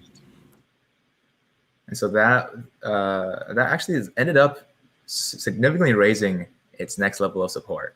And it just seems like has it not been able to drop back down? No, it's dropped. It's dropped. Yeah. We had the tech bubble correction, right? The tech bubble or whatever, and it ended up dropping down to $10. But mostly because every stock got slammed. I mean, you look at companies like Plug Power, Fuel Cell, Palantir, even Exxon. They all got slammed, and microvision just got sucked into it. Well, girl Kathy Woods was still very bullish. Still is, right? She just got on some TV show and talked about how strong she still feels about the tech sector. Kathy Woods knows her stuff. I would listen to Kathy Woods over any of those fear-mongering news sources. I try to stay apolitical, but a lot of that stuff is just mumbo-jumbo to me, man. Give me 1 second. I'm just going to respond to a text here. But what I would like to know is what your favorite stock in the market is outside of AMC and GameStop. Woo, baby. Right now, let me see. gonna go through the watch list, because whenever someone comes at me with a brand new idea, I gotta look through. And so when Max asked me this question like a week and a half ago, I said Palantir, set him off on a whole Palantir run, and now he's up like 19% as of yesterday. Yeah, he's killing it. He timed that to a T. Yeah. And it's still a good time to get into Palantir. Honestly, I wish I got into Tesla at like the 500s. That would have been really good. But now, where is it at right now? I'm just gonna pull up my weekend chart. Oh, it's back all the way up to 693. So that's incredible. I keep thinking about that guy who ended up taking a short position in Tesla. I just wonder how he's doing. I'm not going to disclose his name, but everybody in the comment section knows who I'm talking about. I feel like, okay, well, sidestepping that person has done goofed himself. We are looking at Tesla as having tested the 555 support level 3 times. Once on the 5th, once after hours between the 5th and the 8th, and then Monday again and after hours in the 5th. So it seems like it's going to be a pretty solid rock bottom at 555 right now at Tesla. So the possibility for Tesla to have a solid risk reward ratio is still very high right now. I wouldn't say, I can't say whether or not 693 is a good entry point, but if you already have Tesla averaging down right now, it's probably a good bet. And that's why, in my opinion, as the EV sector, obviously Tesla is the big giant right now. I would say that I'm pretty bullish on it. Tesla is what it is, man. It's never going to go anywhere. I just don't see it not being the powerhouse that it is, I thought we'd have a dip like this, but I would never short against it, because you don't know when it's going to bounce back. If you're going to short it, you got to be in and out, like done. Bill Gates. People are saying that person is Bill Gates. I didn't know that Bill Gates shorted Tesla. Did he? Well, it says right there, Bill Gates. Poor Billy. Yeah. That's too bad. Big Billy just done goofed. I was here an hour and a half ago, I think. An hour and a half ago, and you were up $5,000 for this charity live stream. And each $1,000 you're going to match with $100 of your own money. Where are you at now? 6,500 is where we're at right now for the chat revenue, and that means that we are currently at $7,100 going to charity. So that's good. Ow! Oh, baby. Well, Cooking with Crisco with that right Go there. get it with Crisco. Kachiga. You know what it is. I'm just playing. Yeah. What's that from? I don't want to be out of the loop here. The Kachiga? What's Kachiga from? Yeah. Oh, it's from Cars. Oh, yeah. Okay. Yeah. Oh, man. Kachiga. Okay. Now I see. Now I got it. Right. One of the bigger things that I wanted to note is so between that hour and a half, I had like a 50K celebration, a lot of which is thanks to you. So big appreciation for Big Man Trey here for getting me up almost to the level of all the other hold'em of the ape apocalypse up here. And I did also have a chance to get Pixel on stream as well. So we had a Hades Pixel Josh live stream. That's his first time on YouTube live streaming for the German and the English audiences. Wow. Okay, man. So how about this? How about you take 5 minutes here, 10 minutes, and walk us through his bull case. Walk us through what he said on that live stream with you. So right now it seems like I want to be able to be careful, because right now Pixel is also careful. So I want to be able to say, 1, he's a friend of the show. 2, he has gone on the show now 5 times. The first time was back when I was at 20,000 subs back last Sunday, so 2 weeks ago. 2 weeks ago, he was bullish on his endgame DD of March 19th being the day, or at the very least the ramp up of the GME squeeze. There were many reasons that he put, but right now, after a couple of them have been put under hot water, the biggest reasons right now is 1, quadruple witching day, the sheer amount of volume that is going to come from that day. 2, the fact that we have the XRT being rebalanced on the Monday after that Friday. And 3, looking at the congressional hearing as a catalyst for the amount of attention that GME is going to have that week. Now, I want to immediately follow that up with a theory that's been going around, especially since the people in the live stream have already talked about it. The fact that people are expecting the 19th to be the day, or the very least next week to be the week ramping up to the gamma squeeze, to the short squeeze, is what hedge funds are hoping for. right? The expectation is the thief of joy. I've always said price predictions are not a good idea. And Pixel probably is starting to realize that from his price prediction on Thursday and Friday. So that's why he is very cautious, but still confident that March 19th, that's next week, is going to be a strong week for GME's squeeze possibility. However, if it does not happen, we are going to note a lot of paper handers for both AMC and GME looking at that day and saying, this was supposed to be the day. I've been holding since whatever. I finally have become positive or net zero. I'm going to get out here, right? Because you can't keep promising that, you know, the dragons are coming like Game of Thrones. Dragons are coming. I promise you. The next book, dragons are coming. I promise you, the dragons are coming. Right. Yeah. The dragons don't come. So as of right now, he is being extremely overly cautious about the kinds of ideas that he wants to put out. Because one, price predictions is dangerous, but two, having that confidence and that like bullishness, especially coming out of his own account, he paid for another 1,200 shares of GME when the day of his price prediction wasn't seeming like the gamma squeeze. So he put money where his mouth was. However, he is being overly cautious now. That's a dangerous game, man. It's tough. By the way, Max, can you hear me? Yep, I can hear you. Can you hear me? Yes. Sounds like your camera just sucked. No. I'm doing the best I can over here. No. Your best isn't enough. You gotta try harder. You gotta try harder, dude. No, I'm playing. That's gold. Oh, sorry about the swear. I'm going to donate to the swear jar right now. Life goes on, brother. It's all good. I'm in the middle of donating. 1 second. Have you guys been knocked for swears, like demonetized? I have not yet. I dropped an F-bomb on one stream on accident, and I was okay. Whenever I have the GME folk come on, they're always talking about the R word and the A word and the F-bomb and the S-bombs. And then, so like after they did it twice, I'm like, okay, that's 2 strikes. I think YouTube will demonetize us on the 3rd. Yeah. Jesus, the second coming.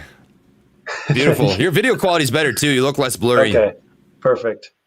All right, That's I good. just donated to the swear jar and the troops. There you go, man. Cowabunga. Thank you for that. I appreciate it, brother. By the way, everybody that has dropped the super chat, you guys are immensely appreciated. I know I'm not reading off all these chats. We are just trying to take the time to respect our guests and learn some valuable knowledge, but you guys are freaking awesome. To the swear jar, Maxmar dropping $25 to the swear jar. Hey, man, you'll fit right in with the DOD. That is, this is the way. Absolutely love it. That's gold. So how are you, Andrew? How's your morning? I'm doing good.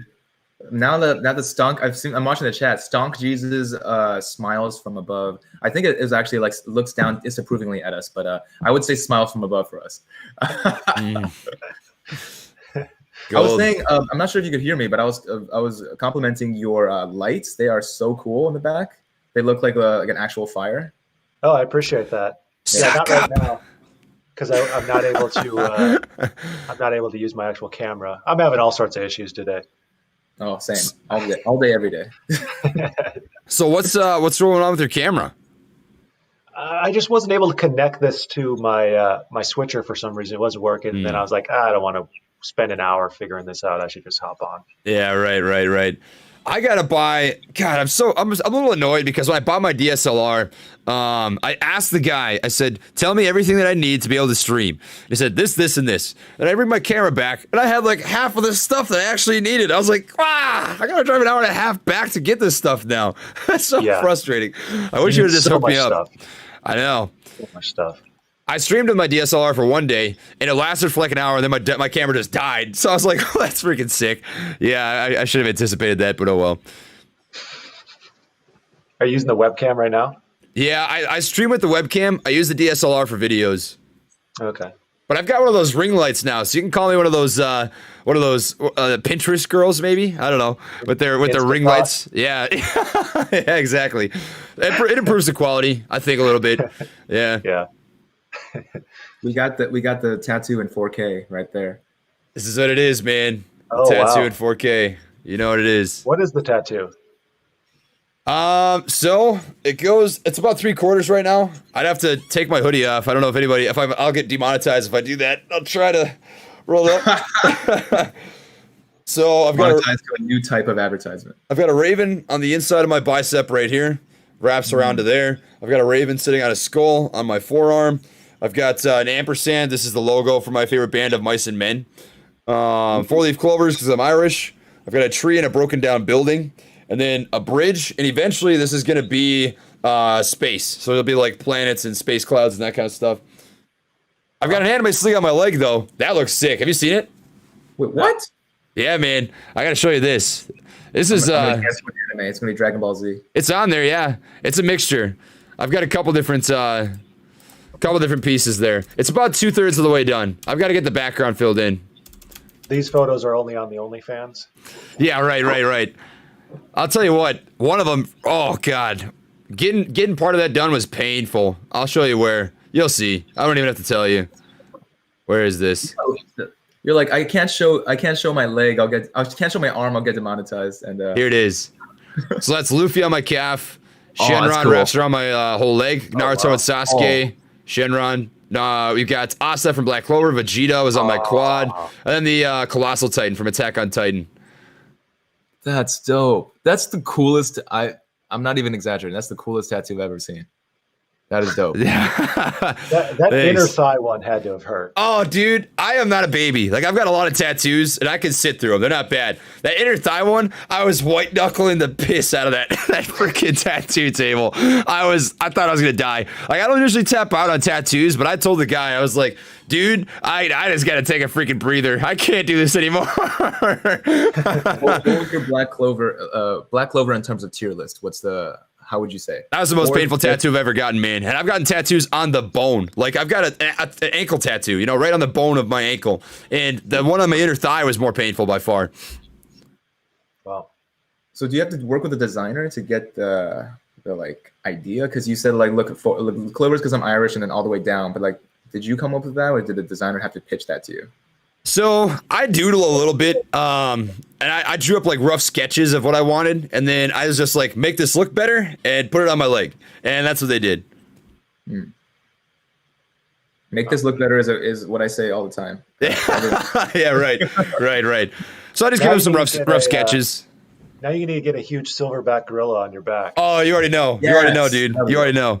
I have to get something after this AMC movement.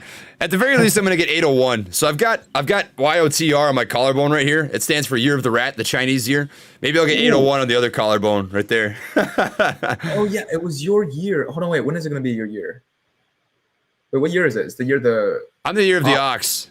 So that last year was your year. Oh, yeah. You were... I got it because that was the year I graduated college, 2020. And I didn't want to get that basic, like everybody gets just plain numbers and, that hard text or whatever. I thought that was a more clever way to do it. You get Chinese text on your shirt and it just says water. It's the opposite. When Chinese people get tattoos, they just put like oxygen on their shirt in English. Yeah, right. Yeah, it's too good.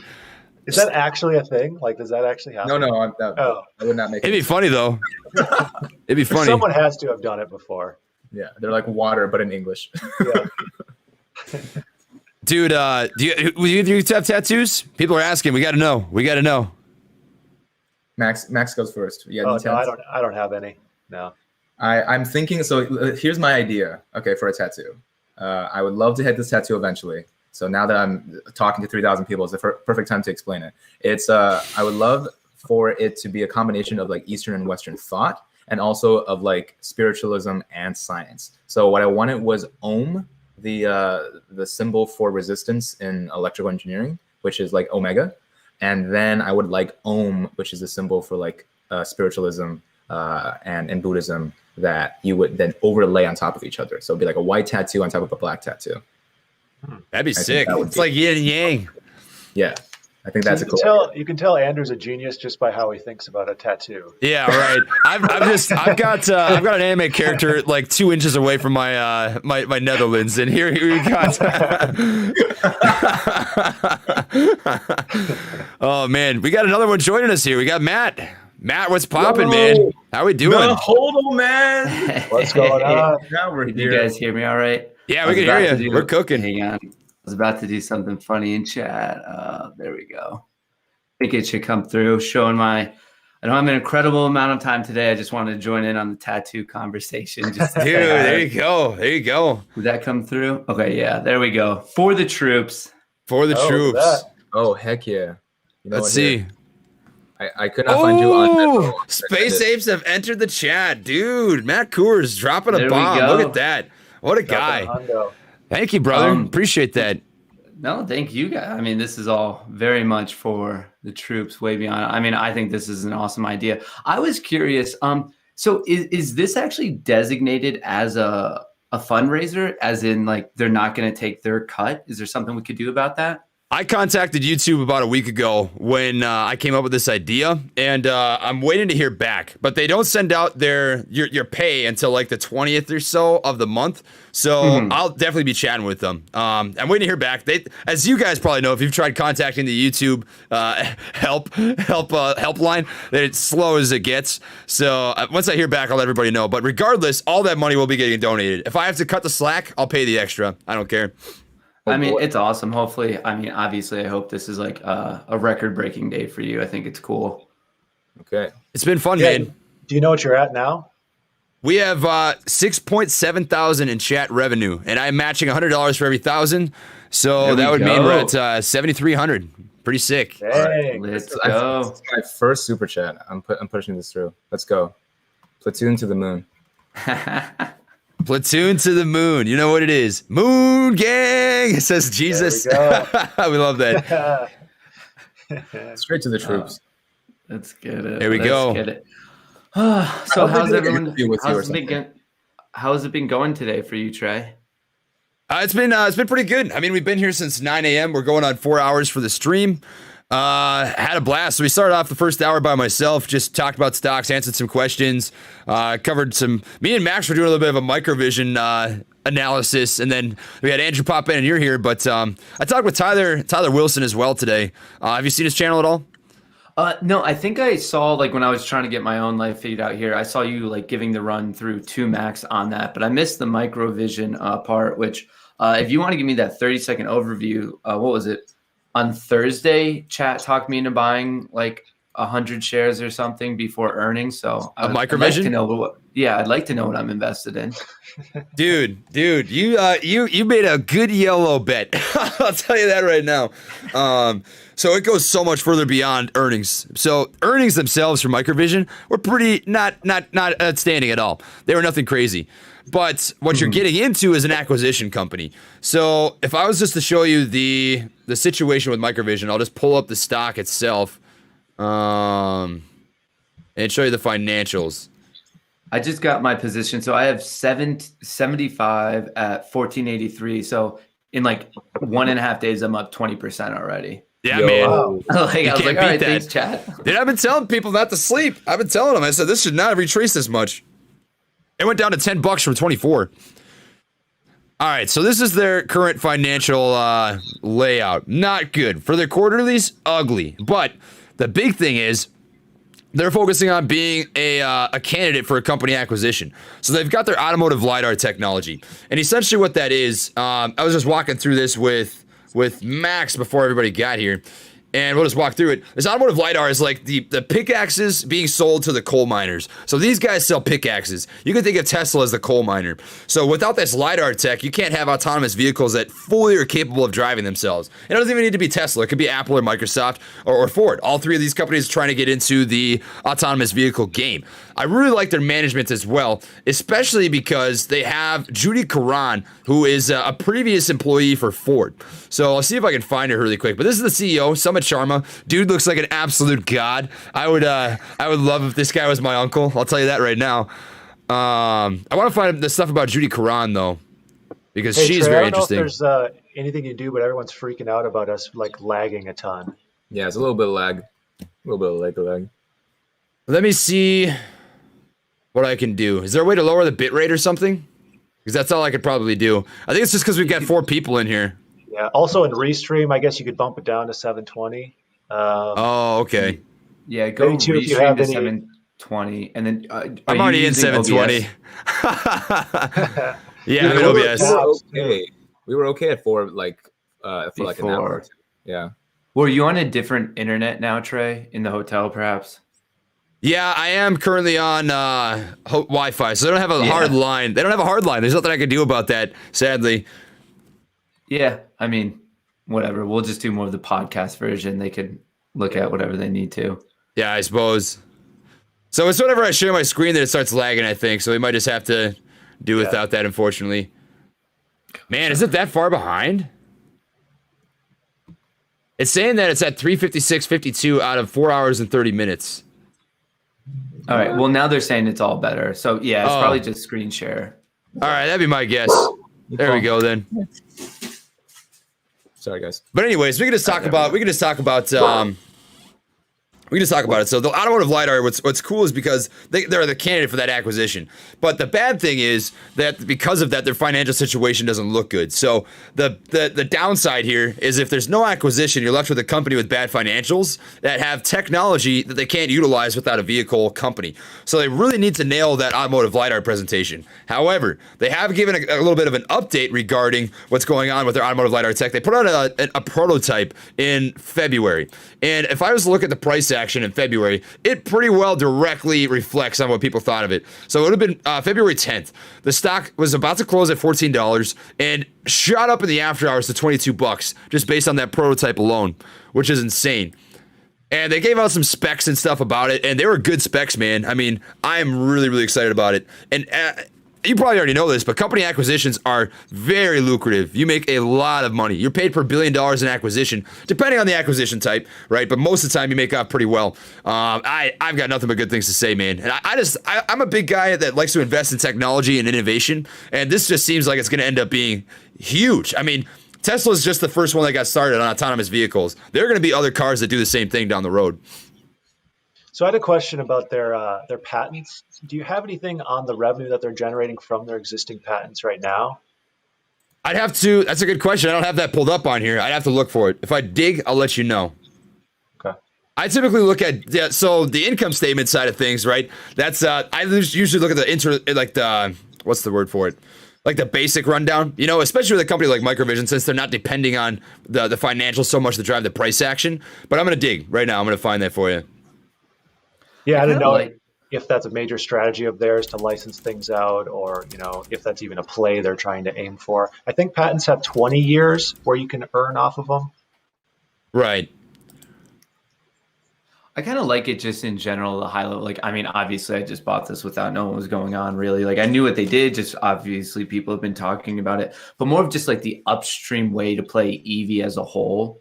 Like, it's like almost the way you play Boeing to play upstream travel industry. Like, exactly, it's the same thing. Yeah, right. That's I've been talking a little bit to my chat about like I was talking next about how much I like esports.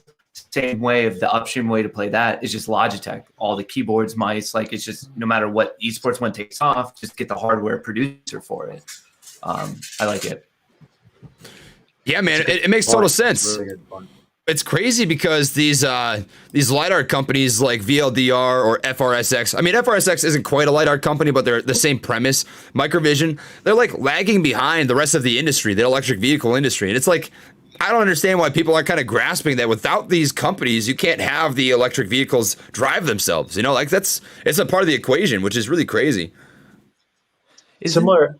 Go ahead, Matt. Oh, I was gonna. Isn't there a big deficit also in this world right now with like the processing chips, like the AMD? There is, NVIDIA, yeah, there Intel, is. Like right now, there's like a big.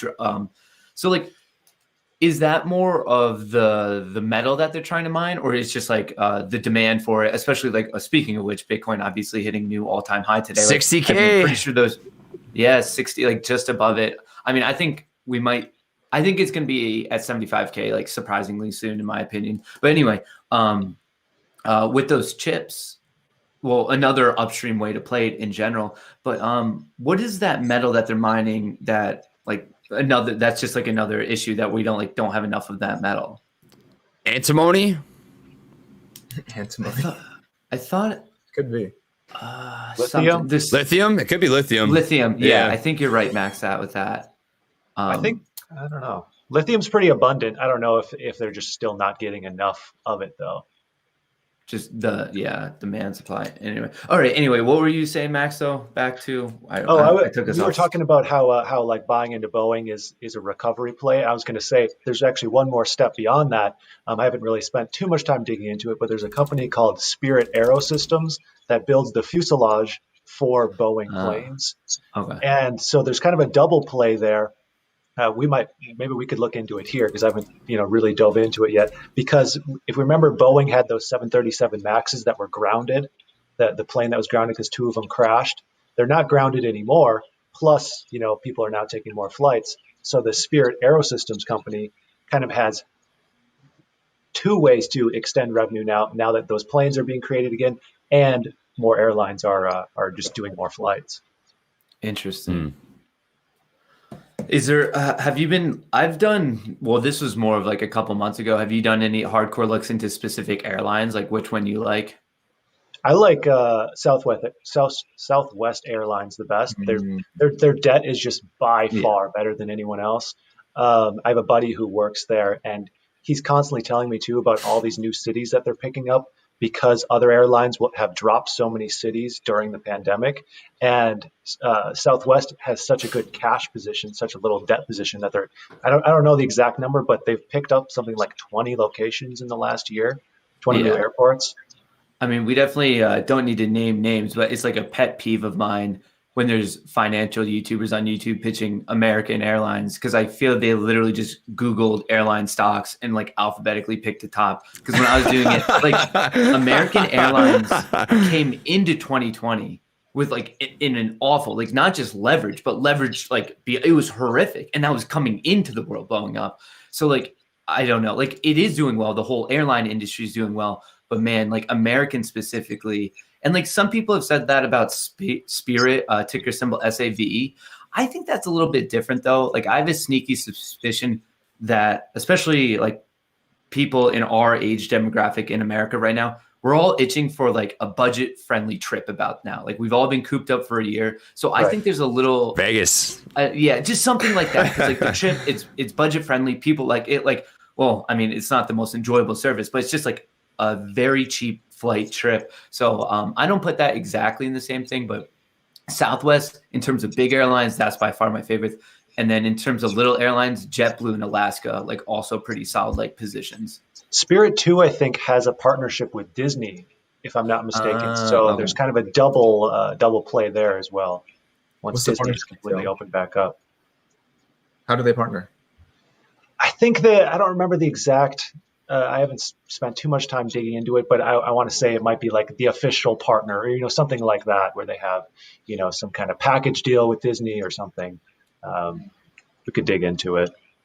Doesn't Allegiant has something with that with like Vegas, I think, or maybe that's just one of their hubs is like the Vegas area, but another just like budget friendly one. Yeah. It's interesting. But just airlines in general, I'm kind of like, I don't know if I have a position in Southwest and it's doing great. It's up like 60% because I bought 10 months ago in the middle of the pandemic. But long term, it's like every 10, 15 years, there's something that just decimates the airline industry. So I'm just not sure if it's the greatest long-term position. Interesting. I mean, wasn't it literally just yesterday that Boeing itself, though, like did super, super well? I think Boeing, let me pull up his chart really quick. I think BA like was on an absolute tear yesterday. Yeah, it was. Boeing yesterday gained 7%. Oh, jeez. Like, obviously, yeah, that's unusual. Very considerable. we're spoiled by these crazy meme stocks because now we don't remember what it's like to have a good day in the market. Yeah. Wow. I wouldn't look at that. I'm thinking, especially with like now the stimulus and everything. Like, I don't know. I think it's not. I think within a couple months, I'd feel very, very confident about Boeing getting back above 300.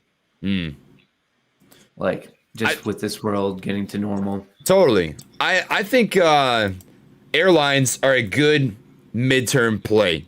I don't personally know if I would hold for longer than a year.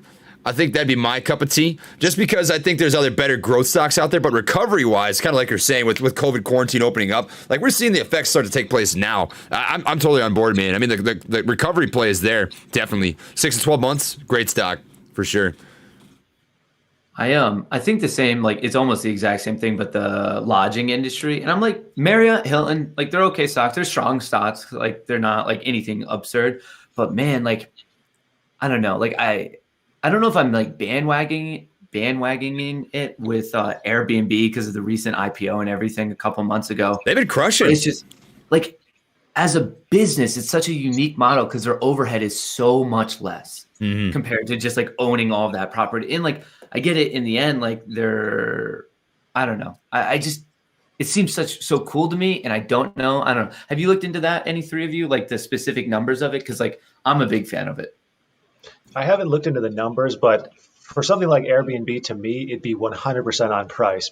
Like, what's the price of the stock right now based on my decision of investing? Because, yeah, it's like such an obvious buy-in. Like you said, their expenses are so much lower than any other hotel company, but has that already been absorbed 10 times more than it should be, would be the first thing I'd be asking myself. Yeah, fair. I'm curious in general, like even where we were a year ago, 2 years ago of like looking at the fundamentals, PE and all that. I'm curious now, and like we saw it a little bit with Tesla, and now we're seeing it to the max with AMC of GME of like, is the future of day trading, swing trading, and investing more of like a narrative based thing rather than like a true running fundamentals? Because like that was always the big argument of Tesla, of like people who hated it. They're like, well, it's only profitable because of regulatory credits. Their numbers suck, blah, blah, blah. They shouldn't be the biggest. And then everyone of the proponent, like everyone supporting it, of like where I was, it was like, no, look where it's going. So it's like, right. It's based, you're investing based on the potential for growth down the road. Yeah. Yeah. Like so much of it was like, let's look at the trailing 4-8 quarters and maybe do predictions for the future quarter. We're going to base our investments on that.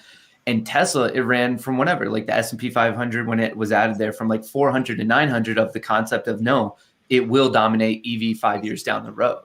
And I'm just curious now, like AMC, GME, it's a different narrative, but it's almost like, I feel like narrative-based investing could become like more of a commonplace thing. Oh, dude, I'm 100% on board with that. 100%. Yeah, big time. I agree too. Yeah. Go ahead, Max.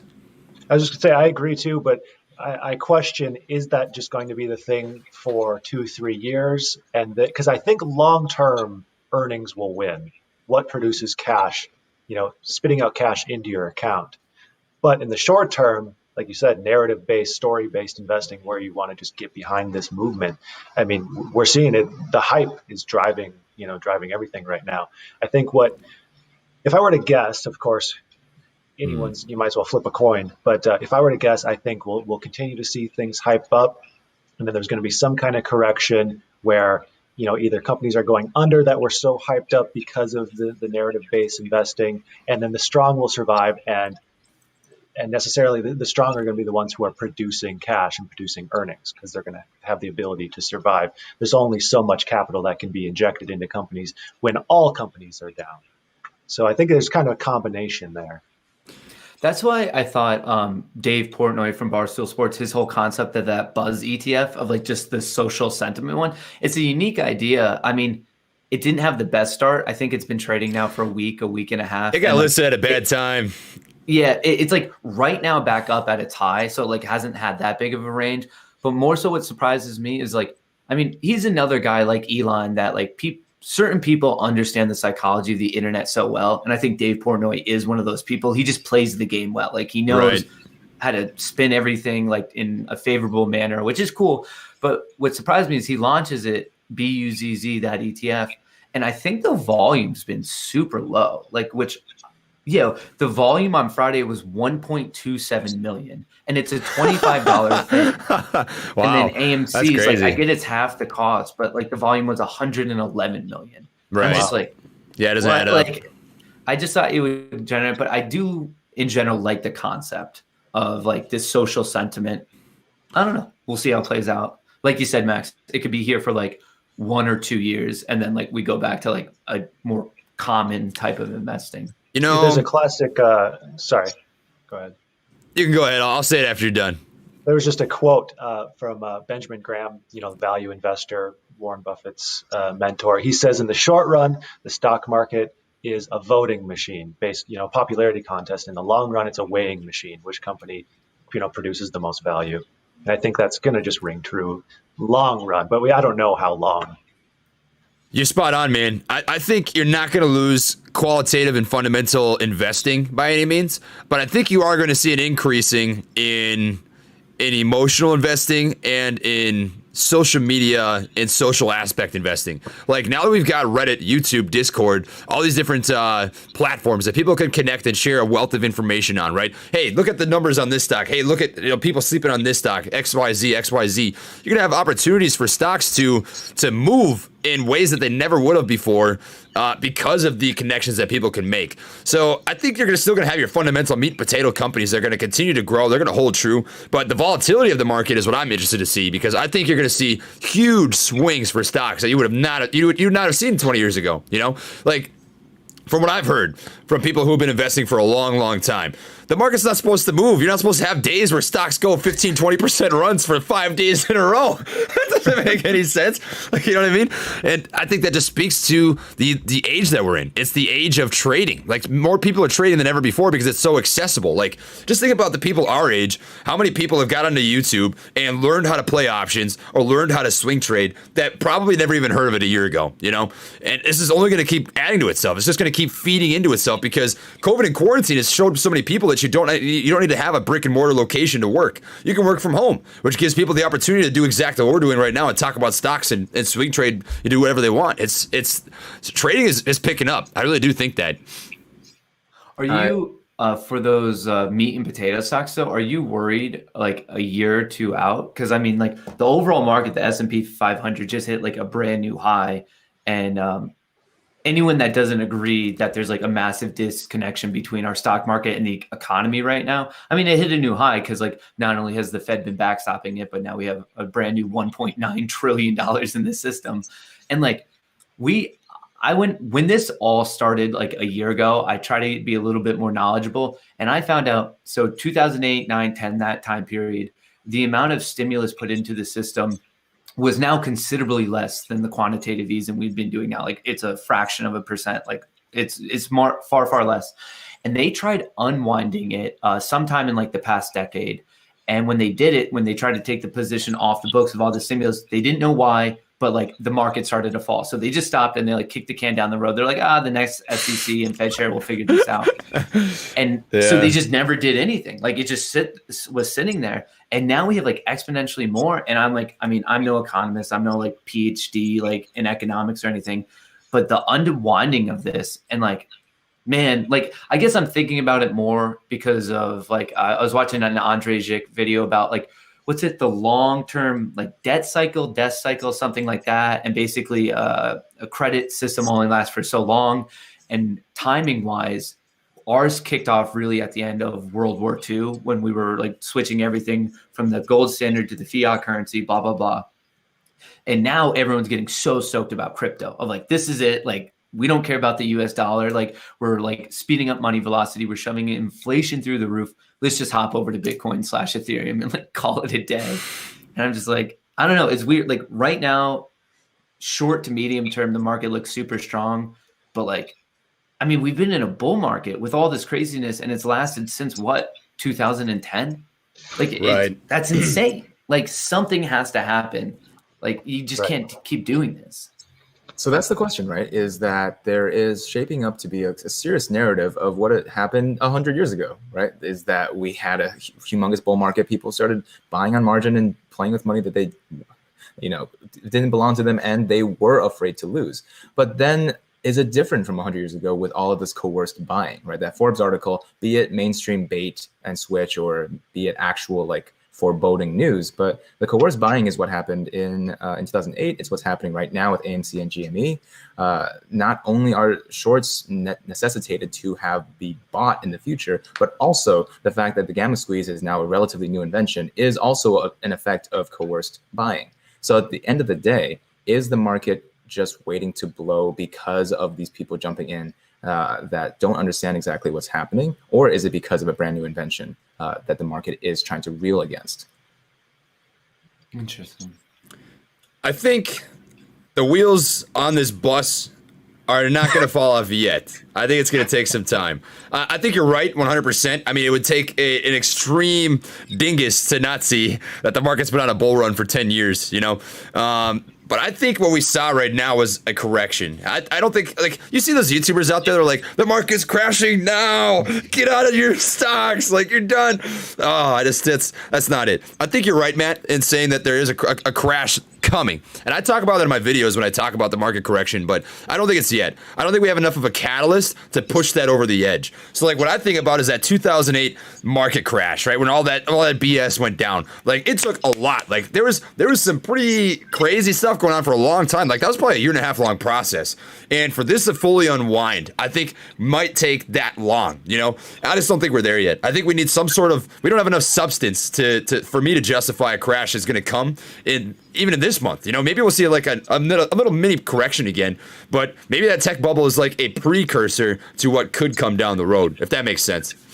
Oh, I mean, I honestly think there's a good chance we have a year and a half, 2 years of still pretty like hardcore euphoria, like coming out of this. So stimulus, world opening back up, people want to go out, hang out, go to restaurants, spend money, travel. I think the market will like remain strong. If I had to bet right now, at least for the remainder of the year, for sure. Stimulus checks are huge, man. I'm so with you on that. We should talk about this. This is big. What do you guys think about stimulus checks getting put into the market? That is such a good thing for the economy, because when I think about it, you could do two things, right? So if you've got, did we talk about this in the last stream? I think we did, didn't we?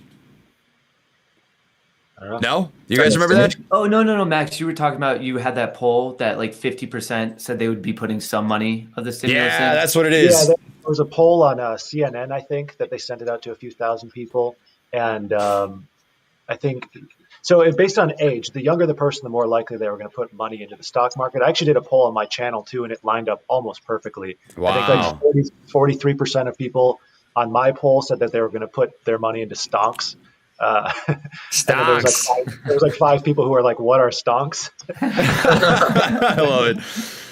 But if you think about that, that's huge. Large portion. So they're estimating between $30 and $50 billion that'll be put into the market. That compared to the whole market is a drop in the bucket. We also have to remember that the total stimulus checks, that's only like $400 billion of the 1.9 billion or trillion that that's going to be put into the market. So that's like a drop in the bucket compared to all the other programs.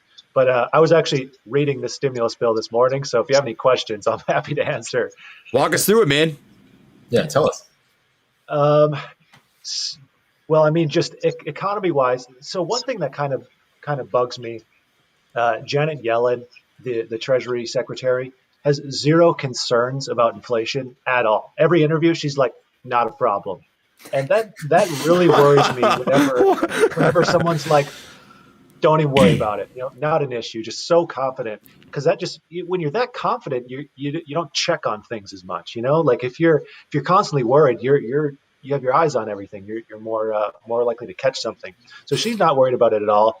Obviously, we have to listen to the experts, but looking at this inflation-wise, just to give like a kind of a simplified example of how this works.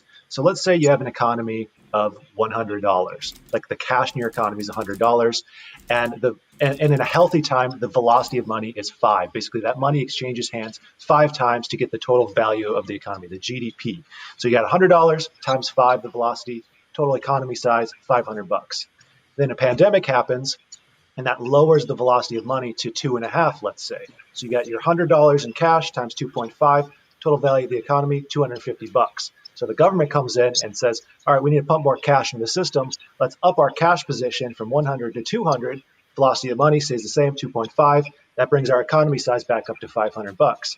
But then once things heal and people start spending more, that velocity of money, let's say, bumps back up to 5. So now we have $200 times 5. Total economy size is now $1,000, even though there's no additional productivity. That's where inflation is a major concern in my standpoint. Obviously, that's a simplified version of a very complex thing, but we have more cash for the same amount of value. That's inflation. They say they have tools to prevent this from happening, but it's a concern of mine.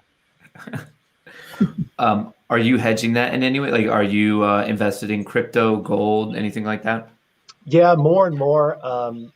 even like stocks are a good stock pick's gonna be better than cash. I still have too big of a cash position. I bought like $10,000 worth of Bitcoin yesterday, but yeah, more and more trying to hedge against it and just putting it into interest earning things. But that's also the same kind of thing where we might not see the inflationary effect for 5-10 years. Inflation was actually too low before all this stimulus money got put out. So they were like, it kind of worked out.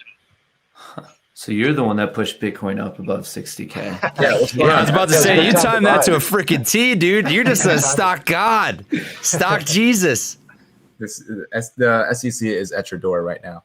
I called them because you're making some sketchy buys, man. I don't know how you're doing it, but my timing has been impeccable recently. Crushing. I've been following Palantir a bit, and then after our discussion, when was it? Early this week. I was looking for like a technical breakout, and I bought like late April calls on it for $30 strike, and it's already like they're already doing super well. Like I think Palantir is coming back. I like it a lot. This is definitely good call of yours. I heard you talking earlier with Trey about killing it on Dropbox. Yeah, I don't know how my calls have been like, because I never even tried to do like a short-term call on anything, but like my last 3 different times where I'm like, this is a good buy for the long term, like that same day it's jumped up. So I did a video on Dropbox yesterday, and an hour after I posted it was up like 7% or something like that. Sounds like somebody needs to get into trading. Like, of course, yeah, get into day trading. There was also, just to highlight how like crazy of times we're in right now, multiple people commenting how I said there's this company's a 30% discount right now. Multiple people commenting like, I don't care about a 30% return. That's not enough.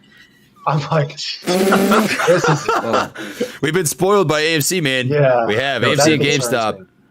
I think people are in a rude awakening when they find out like what normal returns are after this. It's the endowment effect. It's pure and simple. It's in your brain what you have to begin with. You're never going to try to compare that relatively. And when you think you deserve something, especially since the people who have just jumped on to GameStop and AMC as their very first stock ever, stock trading is never going to be the same ever again. Yeah. I posted a video actually earlier today about GameStop AMC, and they were saying about like how GameStop did nothing this past week, and same with AMC. And then you look at it over the past week, GameStop's up 92%. I'm like, what did nothing? Yeah, nobody cares. Like, GameStop's dead. Get out. It's over. I'm like, and then I think AMC's up 36%. I'm like, companies look to do that in a year, and that's like a good year. They're like, that's a great year. That's an amazing year. Yeah, it's so ridiculous. I'm like, it's all right. Like, I don't know. We gotta hit that reset button to like normal expectations. Well, GameStop is from $4 up like 10,000%. Am I right? 1,000% would be it goes up to $40. And now it's close to 400. Yeah. Right. So AMC in the past week, 38%, past month, 92%, 3 months, 189, and year to date. So over the past 2 months, 426%. Wow. And yeah. And then GameStop's year to date is 1,300%. And the past week is 92. I'm like, definitely not dead. Like, you suck, GameStop. It's over. 1,000%. I'll be right back. I'm gonna take a drink. All right. Do we think though? Is this like us just basically writing our own grave? You know, these high expectations, all these new people who only have these high expectations. Like, I feel like it only takes one big loss for a significant portion of new investors to be like, nope, I'm out. Pull their money out until, you know, things are good again. And then what kind of cavalcade of events happens after that? I think something like that could definitely happen. Like, I don't think it'll cause like a massive disruption, just because the overall retail money in the system isn't like, it's not a drop in the bucket, but it's not like the main like mover of it. Right. But I think it's one of those things that we're always dealing in proportion. So in the past, from mid-January to now, the amount of new retail traders in the market is high.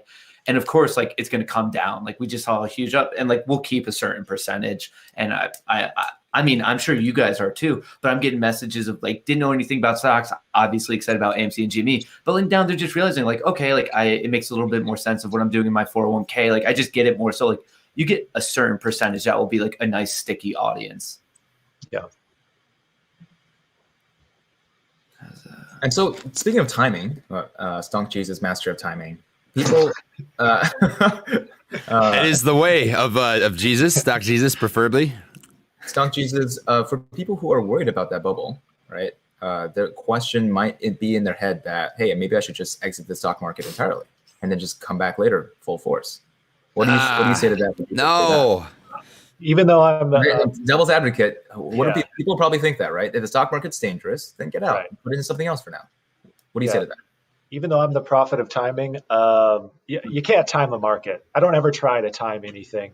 And like Matt said, this could very well continue for 2 more years. Before the pandemic in 2018, I was sitting there thinking the market is so hot right now. This thing's going to crash. You talk to most people, they're like, this thing's going to crash. Never crashed. So, if I didn't invest any money then, I would still just be waiting 3.5, 4 years later, like, oh, this thing's going to crash any day. We just don't know timing wise. So I think it all comes down to what are you buying and why are the reasons you're buying? Because if you have solid reasoning to why you're buying, you don't really care what the market does. And you almost want it to correct because then you're going to go on a buying spree. A good example of this is Meet Kevin, man. No matter whether you like the guy or you dislike the guy, you got to respect that he's freaking intelligent and he grinds like an MFer. And he timed that Tesla, like when Tesla hit that huge slump, he was rubbing his hands like this. He was like, it's time to eat on people's fear. You got to get greedy when people are scared, man. That's what market corrections are about. And when you think about the basic psychology of investing, it's so crazy because investors and traders are the only people on the planet that will buy something when it's overpriced and then sell that same thing when it's undervalued. How does that make what? You don't buy high, sell low. You just don't do that. You got to be patient. You just got to wait it out, Buy dips, sell rips. That's what I say on my channel. It's the easiest way to put it. You never know if it'll keep dipping, but long term, you're going to win. You're going to win the game if you just buy dips. That's all it is. If you do the diligence up front. Right. You got to know what you're investing in. I shouldn't say it's that simple, but if you're investing in a good company. Sorry, guys. If you zoom out, even in the 2008 financial crisis, and even in the 1920s, Black Friday, actual Great Depression, the market always recovers. So the stonks go up, like in a macro view, yes, the stonks do go up. And even if you are afraid of a bubble now, to be fair, I was playing devil's advocate. The main point of the stonk market now is even if it's scary, the weather that you will have to face will likely just be a small dip in the grand scheme of things. To really build on that, I think there's a much bigger issue going on in the world. If you invest in the market now and then years later when you're retiring, if you just think it general industry growth, stock growth, there's probably way bigger issues going on if we're just not trending in that right way. Of course, if you're picking a bad company, if it's a fraudulent company, just a poor company, that's not good. But if you're just picking solid ETFs, solid indices, and just betting on the growth of our economy, the world economy, I don't know. That's seems to be a winning method so far over the past 100 years. Justin Foreman dropped this in the chat. I think this is worth saying. Instant gratification is the society we live in. Man. Yeah, you're true. That's exactly it. Jeez. People can't handle their 92% gains in 1 week of they need more. Yeah, we definitely live in that kind of society. GameStop's too slow. I'm getting out. I'm done. It's over. The culture is we want what we want if we think we can have it. And that's you can see it in the microcosm of my live chat. I love everybody here. I always tell them to send me their dogs on Instagram. And then as soon as I mention that, people are like, oh, my dog. You haven't seen my dog. I haven't seen my dog for 2 minutes, Andrew. I need to see my dog right now on the live stream. So if people think that they can have it, they're going to fight tooth and nail for it. Meatball. Can you hear me? Did you see that? Did you see that? Yeah, that's my boy. I taught him everything he knows. No, I'm kidding. So is Meat his first name and Ball his last name? Meat is his first name. Matthew, middle name. Meat Matthew Ball. No, it's what? We have someone who made a Meatball Mo Money account, and now he talks to me through the live chat. So that's I think that's Meatball making accounts behind my back. Yeah. That's hilarious. Did you guys see the someone updated the Melvin Capital Wikipedia and they said it was founded in Yes. 2014 by Plotkin, who named after his like wife's boyfriend. Yeah, I love that, dude. I love that. It's gold. So good. That's so funny. I already asked Trey before, but did you guys see that Melvin's wife post, the troll post on RGME? Mm-mm. Okay, well this is hilarious. If you do want to pull it up, I think it's like number 1 on RGME right now. It is like a pretty much obviously fake post, but it's like, I am a wife of an investor that shorted GME, and you guys are so bad. You guys are evil for holding GME. Don't you realize you got to pull yourself up from the bootstraps? Can't you make any decent money? I have kids. You guys are gonna make us lose everything. Please We're stop. gonna lose our third house. Yeah. And it was this is a long post that's just like, you people have no morals. Like we worked hard to get to the billions of dollars where we were. From a perspective. Oh yeah, man, I've seen that. It's like just being a big baby. Oh no, I feel so bad for you, man. That's gold. That's gold. Hilarious. I'm gonna see if we can get any questions here from the chat, since we got all 4 of these intelligent ape brains, all smooth-brained apes chilling. By the way, if you don't know their names, we've got the space apes, the Neandernauts, the Mo monkeys, and the gorilla gang.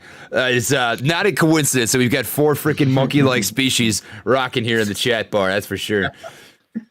Guys, by the way, we have hit 7.4 thousand in chat revenue. All money that's going towards veterans. That is freaking insane, guys. I can't believe that. You guys are awesome. Appreciate it immensely. Good work, Trey. Good work, chat. Yeah, we've done it, man. We've done it. It's crazy. Here's a good question coming from Michael. Long on AMC 1500 plus. How to contribute and play option strategy simultaneously. Option play to help the cause. How to help the gamma squeeze, essentially. I've covered this in a video, but let's chat about it.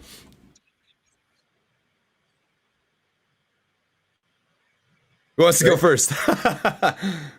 Sorry, you cut out. What was the question? Oh, you didn't hear me?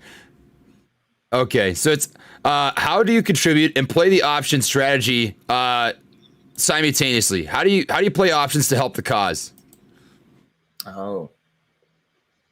Well, So- I mean, so I actually got this. Someone the other day, like when they saw that I had options, they're like, "This in no way helps us." And I was like, "I feel like that's just a big misunderstanding because it very well could."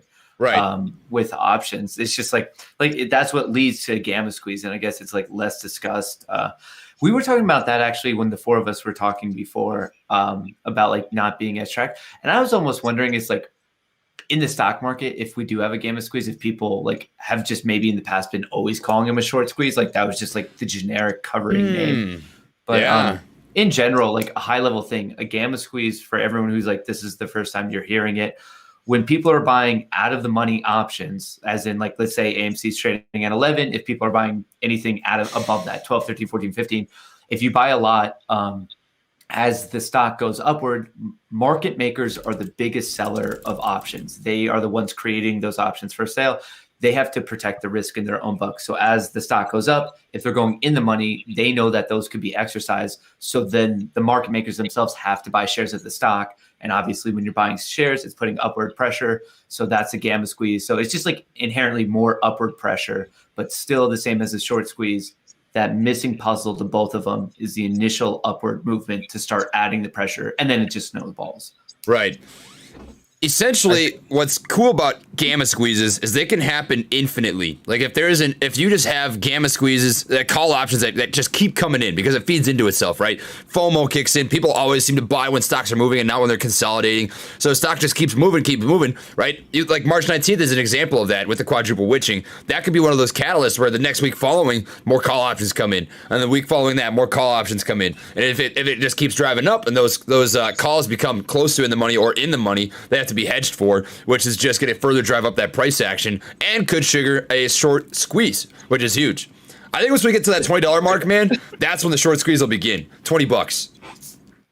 So the main thing about the analogy here is that people might be confused about why buying a call option doesn't immediately help the price action go up. And the best analogy in terms of the snowball analogy is that the snowball is the price of the stock, and buying the stock puts snow directly onto the snowball. Right, buying action causes buying and volume causes the snowball to increase in size. Call options is putting snow on the ground in front of the snowball. The more snow that is on the ground, and it is publicly available information on a day-by-day basis, people are going to see how much extra volume the snowball is going to grow if you push the snowball towards that direction. And that's the most important part, is that if it's open information that tells people exactly how large this thing can go, and the gamma squeeze therefore has a more data than the short squeeze itself. Because when people are talking about the price predictions for the short squeeze, it's much more difficult to explain because the buying action of those short squeezes aren't predicated on any benchmarks. But a gamma squeeze is. If we're looking at the $800 call chain specifically for GameStop, we can say then with the gamma squeeze gets triggered that the baseline floor of GameStop is $800 and probably going to push it to $1,000 when the $800 calls become in the money. So in that sense, the snowball analogy actually works perfectly if you can think about snow on the ground as people waiting for the snowball to come pick it up. That was the most intelligent brain ape thing I've ever heard in my entire life, dude. That was a great That was a good analogy. Yeah. Wow. What was Hey It's Pixel's reasoning of like, wasn't he calling for the squeeze to happen on Friday? Like, what was his what did he see go wrong of why it didn't squeeze on Friday? Yeah, I right before showing up between showing up this morning to Trey's cast and coming back on, I had basically a 40-minute conversation with Pixel on his live stream, and I wanted to clear up a couple of things. Like, we don't blame you for the price prediction, we don't blame you for the squeeze prediction, but exactly what is going to happen next week. And right now, he's being incredibly careful. So the first thing that he wanted to clarify for those of you who are just joining is that the squeeze that was predicted for Thursday or Friday, one of those two dates, was predicated on the fact that the dip on Wednesday seemed like it was done by a friendly whale or perhaps a hedge fund that is a good hedge fund, right? Institutions that are trying to play the game of GameStop so that they could get in on the action. Just so everybody knows, he's talking about GameStop too. This isn't AMC. So AMC dipped, GameStop dipped 50% on top of its high. So from 350 to 170, right? So that's way more than AMC. AMC just barely missed getting on the SSR list, fell like 9.5% or something. If I could swear I would, man, that annoyed me. Bob Saget. Bob Saget. GME, on the other hand, was firmly put on the SSR list for the next day. People were already questioning, well, why did we do that? If you guys aren't aware, getting put on the short sell restriction list means that now the hedge funds cannot try to short the stock on the downticks. If the stock is doing poorly, they don't want these kinds of hyenas coming at the wounded elephant or the wounded buffalo that is a stock doing poorly. That is a regulation put in place to kind of protect stocks that have done poorly the day before.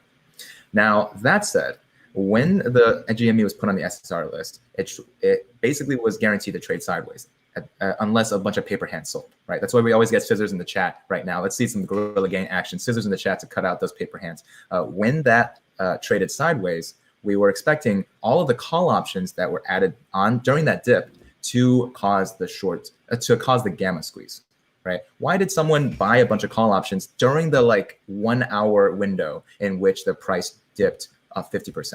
If not, either one, they wanted to see a huge opportunity and knew that a squeeze was coming, or two, that they saw that they caused the dip itself and then tried to jump on to make a bunch of money. Make a bunch of money. Unfortunately, it didn't happen. And right now, I was pressing him for an answer, but he doesn't want to do any more predictions or due diligence until his existing due diligence for March 19th and the quadruple witching day comes to either fruition or incompletion. Right now, he's expecting that the squeeze will happen sometime between the next 2 weeks, which is in line with Renzel. He's also a moderator and daily due diligence writer for GME. He also thinks that it's going to happen sometime between March 15th and the end of March. Interesting. I think people put way too much emphasis on this SSR thing. Because you think so? Yeah. And my reasoning for it is, so when you're put on SSR, it doesn't stop people from shorting it across the board. It stops it from shorting it on the downticks. Down. Right. So when we're on SSR, in the event of Thursday, Friday, if AMC or GME or both of them started squeezing, everyone was allowed to still short it. No hedge fund would be blocked from shorting it. So all SSR does is stop a dogpile effect. Yes, exactly. It So, stops like, the stock from essentially drowning in itself. It can't so- just bleed forever. Yeah. So in my eyes, like it's good to be on it, but then to get on it, it means you fell 10%. So that's not good. So it almost like, to me, it's like a neutral event in terms of like a potential squeeze. Cause like, okay, I'm happy that they can't dogpile, but also that means we drop 10% at some point, and I would have rather gone up 10% and then them just still been able to short. Cause like in the end, if we start to squeeze, they have free reign to short it that entire time that it's happening. I've got one counter for that, though, is this. If you've got, as Andrew has said, friendly whales out there who are trying to purposely get it onto the SSR list so that it can't be dogpiled. And an example for this, I don't remember the exact day, but I'm almost certain you know what I'm talking about. AMC and GameStop both got hammered right at the beginning of the day. First 5 or 10 minutes, got put on the SSR list, and they were green the rest of the day. So what would happen if there was, hypothetically speaking, a whale or institution out there that was like, let's put this on SSR so that the next 2 days, this can't be dogpiled on, this can't bleed down to Kingdom Come, and we can just at least consolidate or maybe even grow a little bit, because yes, it doesn't take away shorting, but you can only short on the upticks, so you can't just like beat down the stock with 2 clubs and watch it bleed real bad. What do you think? Do you think that's a strategy that would help? So far, well, I'll speak and then everyone else can kind of give us their thoughts, is that right now not everybody believes that there are friendly whales out there, right? Not everyone believes that there is actually there are. It's almost like a fairy tale if you think about it, right? Like, why would someone be fighting on our behalf? And we can only try to justify that by saying, well, they're just fighting on their own behalf, right? They're trying to make a big buck right now, and that has nothing to do with us. So it is at that point in time one of the biggest questions of, it seems like purposeful SSR like movement, putting us on the SSR. When Pixel was on the live chat on my channel, he reacted actually like, what am I trying to say? Like, he acted like, wow, this actually happened right here when we saw GME price dip immediately below the price it needed to put on the SSR list and immediately recover. Like, that's a little too suspicious. So in that sense, that's not evidence, but it is too suspicious to exist in a vacuum twice in a row. What's this? What freaked me out is that AMC just missed it. They hit 9.5%, like 9.54, and then it recovered. And it was up that day like 5% or something, wasn't it? Wait, hang on. I'm confused. So the day that, like, at 12:15 when they both sold off. Right. So GameStop the day before had closed at 246. Right. And then that low the next day was at 172. That's not just barely 10%. That's 30%. It's just over 30%. So, like, I guess I think SSR is something that, like, is spoken about in Reddit. And, like, I think we're like, it's one thing, I guess, in my mind, like, I just don't see it. That's so extreme. Like, if you had that much money to do it, why wouldn't they shove that money into long side and just start a squeeze normally? So let's put some DD out here and make some things clear. The SSR, like, barely touched the SSR was on Thursday, not on Wednesday. Okay. So that was the beginning of the market on Thursday, putting it on SSR list for Friday. Now for Wednesday, that theory currently is that when you dip the price enough, you can buy a bunch of out of the money calls with the price being much lower. And that got a bunch of people to pile on to the call option chain. Gotcha. So potentially an option just to, and since it's leveraged and they don't move linearly, I mean, I guess I could see that, but then you would almost wonder if they're doing that even to cause the initial sell-off, if they are like a quote unquote friendly whale, that initial push had to be like a money losing play for them. And I'm assuming they're going to make it back. Like, they hope to make it back on the upswing if it comes back. But, interesting. So basically, I remember when this was all happening on Wednesday, there was that post thing about 60,000 new call options for Friday. So they all expired worthless. So whether it's a friendly whale or not, it didn't play out for them on Friday. Exactly. And that's something I kept making clear. That's like, okay, well, if we were expecting something to happen today, or at the very least get us to the next threshold, right? Like, get us above 300 so that all of those options don't expire worthless. That didn't happen. 250 was a great benchmark. Let's be clear, right? GME is is not performing in the most bullish of predictions, but it is still bullish. So that aside, this Friday was a bust for any call option that had a strike price higher than 260 and change. Gotcha. Yeah, I mean, obviously, I don't think anyone throwing out like the exact dates and that stuff, like you might be on, but like it's so hard to put a price on a date. Like that's just like, if someone did that, they would be the richest person in the world. Like if you could call it that perfectly, I would just hesitate too, man. That's sketchy. Yeah. That's sketchy. You know, I don't mean to. I think it honestly, and this maybe sounds bad, I think it discredits people a little bit to give a hard date. You know what I mean? Yeah. Because I feel like we all know there's no way to know. There's no way to know an exact date. And anybody that's telling you a hard date is just BSing you. Like we can look at the exact numbers and like we can set up boxes. Like we can say, hey, on this day, if these things happen, there's potential for stuff to happen. Like we've got a crap ton of call options that could potentially expire in the money they need to be hedged for. Could push the ball forward, you know. But to say that this is the last day, this is the day everything's going to happen, it's going to hit $2,000, whatever, right? I mean, like, you're just going to lose people that way. You are. I mean, I'm not with it. I'd rather just give people short-term things that they can look forward to. Like, hey, we know that sometime this week we should expect, you know, X amount of, you know, call options to expire in the money. Or this is our short interest that we have right now. This is how much volume we've got. Just keep people engaged and interested. And then, you know, they'll be more inclined to play it instead of being like, well, you told us this date and it didn't happen. So now I'm just going to leave because you lied to me, you know? Yes.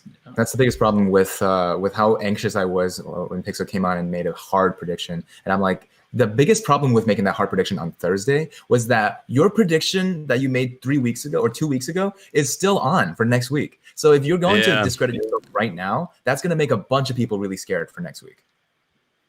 Not to say that he discredited himself, but to make it clear that making a hard prediction on live stream was likely, you know, a poorly thought out decision. Max, you look like you need a cookie. No, I'm just soaking it all in. I think people in the chat were saying you're eating a cookie. Did you have one? Oh, I ate a little what is this called? Cereal bar? I don't know, like a Fig Newton thing. Yeah. I haven't eaten breakfast yet, sorry. Yeah, there you go, man. I haven't eaten either. I just take a pull of the Kraken instead of breakfast. Pull the Kraken. Yeah, man. I did a 3K likes. I did. I always do every stream to give a good toast. I don't recognize super early on you. Just to it's never too early, man. It's never too early. That's all good. We got a couple of really big donations I want to recognize. Jewel Silly Chicken. I love that name. Dropped $200. Retraced their message though, so retracted it. I don't know what you said, but I appreciate that. It's going to some good cause. Then Timothy Pope dropped 100. Says thanks to all of you for the veterans. I was Air Force in the 80s. Thank you for the service, Timothy. And then we got 4-star strength, and this is kind of referring to all of us. You guys rock and have annoyed my wife to hell with me listening. From a veteran, Trey, this is awesome. Excited for these attendees, and tell Amanda to hodl. Who is Amanda? Oh, is Amanda your wife? I'm assuming. Yeah, you better not. Hey Amanda, you don't do that stuff to my man. You got to take care of him. Got to take care of him. That's good. Not financial advice, though, of course. Someone says that Trey needs to be sponsored by Kraken. I need to be sponsored by Maybelline. Andrew needs to be sponsored by Chewy. And Matt needs to be sponsored by IKEA. Yes. Come on. Get sponsorship. Dude, I'd kill. That'd be nuts. That's awesome. I love that. So we did a custom trivia game. I'm sorry for like a 30-second tangent. We did a custom trivia game where everyone had like a specific question that if they answered, they wouldn't get any points for. And mine was, what is like a Smucker's Uncrustable? And it's because I like Smucker's Uncrustables for like years, so I go home from work and eat a Smucker's Uncrustable. So I'm surprised. Chewy makes sense for meatball, but I'm like, I was surprised. I was like, my question here is a Smucker's Uncrustables kind of question. This is the way. To try to get us the algorithm to be on our side, let's talk about NFTs real quick. People were talking about it in the chat. NFTs, what do you guys think? It's pretty hot. Non-fungible. Yeah. I'll be honest with you. I don't know enough about NFTs to have an opinion. But if you guys can give me an opinion to form off of, I'll let you know. They're obviously really hot right now. The question is it going to stay at that level, or is there going to be some kind of cutoff? If we look at basically anything ever, there's a dip. So, you know, how high is this going to go before there's a dip? I'm not really sure. But it might turn into, you know, some kind of, you know, classic tulip craze, you know, that happened back in the 1700s or whatever. So tell us about tulips. I kind of understand So the there's basic premise of this. It's like you're paying for custom-made channel art, right? Like a one-of-a-kind channel art, essentially. You're It paying for doesn't the just have to be- ownership. Yeah, it's higher level than that trade. It like Max just said, it's almost digital ownership. So it doesn't have to be art. Like they're trying to use it. What I think you could use it for music. It's just like a digital ledger of sorts. Really, it's like a super high level thing. And it's a way to like support creators, essentially. One way, one avenue Okay. for it. I mean, didn't who was it? Logan Paul that made like a Pokemon card, and then he sold like the portions of it and like made millions of dollars. And What? Then, NFT, the record just broke this past weekend. An NFT sold for like 69 million is like the value of it. Oh yeah, nice. Yeah. Somebody paid $69 million for an NFT. Yeah, there's an artist named Beeple who is like known for creating a piece of digital art every day for like 5,000 days. It's been like 13 and a half years. And he made this like collage of his first 5,000 pieces of art and sold that as an NFT for $69 million. That's insane. Yeah. Wow. It's pretty cool for sure. But like I was reading some of the use cases and there's some technical like barriers to get over. But like in the future, there's a good chance, say like in real estate, instead of like going through the banks and that, like it would all be like the ownership of the house is like an NFT that gets transferred from owner to owner to owner. So there is a lot of use to it, but just from talking to some of my friends in software, like there are all some considerable technical hurdles to still get over to make it like widespread and adopted fully. So Matt, how does this have to? So since this is about ownership, I have a question about how does this relate to smart contracts? And two, if art has subjective value, how can this be about value? How can this be about scarcity? Well, it's about scarcity because in NFT, just by its like definition, there's only one. So like Bitcoin isn't, because like, or a US dollar isn't. Like one US dollar is worth the value of another one. These NFTs, there is one of a kind. So it would represent this piece of art, this song, this house. So that's like the non-fungible part. What was the other part of your question? About ownership. So how does this have to relate with like smart contracts and other things that have to do with blockchain? Well, I thought smart contract is more so that's like the Ethereum versus Ethereum 2.0 part, right? Like, isn't that the differentiator? Right. But how does this have to relate with NFTs in terms of ownership? Well, like the ownership is just like who has that NFT, or like I think in like Logan Paul's case, he sold off like all the little parts of it, like 1,000 or 10,000. So you just like own that. And like, I guess in terms of value, well, it is subjective, but like, I guess so is the stock's value. Like we pay for it, what we think it's worth. And like, if a lot of people are just going to buy it up, it goes higher and higher. You're totally Like, right. I don't think that's a valid argument either, because not what you're saying. I agree with you. I agree with you because like something's just worth what people think it's worth. It's the same as paper. I mean, money is only worth something because we think it's worth something. Yeah, and then like the art thing makes it even more complicated. Like, what's Right. the value of a song? Well, at a certain point, you could argue, well, hang on, it gets this many views, I can sell ads on it.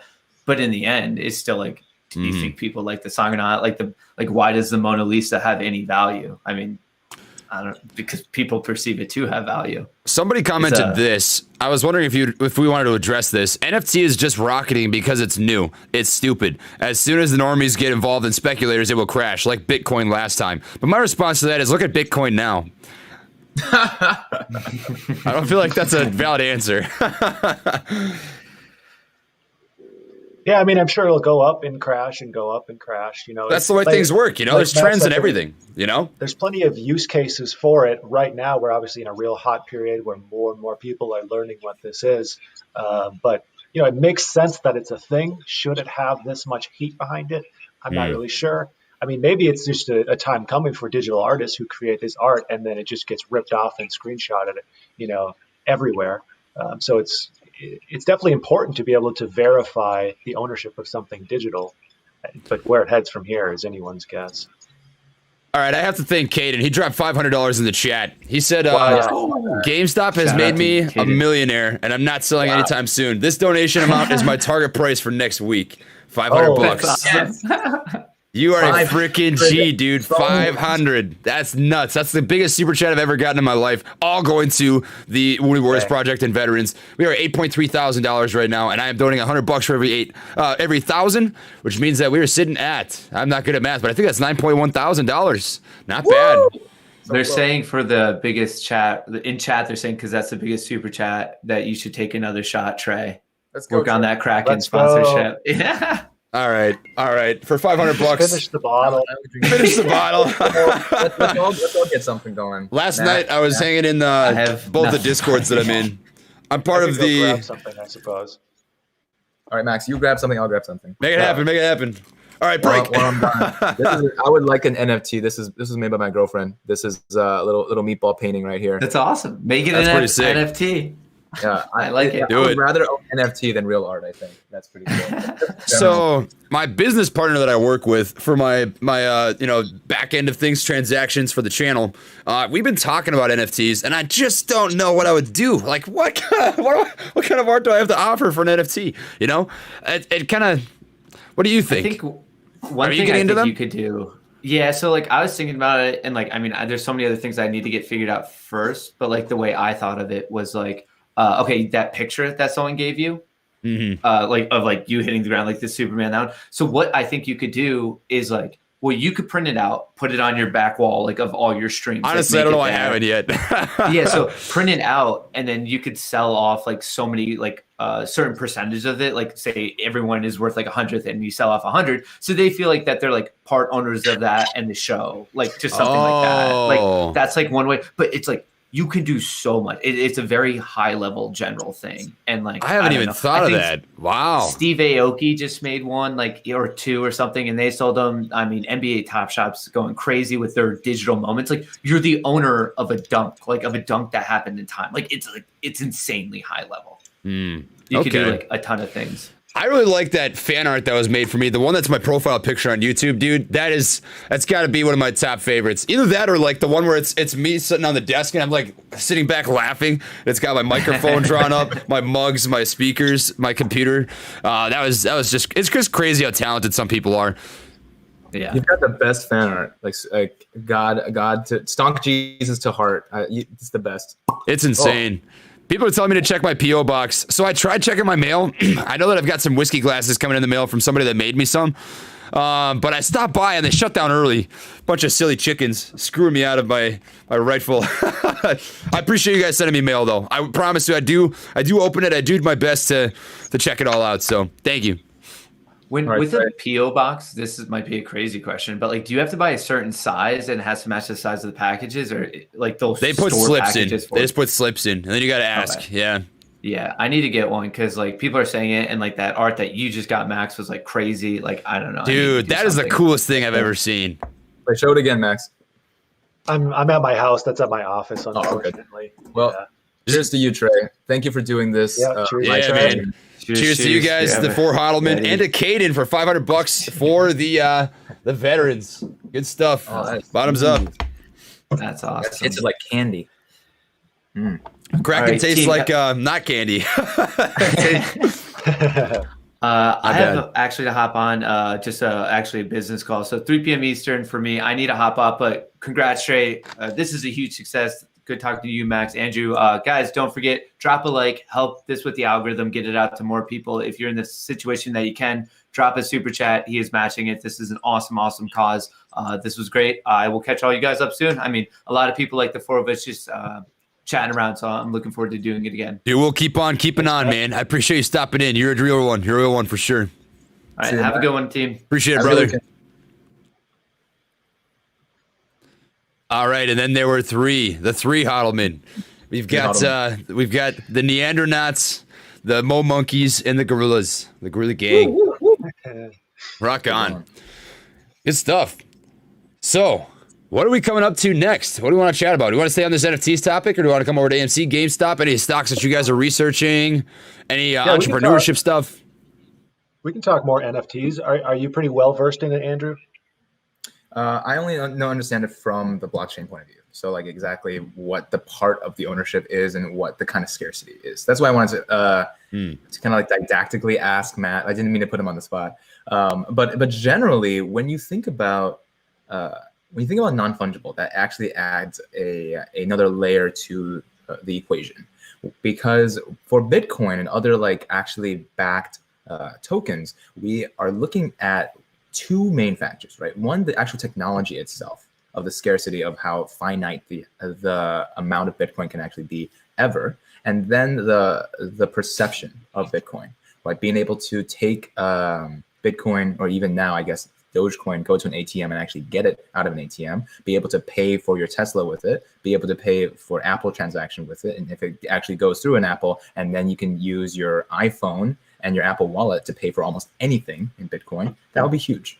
So that is why institutional coins is a different factor than whether or not a coin is fungible or not. So those are two main metrics that you would have to consider when it comes down to whether or not an investment is either safe or whether or not it has growth potential. Yeah, I mean, if you're looking for a safe investment, I don't know if NFT is what a top of No, the list. man, it's the move. It's the move. It's both NFTs and Doge, baby. Doge to the moon. Those are the only ones. 100% of your portfolio. NFT. I heard someone in the chat say that Doge is on a rip right now. Is that true? Let me see. I don't think I can look up Doge on Weeble, but I'll take a peek. A peeky wiki, as everybody always says. I don't know where the F everybody gets that. But all my live streams now, I have no idea, man. I have no idea. Oh. But every single video now, people say, can you take a peeky wiki at this? Can you take a peeky wiki at that? It just makes me chuckle. I don't know where they're getting it, but... Okay, so on the day, since the 12th, up 9%. Yeah, it's up from 5 cents and a half to 6, almost 6. Yes, so 6 cents now. Up half a cent. It's not having a bad little day, yeah. Yeah. So I was always considering buying. So that's what, 30% up. Wow, this thing is ripping. So the problem with Dogecoin is that, once again, it'll never be finite. It'll always be whatever the person issuing the coin deems should be the actual volume of Dogecoin. And at the end of that day, that means that this is a centralized coin, if anything, right? It may be on the blockchain, but it certainly isn't decentralized in the idea that one person or one body controls how much Dogecoin there actually exists. The fungibility, it's just an interesting concept too. Just the word fungible, it just seems odd, but fungible.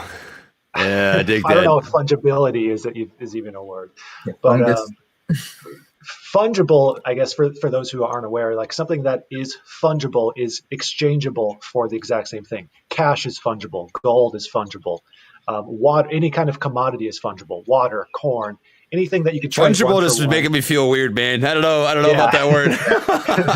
What is fungible? Anything you can trade one for one is fungible, but then if anything isn't like exactly the same as another, like I even gave an example where, let's say you have the exact same car, make, model, year. That's not fungible, not exactly fungible for the exact same make, model, and year, because there might be some slight defect in one or something like that. So the fact that these tokens, the non-fungible tokens, now this word doesn't even sound like a word anymore, means by definition there is no other thing exactly alike, obviously increases the value. And like I said earlier, I think it's just an important thing to have. What value it should have, I have no idea though. I'll be honest, man. I think Dogecoin, which if you want to play Dogecoin, it is just a good opportunity for a quick money grab. That is all that I would play it for. I'd play it for a quick money grab, and it definitely gives you that opportunity a lot. All the time. You know what I mean? The charts, what they'll do, they go through these patterns of periods of just flatness, doing nothing, sitting around 5 cents, 5 cents, 5 cents, and it was a bleed from way higher. Well, now all of a sudden it's ripping. It's up to 6 cents, and that's an opportunity for you to make a quick money grab, get in, get out, get in, get out. I mean, if you want to hold it long term, you can, but it's gonna be volatile. You're gonna have to hold your stomach and make me puke if I had to watch that for that long. I'll tell you that right now. But hold your stomach, make me puke. I like that. It make me throw up, man. I don't like watching myself lose money. Who likes that? You know, even if it's just paper losses. Because Dogecoin, as crazy as this is to say, I'm just gonna come out and say it. I think Dogecoin is gonna be a stock that continues to grow year over year, solely for the reason that it has enough sentimental value that people are going to buy into the stock. It sounds crazy, but that's literally it. Dogecoin in and of itself is absolutely freaking worthless. But people just love it. They love it. They love it. And that's why it's worth something, because it's got the sentimental value. So because of that, it's going to continue to grow, which is insane. I mean, you got Daddy Elon, baby. You got Daddy Elon tweeting about it. And that's all it takes, because that man is the Lord and Savior of the entire economy, apparently. That's all it takes for people to like that stock. So the opportunity to make money is there. Trey, I think you need to take another poll. This is getting really interesting. No, I'm just heated about this topic, man. It's a funny topic. It's a funny topic. We just got the Dogecoin lovers out of the chat. Scissors for those guys. No. There's nothing wrong with Dogecoin lovers. You guys do you. Hey, you make money. You'll make money on it. I just think it's a worthless stock. I just don't get it. It's an opportunity to make money. It is 100%. You want to make money there? You can do it without a doubt. Speaking of making money, I have comments on my channel that says that I talk too much about GME. Unfortunately, that's where a lot of my expertise is in. But I am trying to learn more about AMC. So in that sense, let's do an AMC GME quick review. Trey, you're the expert. You're the godfather of AMC. What do you think people should know about AMC moving forward to Monday? Most important things for Monday.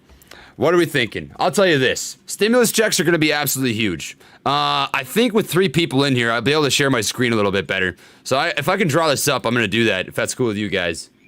Of course. I have Microsoft Whiteboard, and I like to dabble a little bit with Microsoft Whiteboard. So we're going to pull this up.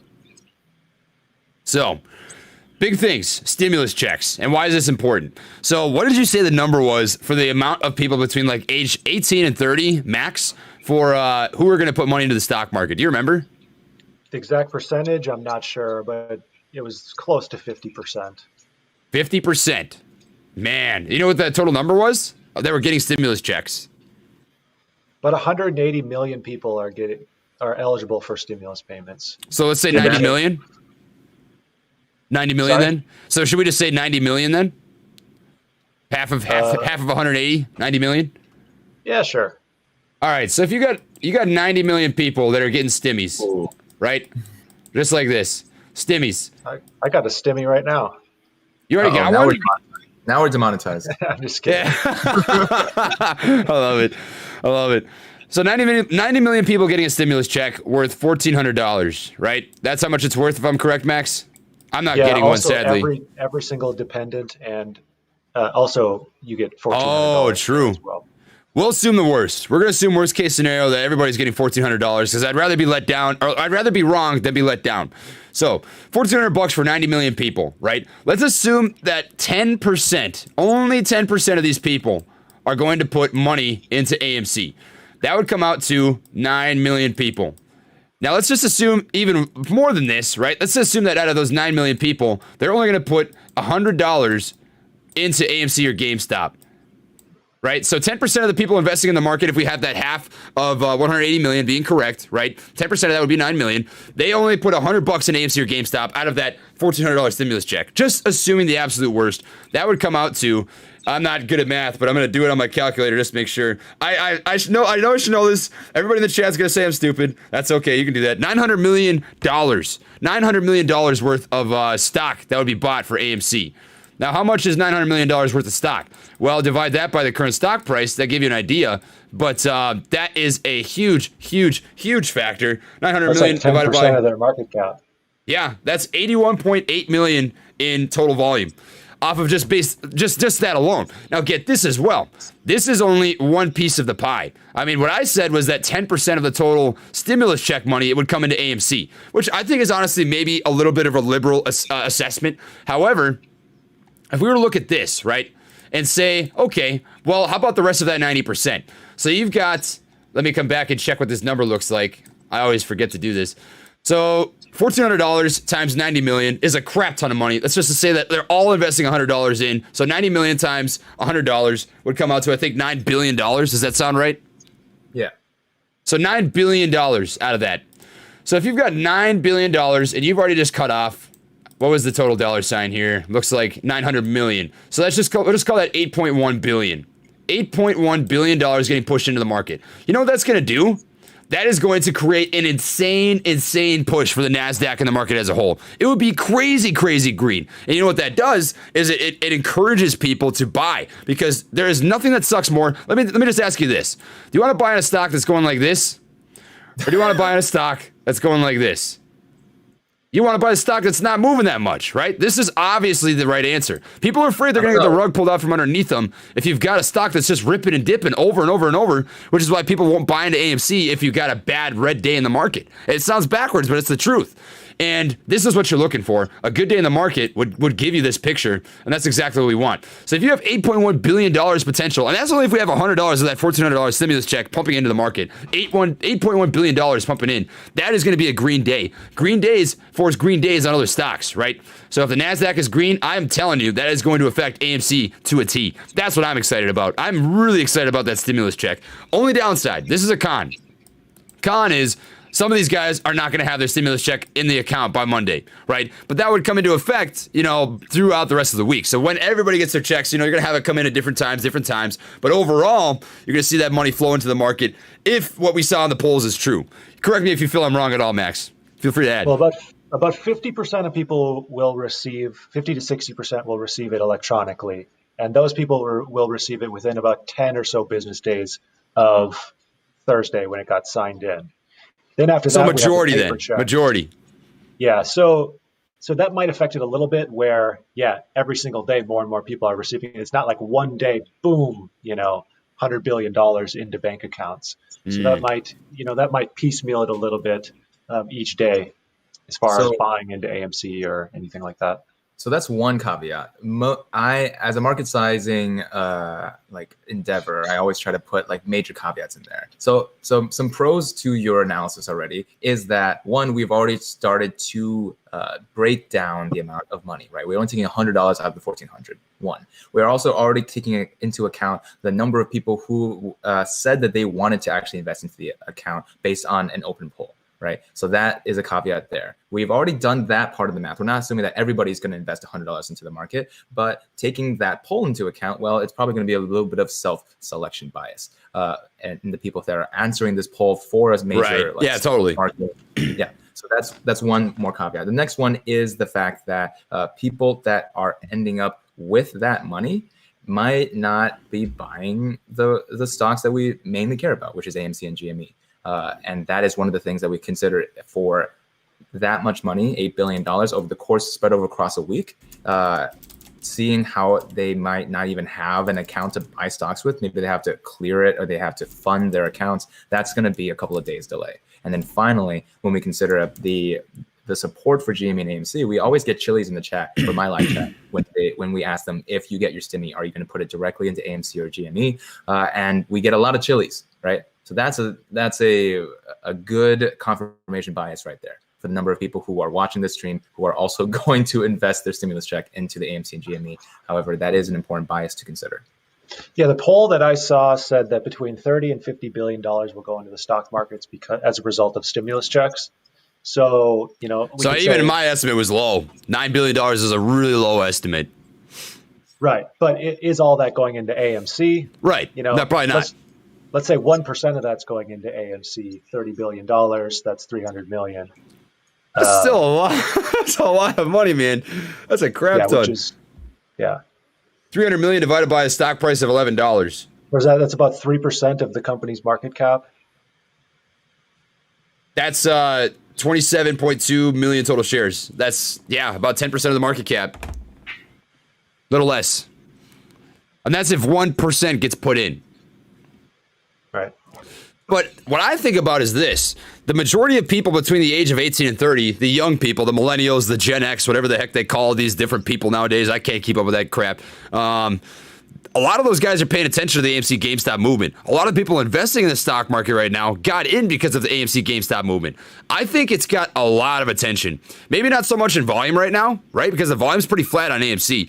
But eyes on, it's got a lot of freaking eyes on right now, man. I feel like the FOMO factor, I saw it in the chat bar, anyone that's wondering, FOMO means fear of missing out. The FOMO factor will be real if this thing starts running. And maybe it'll be like 2%, 3%, who knows? Even if 3%, you know, a really liberal estimate of the total market volume that comes in from these stimulus checks gets pushed into AMC.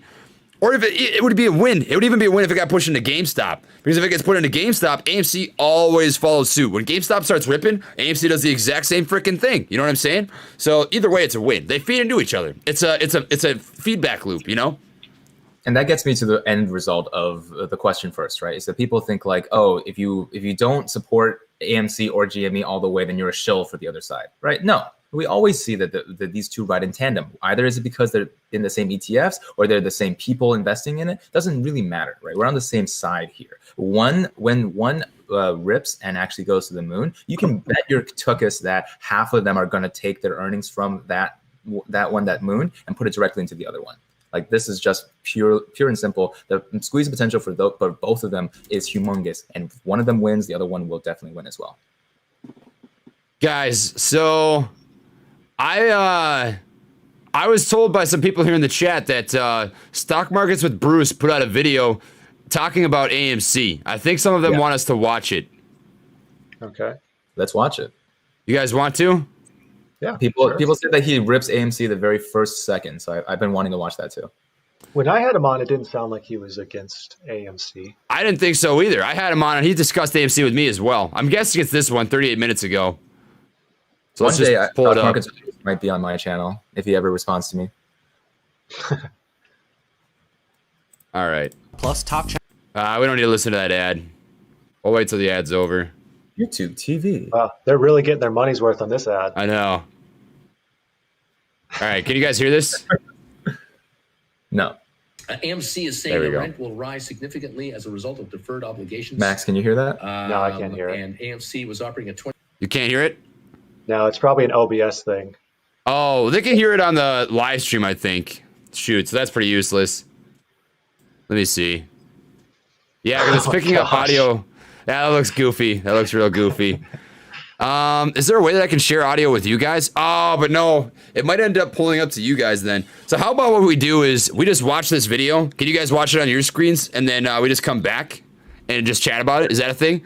I mean, I can just play it on the live stream. Yeah, that would work. It'll just be lagged. 10 seconds delay or whatever. Right. Well, what you can also try to do, Trey, is take off your headphones. Restream will take out the echo with whatever software it has. It does? Yes.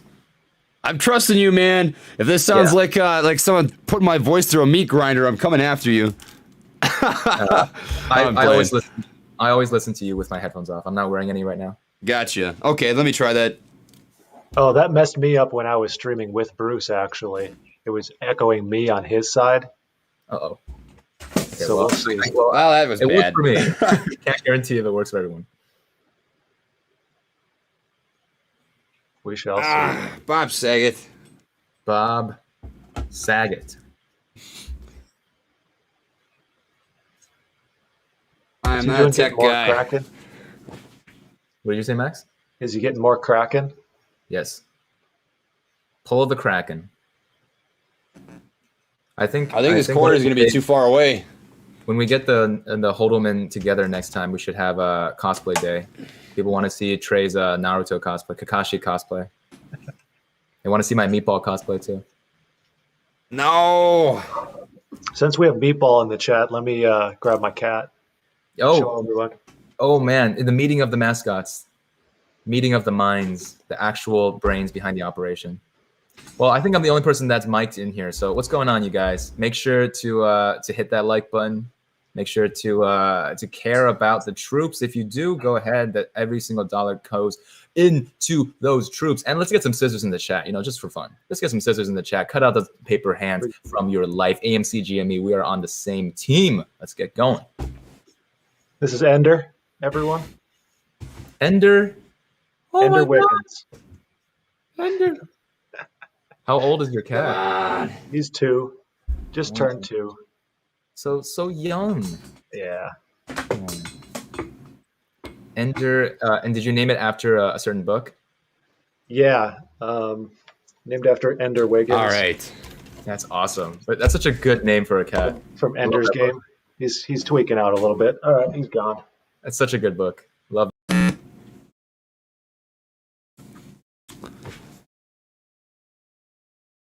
it. Hard to hit that status for the movie. I think my expectations for the movie for child actors was very low, and that's why I liked it. Guys, is there any echo? Does it sound like it's echoing on the live stream? I guess we should wait and see. No, I don't hear. Sounds good?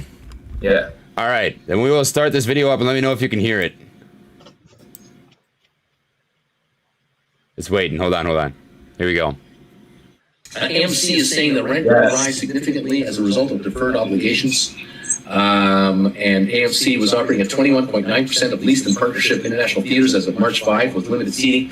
AMC says if attendance increases as expected, liquidity will comply with covenants through March 2022. So AMC will survive as a company, but they will not be making a lot of money as a company going forward. They're going to be paying a lot of whatever cash they bring in is going to their bankers who worked out a deal with these guys to survive the pandemic. They're going to be restricted to 20 to 40 to 60% capacity in many markets. And that, is just going to keep them down from making a ton of cash. I mean, that's just how it is.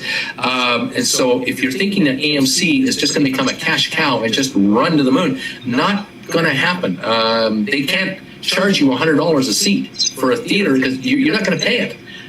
They can only charge you for the seat that they've charged you in the past, and now you might be obligated to wear a mask in the theater, except when you're chomping your popcorn.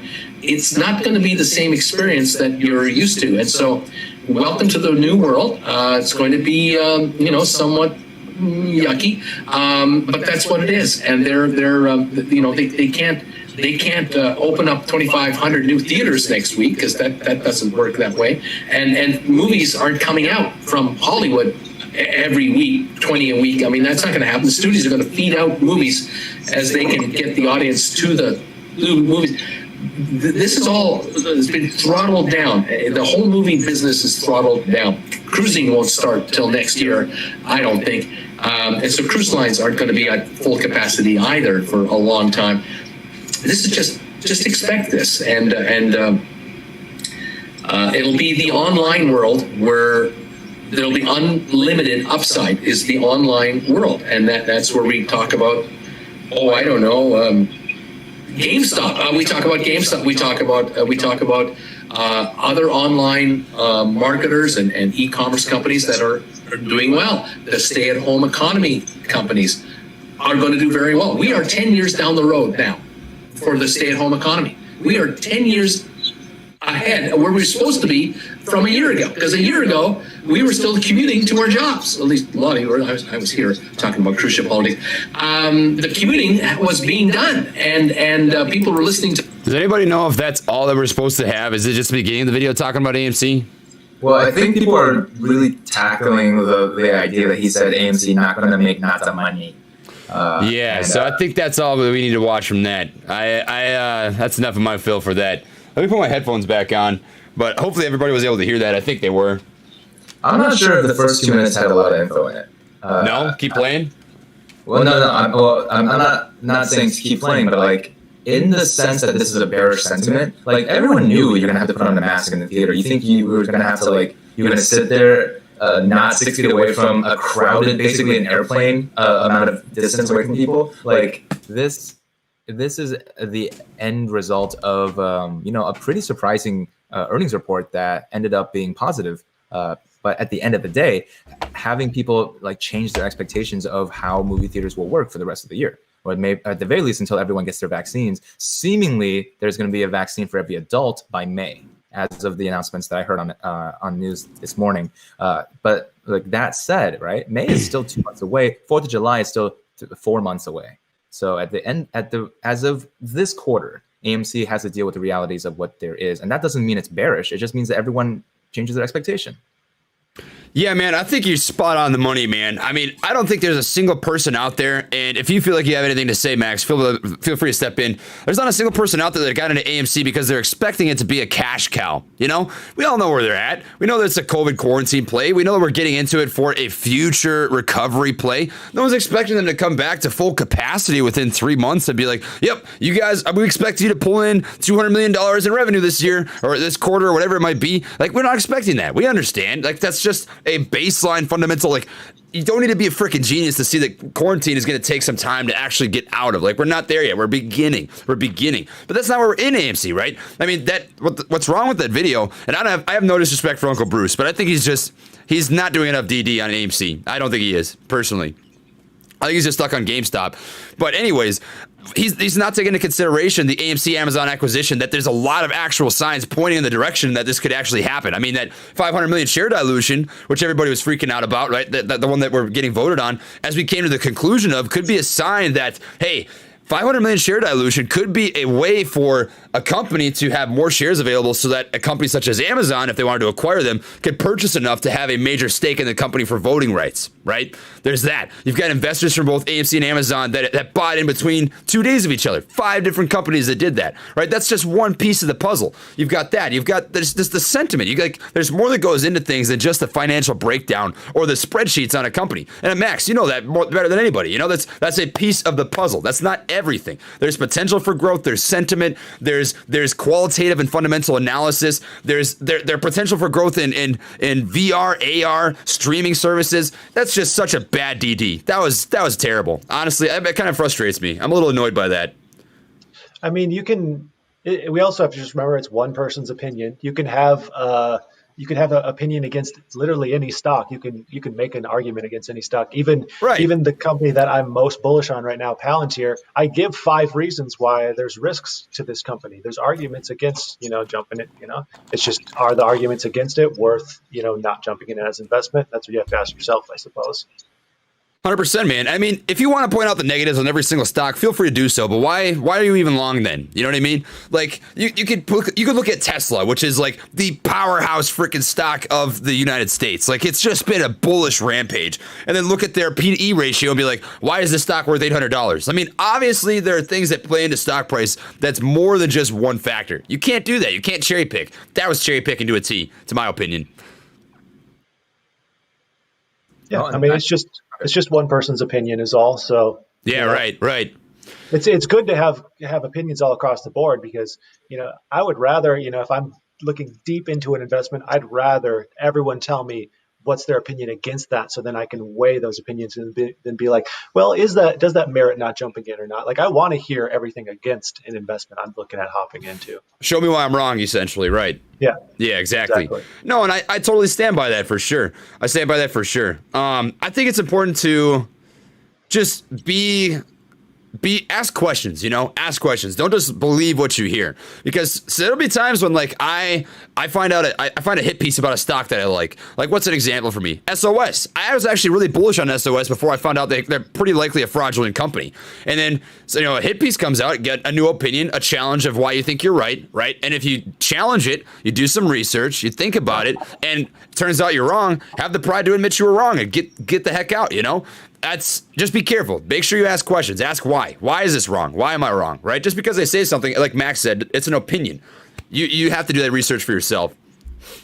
And I don't want to out my mod, but he is. I'm gonna say that one of my moderators is very, very bullish on GME, but he honestly thinks that AMC is the longer play, right? Because at the end of the day, the economy opens up, and guess what? One of these two companies is going to be in a very different place.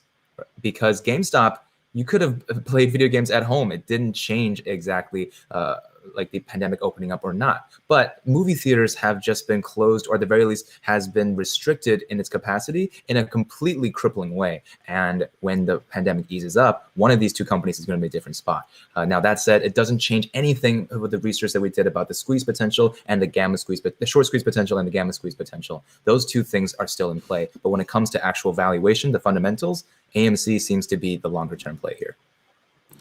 I would agree, man. I mean, I think the only thing that I prefer over GameStop long term is the e-commerce thing. Like Bruce made a point about that in some of his videos, his live streams I've watched. I actually agree with that. I agree that the e-commerce side of GameStop, if they end up renovating that way and going from a brick and mortar to e-commerce, is a really great business plan. Something that AMC could do. They could potentially do that with streaming services, right? But the fundamental value of a movie theater is going to the movie theater, So that's like the one thing that I prefer over GameStop over AMC. But there's so many other factors that play into both stocks that you can't just cherry pick. You got to look at the whole picture. So you're spot on, Andrew. 100% for sure. I mean, bottom line, I think if one wins, the other's going to win. 100%. Yeah, you got it. Why pit them against each other? Apes together, strong. You know what it is. You know what it is. Anyway, you're so spot on, Max. I mean, it doesn't need to be an us or them sort of thing. I mean, if GameStop squeezes, the odds of AMC squeezing, like 99%, and then vice versa. If AMC starts moving, GameStop will do the same thing. And if they don't, what'll happen is the next week, the one that didn't squeeze is probably going to squeeze because everyone's going to take their profits and move it into the other one. It's just makes that's my hypothesis, but I just don't see a lose here. I don't. I got so heated on that, guys. Man, you got to tell me to shut up. You got to tell me to shut up. I'm sorry. He's got passion. Yeah. AMC is my thing. One more now. Yeah. Yeah, right. Oh, Godpill dropped $100. Holy Toledo. I wish you streamers would be a bit more diamond-handed. YOLO everything you got into AMC and GameStop only. This is partly the people coming together, partly the Fed stopping the prices on both and creating themselves a hedge against society. Businesses are irrelevant. Be a bit more diamond-handed and YOLO everything you got into AMC and GameStop. Well, I love the God Pill. The God Pill comes in. The God Pill is the man.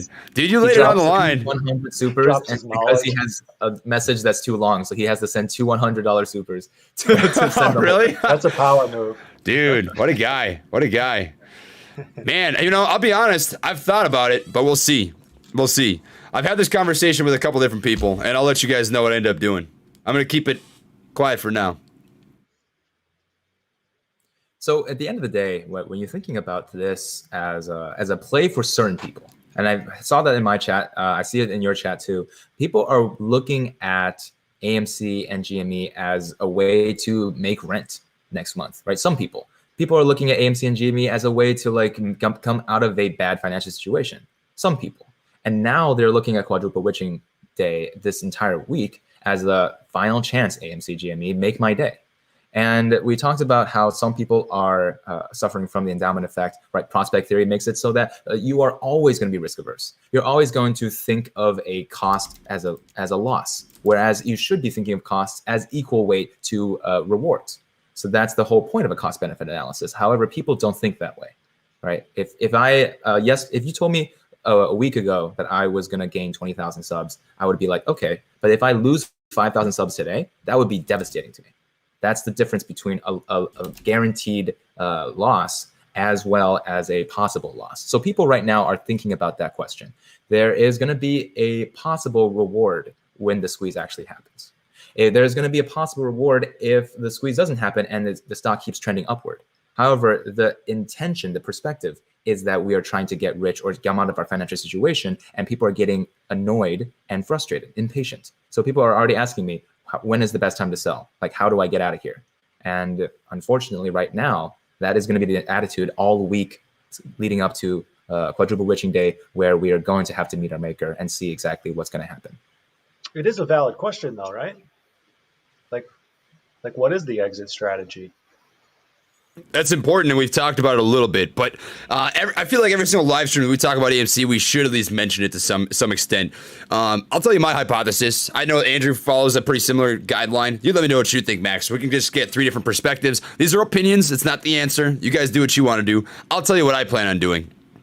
My plan is to watch for a push over $20. There is going to be no true squeeze until we get over $20. The squeeze will begin when we are in new territory. So you're thinking way too small. Like, squeezes are not gains of 50%. Squeezes are gains of hundreds to thousands of percents. You're moving literally dollars per minute. That's what a squeeze does. Like, when we had that mini run from $5 up to 25, that was like a mini squeeze. That's not even to the full potential of what could actually happen. Like Volkswagen, look up Volkswagen squeeze. That's all you need to know.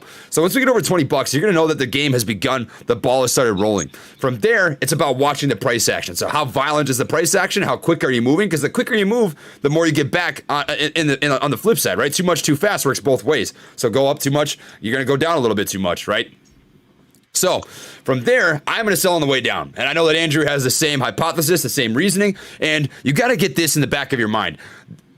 To sell on the peak tippy top of this huge run up is only going to happen for probably 10 to 20 people. 10 to 20 people are going to time that tip top to the maximum potential. Because if you think about it, when you sell, somebody has to buy, right? Which means that there's going to be a finite amount of people that can sell at the tippy top. So get that out of your head. Get that expectation off of the map, and you won't be let down, and sell it on the way down. That's what I'm going to do, right? This is not financial advice, but then you know that you're not going to be leaving something on the table. So if you sell it on the way up, you're going to be like, if you sell $100 and it goes up to 500, you're going to be like, wow, I just missed out on the opportunity of a lifetime. But if you sell it at 450 after it hit 500, you get what I'm saying, right?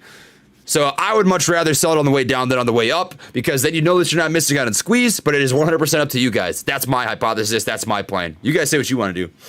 Yeah, I think that's a perfectly good strategy. The only thing I question is, would your strategy be the same if you were like all in on AMC? Like, I'm concerned for the people who are like, my retirement is on AMC. Would your suggestion change a little bit for those people?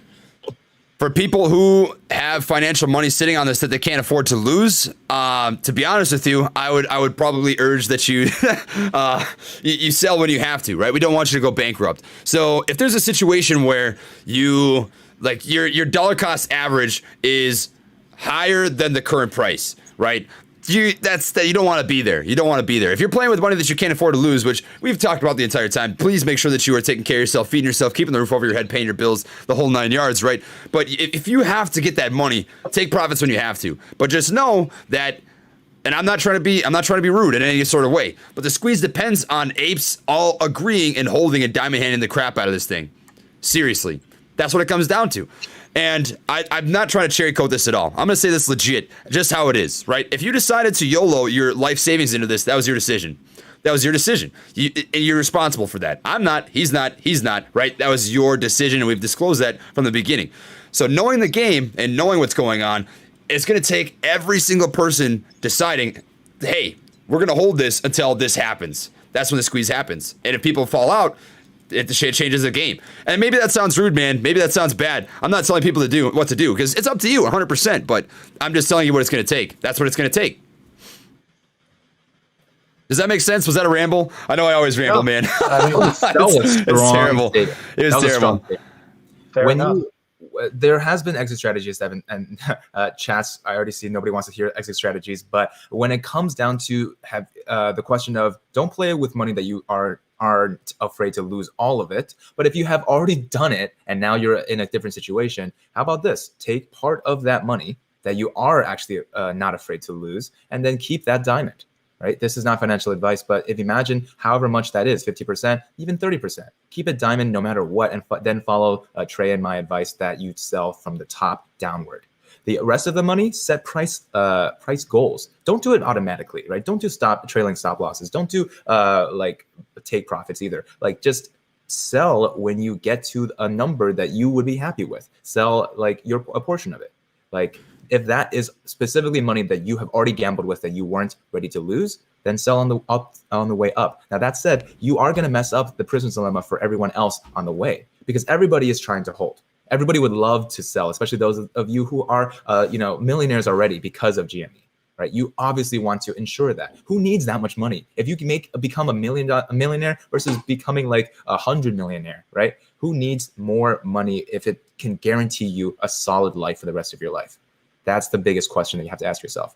If you've already been playing with money you aren't afraid to lose, then stay diamond.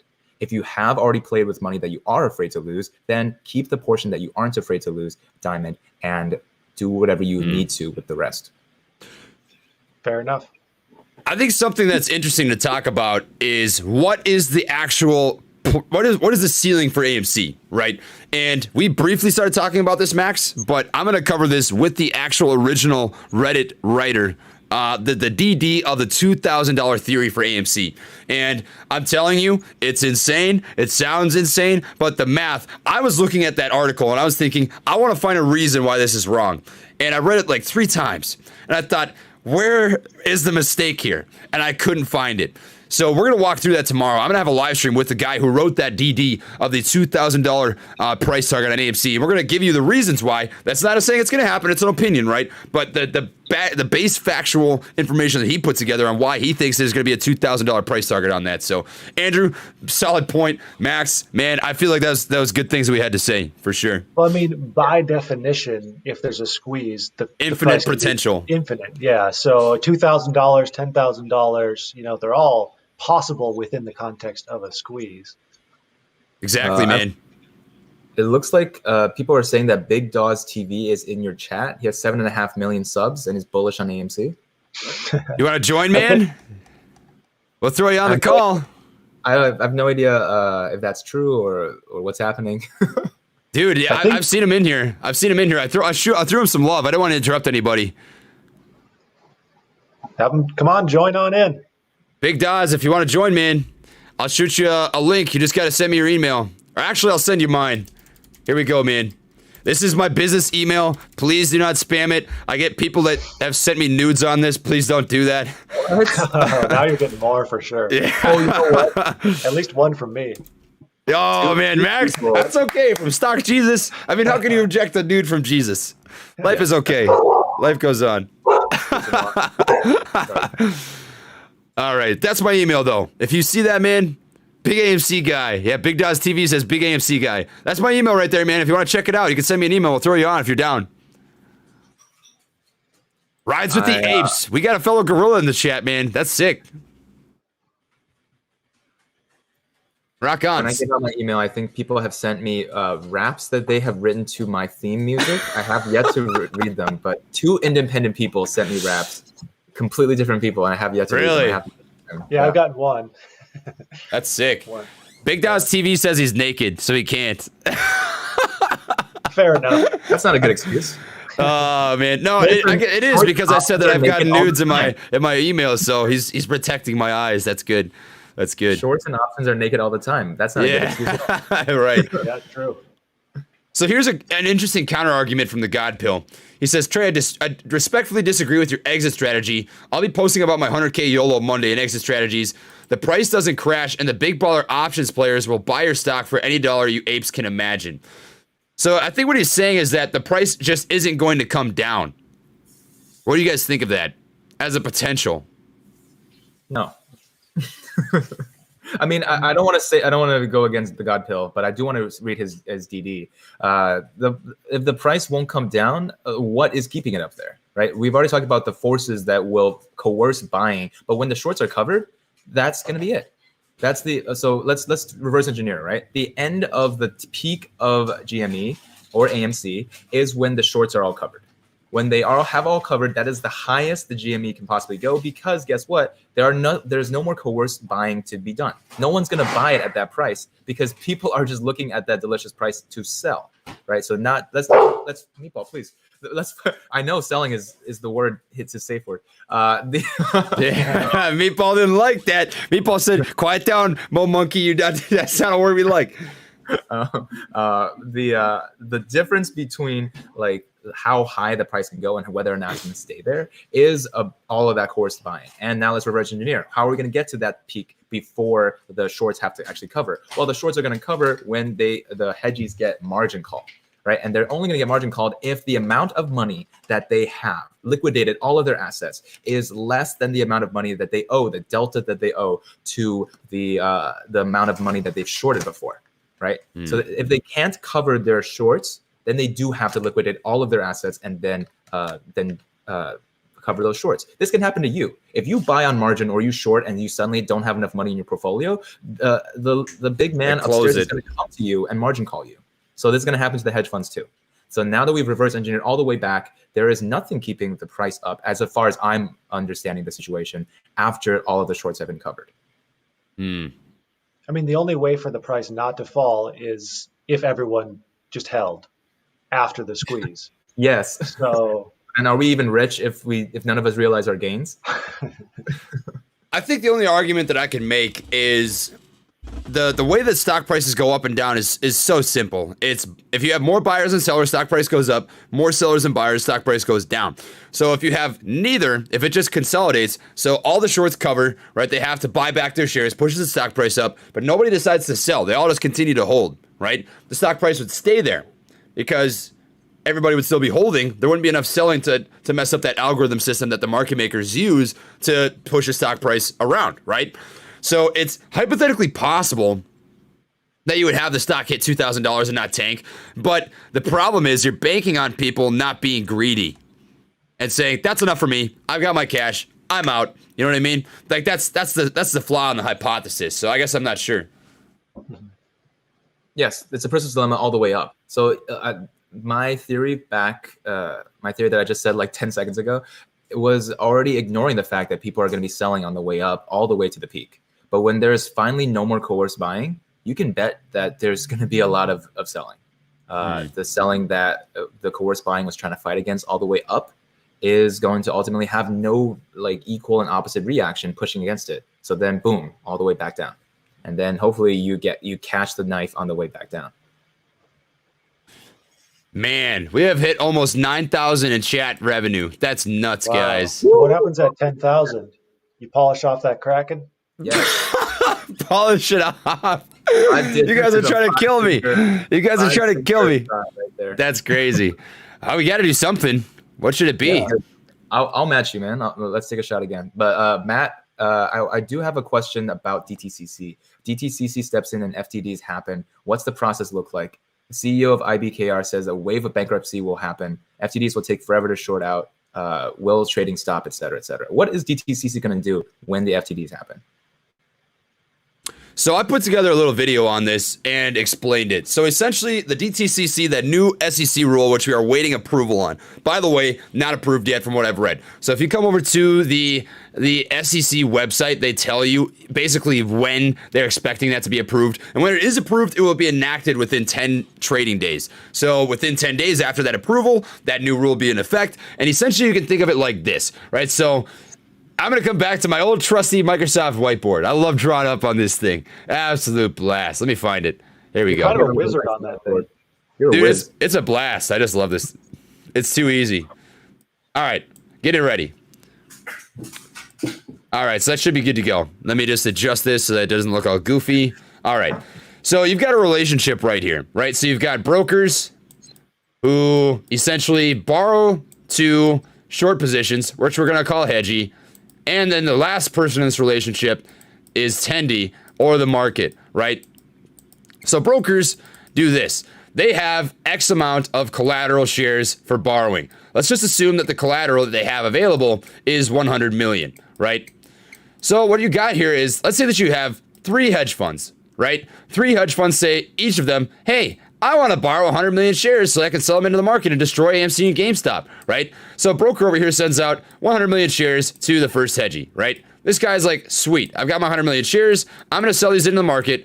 This hedge fund sells 100 million shares into the market. They're gone. You're good to go. Now you got a second hedgy that does this, a third hedgy that does this, but they don't have those shares, right? They're out of their 100 million shares. So what do? Is they create another 100 million shares, right? They do it again. This is my hypothesis, and I'm going to talk about this on Sunday, but I think there's somewhere between 400 to 500 million synthetic shares circulating for AMC in the market. But anyways, you've got 100 million shares being sent out to hedge fund 2. We'll just call this guy Melvin. We'll call this guy Citadel. We'll call this guy Vladimir, Vlad Tenev. Anyways, they sell this into the market. 100 million here, 100 million here, 100 million here. Well, where does this come into rule with the DTCC, right?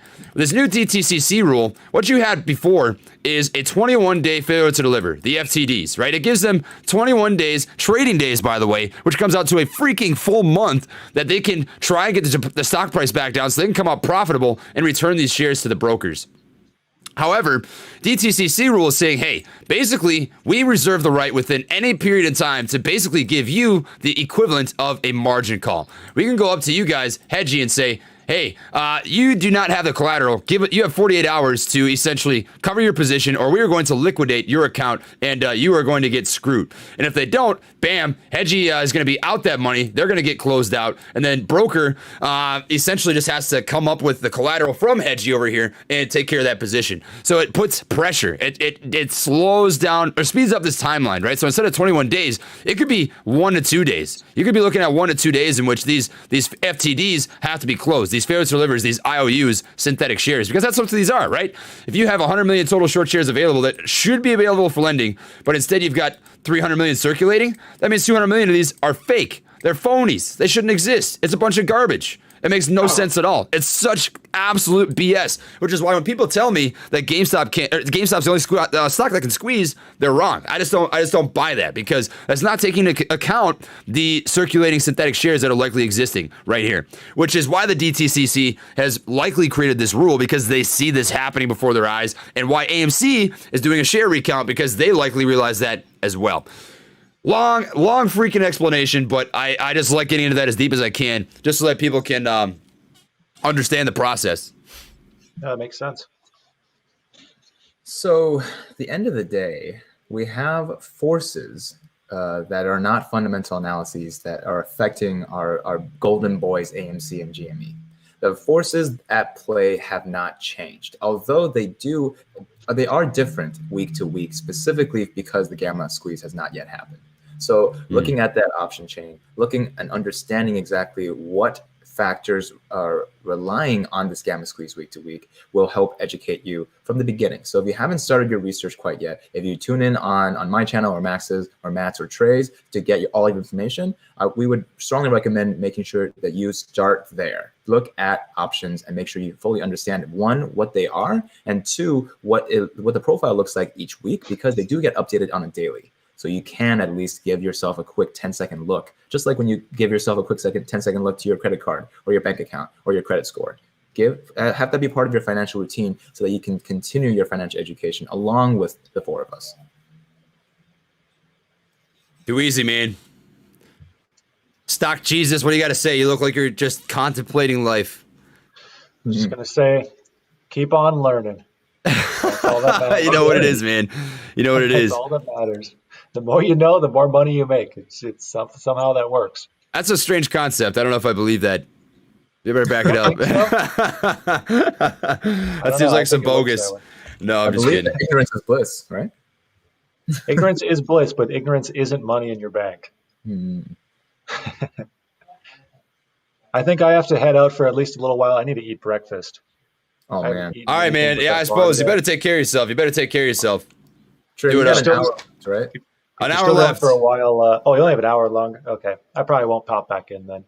But that's cool, man. Support the troops, everyone. We're almost at $10,000, so make sure you donate, even if it's $1, if it's 99 cents. 99 cents does. Throw it in there. Every penny helps. Anyways, stomp Jesus out. Stomp Jesus. Take it easy, brother. Good to have you here. Take it easy. Thanks for having me. Peace, Max. Bye. See you, Max. This is the part of the party where I say I'm like 30 minutes That's a nice angle. That's a nice angle. Oh, let me turn around. There we go. No, we just want to see Meatball. I'm playing. Just playing. So I will say that, those of you who are listening, right, both Max, Matt, and I put our money where our mouth is. Go ahead and support the stream if you look up to the four of us. Because honestly, at the end of the day, if we can't get together and agree that supporting our troops and being, giving back a little of our attendees for these initiatives is something that we care about, what do we want to do with our attendees at the end of the day? I will also take my leave. Meatball has to go for a walk, and I have to start polishing off of this. But Trey, that's the move, man. That's the move, man. I'm proud of you. What a guy. I think that there is going to be 10,000 in the next hour for sure. And when you take those 10,000 attendees to the bank, tell YouTube, don't take our cash, please. This is going to a good cause. 100%, man. This is I'm taking none of this home. It's all going to the people who need it, brother. Nice. You got it. Anything that you need, let me know. Trey hops on the show all the time over on my channel. Yeah, I just get bored. I'm like, I gotta show some love to my boy Andrew. I love that attitude. I am gonna take my leave, and I will see you on Monday for your stream and all the other things. Let's make it a really good quadruple witching day, because this week is gonna be huge. For now, but not forever.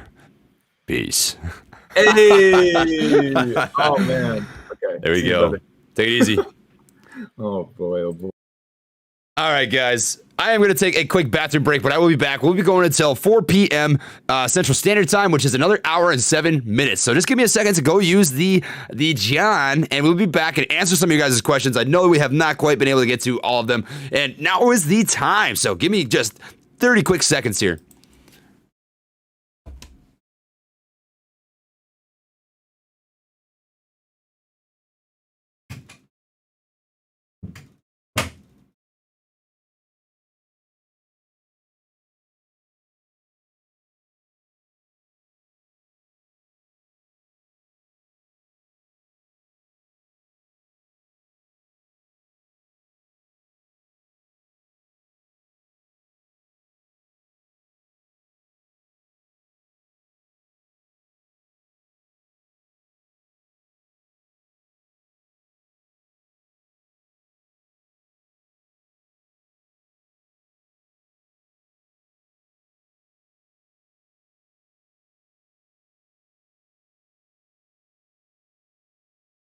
All right.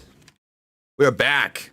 Anywho, guys, you guys are absolutely freaking insane. This has been so fun. Man, I cannot believe that we have raised $9.2 thousand for veterans. That is absolutely incredible. Guys, if you would not mind dropping a like on the video, it really does mean an immense amount to me. That is absolutely awesome. It helps get the video into the eyes of some people so we can help out more people, right? And consider subbing if you want to see more stuff like this. We do cover AMC every single day. I did wash my hands. You guys always say that.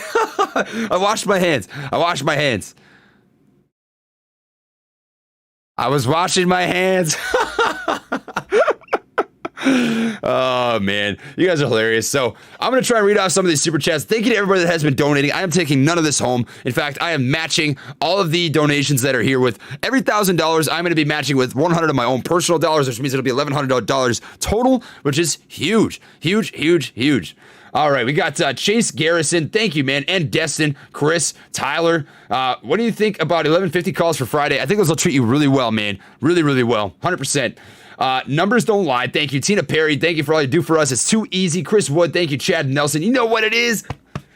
George W. You know what it is.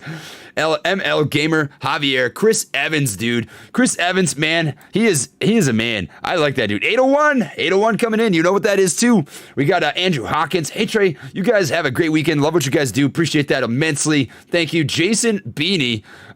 Keep doing you, bro. I definitely will. We got coming in from Puta Kettleon. Thank you. We got Poke Pickle Snake. Trey, you see the dead cat meme I tweeted at you? Not quite yet, but we can pull it up. Let's check her out, huh? I have been live streaming since 9 o'clock this morning, so I have not had the opportunity to check much out, to be honest with you, but I am going to take a peek. A peeky weeky, as you guys always say. A peeky weeky. Let's see what I can find. Notifications.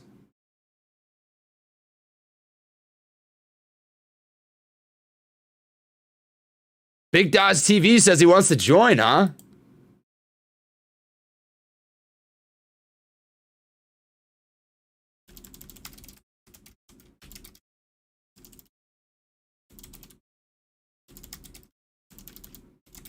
All right, I'm gonna send an email back to, let me show this to you guys quick. Don't send an email to this. This is not for the everyday person. This is business only. Send me an email, and then Daz, if you are still watching this, we'll get you on here ASAP. So, check it out, man. Check it out. That'd be freaking sick. That'd mean a lot. Heck yeah, man. Go live as well, Big Daz, when you're on his show. Help spread the cause, dude. That'd be nuts. That'd be crazy. I gotta throw a follow, man. What am I doing? What a dude, man. That's insane. Appreciate you, brother. Good stuff. Rock on. But anyways, I'm gonna try and find that dead cat meme that you sent me. We'll see if we can figure it out. Join our Discord. Dead cat meme. It's always so hard. I try to find stuff, but it's just so difficult sometimes. Now, this is funny. Since you follow Trey's trades, you might like AMC Theaters.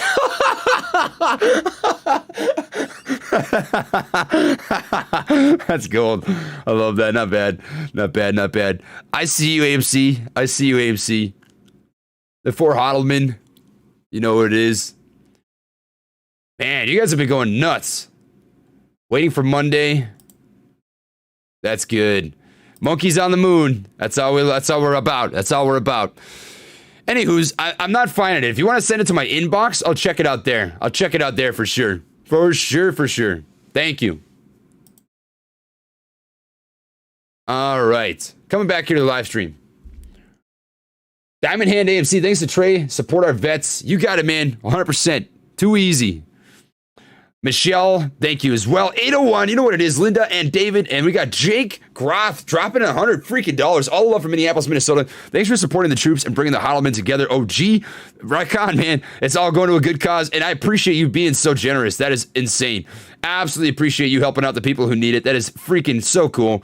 Can't believe that. I can't believe how much money we've raised, guys. We're almost at that $10,000 mark already, which is absolutely nuts. Trey, you're the man. This has been such a wild ride. Coming from Austin. Thanks for helping the troops and for serving our country. I haven't done anything, man. You guys are the ones pushing that donate button, so thank you. Thank you guys immensely. It does mean a lot to me. Check on Bruce. He was blinking SOS to us. I watched that video, man. I watched it and I said what I need to say. If you want to check that out, it is earlier in this live stream. Honestly, I might end up clipping out a piece just so that people can watch it if they want to. But that's in there. It's in there. Thanks for all you guys do. No problem. Corey, 801, coming from Crystal, $5 foot long. I'm just playing. Guys, I'll tell you what. I think what we'll do is if this ends up hitting 10,000 in chat revenue, we'll give you one final toast. One final toast for that $10,000 mark. Just because I feel like we need to recognize people that have given to those who need it. It really doesn't mean a lot to me. Bryson TN, we appreciate you. Alex Garcia, thank you. We got Alec Overly. Zach Howell says, if you know, you know. Oh, man, 801. I love seeing that pop up. Oh, if you know, you know. Not a dead cat. Never was a dead cat. Never been a dead cat. Just a sleeping kitty checking out the nice freaking cat food you can be eating later, which is the tendies. You know what it is. The Marines win it again. The dumb turkeys, dude. Dropping that $150. You were the man. You were the man. Appreciate that. God dang, you guys are so nuts. I can't believe this. Honestly, guys, I want to say this. It is absolutely insane to me what we have done with this AMC movement. Seriously. I know that I say this all the time. I really know that I do. But I wake up every day and I think to myself while I'm doing these streams, I'm like, how did I get so lucky to be able to do something like this and connect with the community? I'll tell you what, there's highs, there's lows, right? There's some haters, there's really cool people, and the really cool people in the community outweighs this every single freaking time. Every time. I'll tell you every single day of the week that there is nothing else that I'd rather do than be able to connect with a community like this about stocks, to change lives, to open up the eyes of people and what they need to see about the world and the stock market and how much it can change lives, to open up the eyes to just education, right? We're all learning as we go, and that's freaking crazy, guys. It's just insane. I appreciate everybody a lot. And the fact that we're able to come together for a cause like this, regardless of who you are, your political agenda. I mean, I hate politics. I hate things that separate people. There's so much more that brings us together as Americans or as people across the entire world than separates us, right? At our core, we're all made of bones. We're all made of flesh. We all have human emotions and thoughts and logic, right? We all care about things. And there's so many things that bring us together than separate us. So it's just awesome. It's just awesome. It's good to see. Thank you to Parker. Please touch on Decentraland. Look at the movement today. Decentraland, I've never heard of that. I'll check it out, though. Decentraland. I don't know what that is, man. I gotta be honest with you. I apologize. I'm naked. Thanks for that donation. Appreciate that. Going to the veterans. Wants to plug that Bitcoin reaching new highs. Look at VeChain as interesting long-term play. Solid use case. Cheers, Trey. Thanks for your work. VeChain. Thank you for that as well, by the way. Going to the people who need it. I appreciate that immensely. VeChain. So I'm not seeing it yet. Oh, man, I think we got it.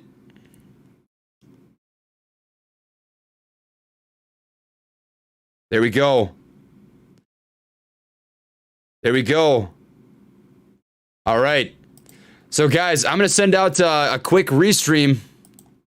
Give me 1 sec. You already know what it is. 1 minute, please.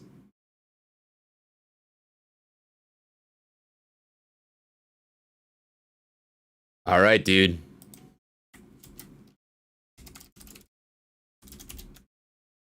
Boom. Well, keep it hush. You guys will be excited. You guys will be excited. Get ready. Get freaking ready. This will be awesome. I'm pumped for this, guys.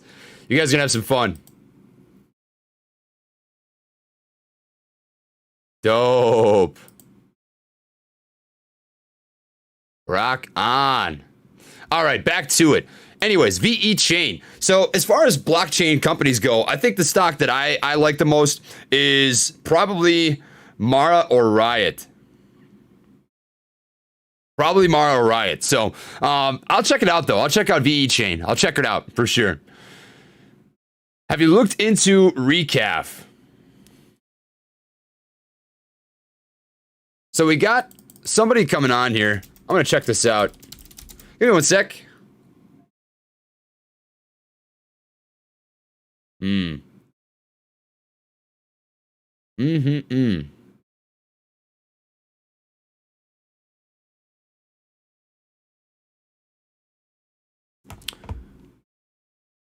Okay. So, Recaf. I don't know if I know what Recaf is. I'm going to be honest with you. Is that a stock? Oh, that's the ticker. Okay. Let me check this out. Recaf is an OTC market stock. I'll share my screen really quick. And we'll change this over to a 1 month. So OTC market stock can't trade in the after hours of the regular market. I don't know what the company does, but I will tell you that it's on a nice ascending level of support right now. It trades pretty well above the VWAP on the hourly candles. We're gonna see what it looks like on a 15-minute. I'll check that out as well. So coming over here to the 15-minute. That's not bad. I don't mind that. That's a pretty good technical setup. Zoom it out here. It's going to be a big deal when it breaks over this technical level right here at about 270. I'd watch for that. Push over 270 is going to be a pretty nice little run. I don't mind that at all. Rock on. So we got somebody on here for the live stream really quick. This is Atlantic Trading. He is a pretty small channel, but we're going to have a quick chat. He's been watching for a while, long-time viewer. Figure we give him a quick opportunity to chat with everybody. So we're just going to throw him on. Atlantic Trading, how are we doing here today? How you doing, bro? Another day, man. Another day. What have you been up to? Oh, man. Yeah, just chilling, watching the live stream. All good. You gave me a shout out the other day, man, and you guys, I was like, you clicked on the wrong channel. Is that did I do that? Seriously? So which one is it? I see two here. I see Atlantic Trading, and it's got some candles on there, and I see Atlantic Trading with an A. Yeah, I'm the one with the candles. Oh, okay, got you. All right. Well, I'll show off the channel here really quick. So if you want to check out Atlantic Trading, this is him.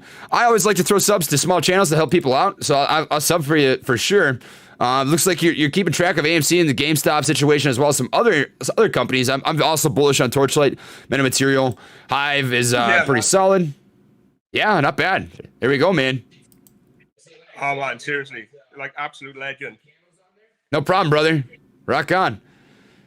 So what do we think for a price prediction for AMC? Like, I mean, like not squeeze. I mean, like if it doesn't squeeze, where do we go in?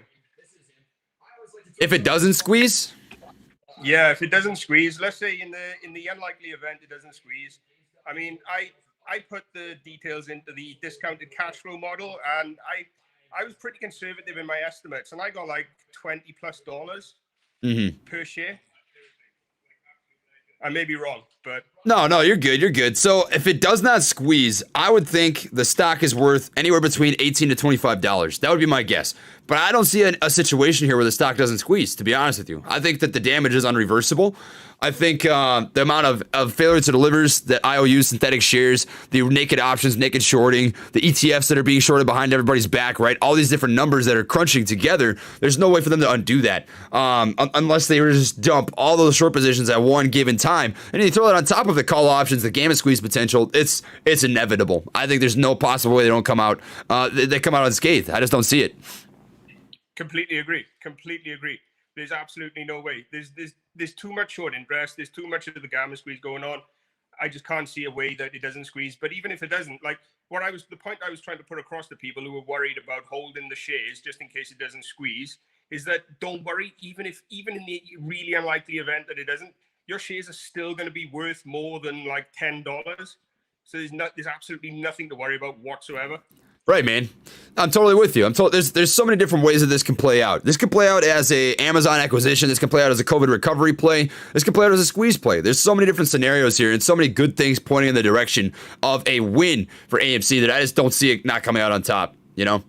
I completely agree. And the thing is, like, people are saying GameStop is going to squeeze again and it's more likely to squeeze. But looking at the numbers, I can't see GameStop as a better squeeze. I can't see where people are getting this from. I really can't. I mean, like, AMC is the one for me personally. It's just the numbers. The numbers don't lie. I think the numbers for AMC are definitely set up better, but the difference being that GameStop has more sentiment. As weird as it is to say, I think that GameStop will likely squeeze first, but that doesn't scare me. That's not a bad thing, because if GameStop squeezes, AMC squeezes with it. They've always moved in tandem like that. And let's just say hypothetically, that GameStop squeezes, but AMC doesn't. Don't be scared by that, because what'll likely happen is if GameStop squeezes, people take those profits and reinvest them into AMC. That's what I would do. I'll tell you that right now. If AMC squeeze, I would say, well, poop. What am I going to do now? I'm going to take these profits and I'm going to put it in a GameStop because it's just sitting here doing nothing. You know, that's the way that I'm viewing it. It's not one or the other. It's not a ape versus ape. It's an apes together kind of thing. You know what I mean? Yeah. I completely agree. I mean, like, you know, the thing is, like, we're all trying to do the same thing. The cause is there. We may be playing, like, you know, slightly different plays, but the thing is, we're all doing the same thing. We're all the end goal is the same for all of us, in my opinion. Right, man. There you go. Where are you at right now? I think it looks kind of like you're at a bar. No. I'm in my parents' house. We've come up to visit for the weekend. No, this is their house, man. I can show you. Oh, okay, I got you. No, yeah, that looks cool. I like that blue. That's pretty sick. So it's the kitchen. It's wow, that's a cool kitchen. Yeah, this is my lady. She's a little shy, but yeah, nice to meet you. That's awesome. Big fans, man. Just listened to you for a while, and you know, learned a lot from you. Really, seriously, like the technical analysis is insane. I mean, seriously, like, your knowledge is crazy. Nah, I'm just another ape, man. I'll tell you what, the reason that I wanted to bring you on really quick is to have this kind of conversation. I think this is a good opportunity. I started my channel in December of 2020. I started December 16th, so a little less than 3 months ago. And it took me 3 weeks to get to 100 subscribers. And you're at 100 right now. So don't let people discourage you, and don't get discouraged by being a small channel, because everybody starts as a small channel, right? It's all about the quality. So just keep working towards learning stuff. Keep working towards improving your knowledge on stocks, being consistent, putting in that content, right? If you just keep grinding, you're gonna get where you need to go, as long as it's good content, right? So just don't stress too much. Keep at it, keep grinding. You're going to get where you need to go. And that's why I like supporting small channels, because everybody was a small channel at one point. So I just want to give you an opportunity to give you 2 cents, you know?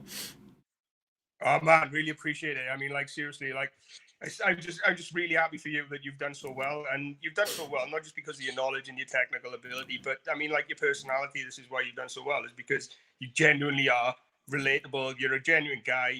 You're honest, and it comes through. So, like I say, I've learned a lot from you, and I really, really appreciate the fact that you actually shouted me out the other day, and I was just absolutely devastated that it was the wrong channel you clicked on. Simple weeb move, man. Simple weeb move. Nah, man, it's all good. We made it happen. I should name my channel the same as a channel that was already named the same thing, but I thought, like, I saw that channel and I was like, well, the thing is, this guy hasn't put a video up for 2 years. He's probably not going to mind. Nobody's going to click on that. It'll be fine. But obviously not. Right. I'm just a simple weeb that likes anime and stocks, man. It's too simple.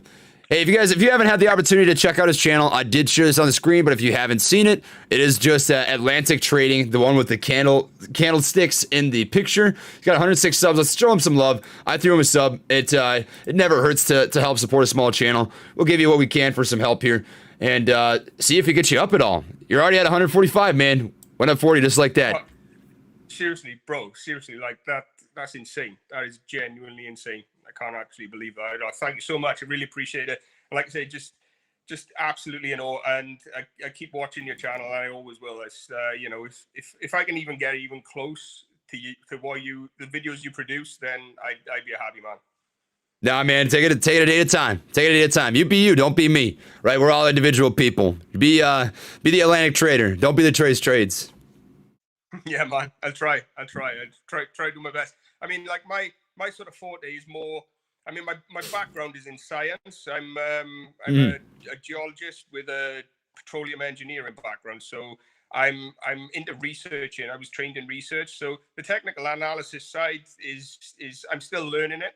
But in terms of research, I can research a company and I can really deep dive.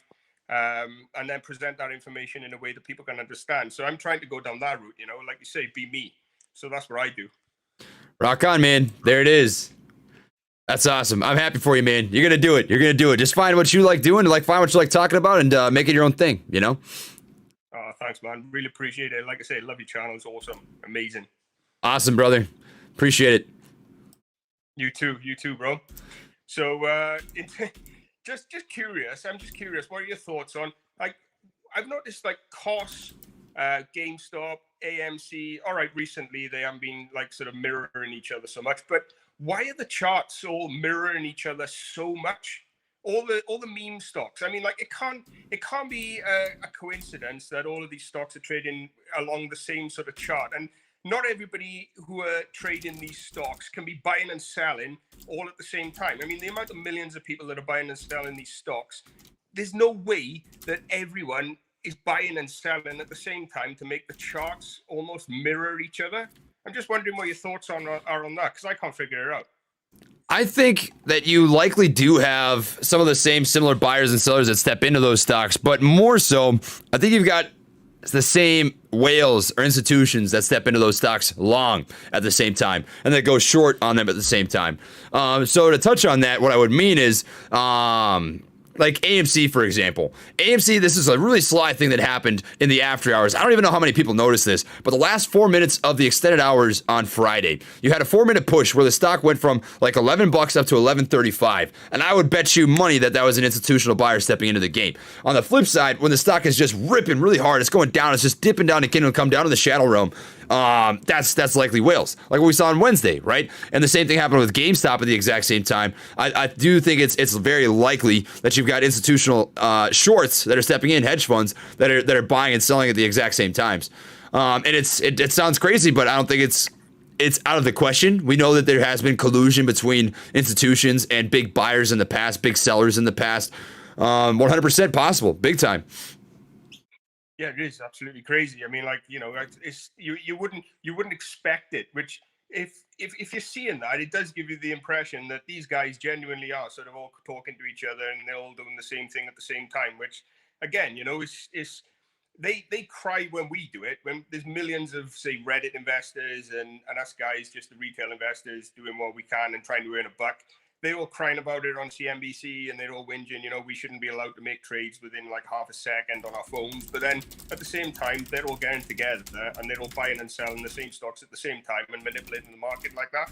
So to me, I can't see why they've got such a problem with us doing it when for them it's normal practice. I mean, it's just not fair, Well, that's the thing, man. That's the thing is that it's rules and regulations that they've been gliding over for years, for pretty much the entire existence of the market. And now that they're finally getting cracked down on, the game's changed a little bit, and they realize, hey, the retail investors doing this now. They found a means for themselves to do that, and they're not okay with it. And it shows you the whole game, man. It shows you the entire freaking game. So Yeah, and this Yeah. is the thing, you know, and this is why I'm so happy that everything has gone the way it's gone. You know, the GameStop squeeze and you crying and the AMC squeeze, and it will happen, 100%. Oh It yeah, will happen. right. The numbers are there.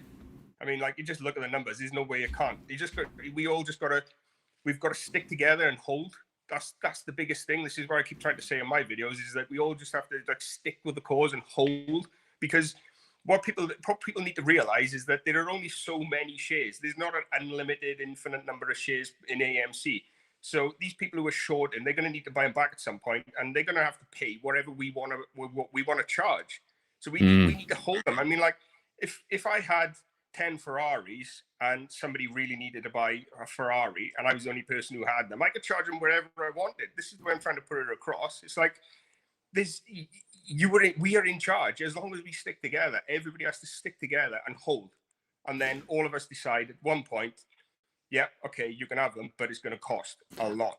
I haven't heard that Ferrari analogy. That's a pretty good one, man. That's interesting. Just it's just I'm just picturing what I'm gonna what I'm gonna buy when I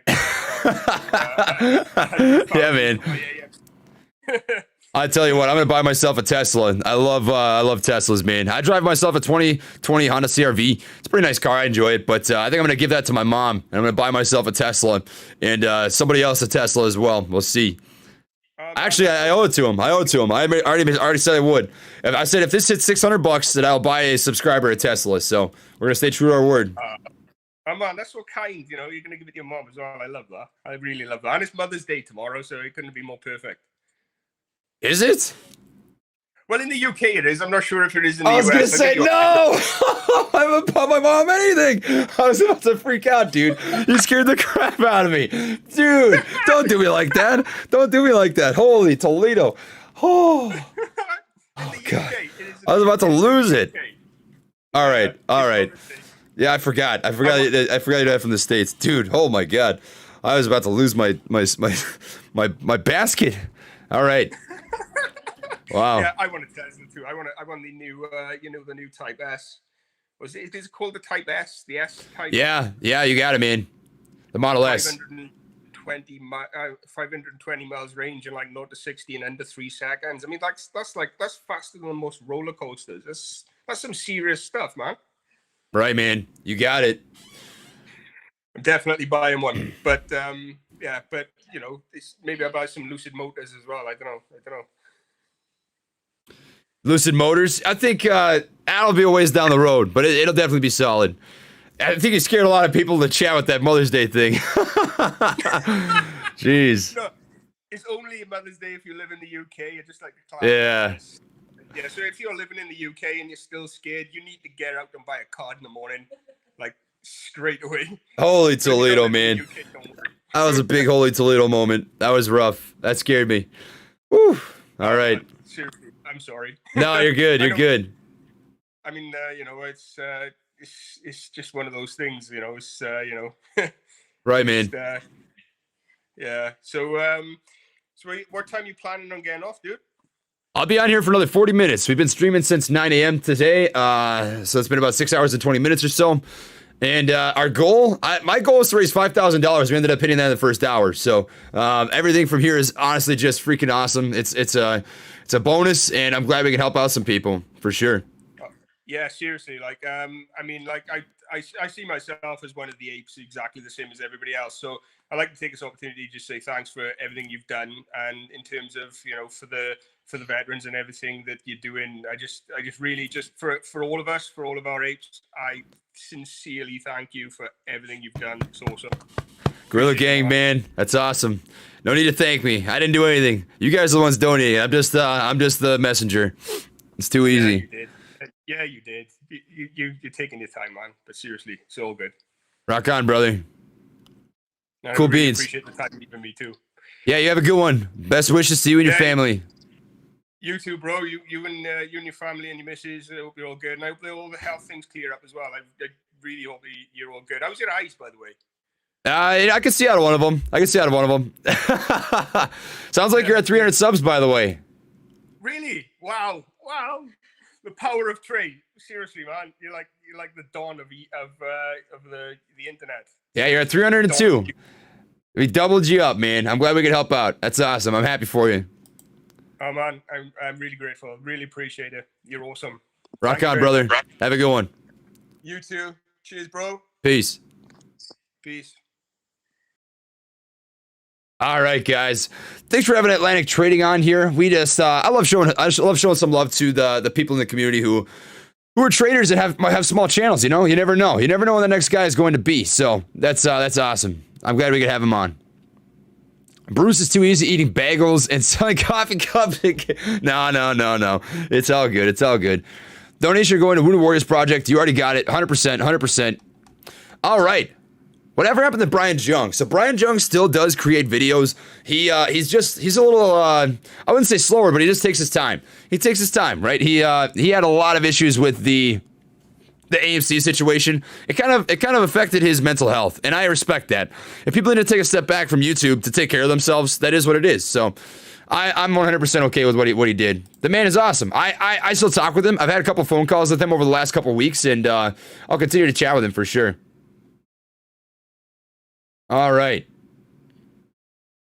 Let me take a quick peek at some stuff quick. Cowabunga it is. All right. So, anywho, we're going to read off some more of these, the questions that we have here. Just want to recognize everybody that has donated for this awesome freaking cause. If we could bring on a vet, is there anybody that is a veteran that would want to come on to the channel? That was a great suggestion, coming from Kid Nicky. If there's anybody that would like to, we can definitely make that happen, 100%. All right. So I'm just going to edit the title of this really quick because I am chilling by myself now. Stock talk for veterans.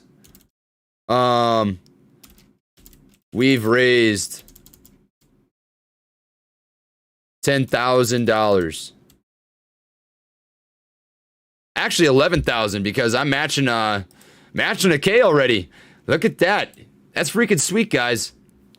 All right, coming back in.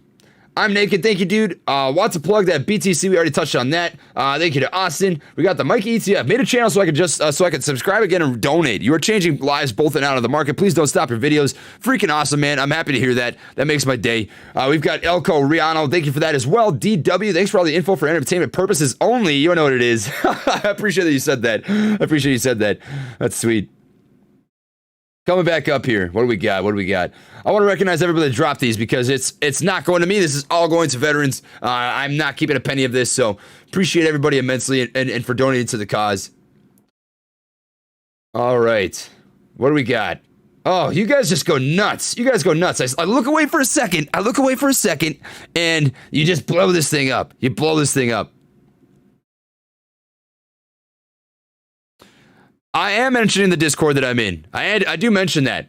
Oh, bah, shoot. You know what? I forgot that we were going to rip a toast when we hit 10,000.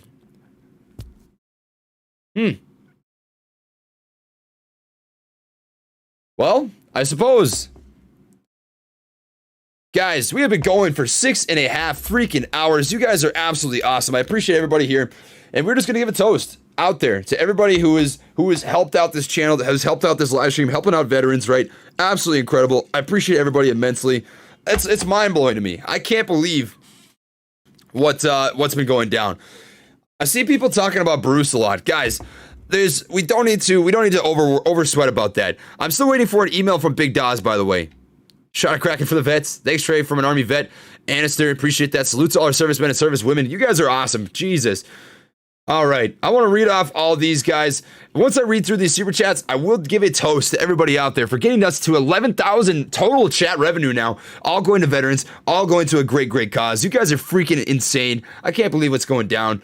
Oh, man, I got to scroll back up because I want to read all these. All right, DW, thank you as well. Donnie, thank you. Numiga says, from a boy from Bulgaria. When I was a young child in Bulgaria.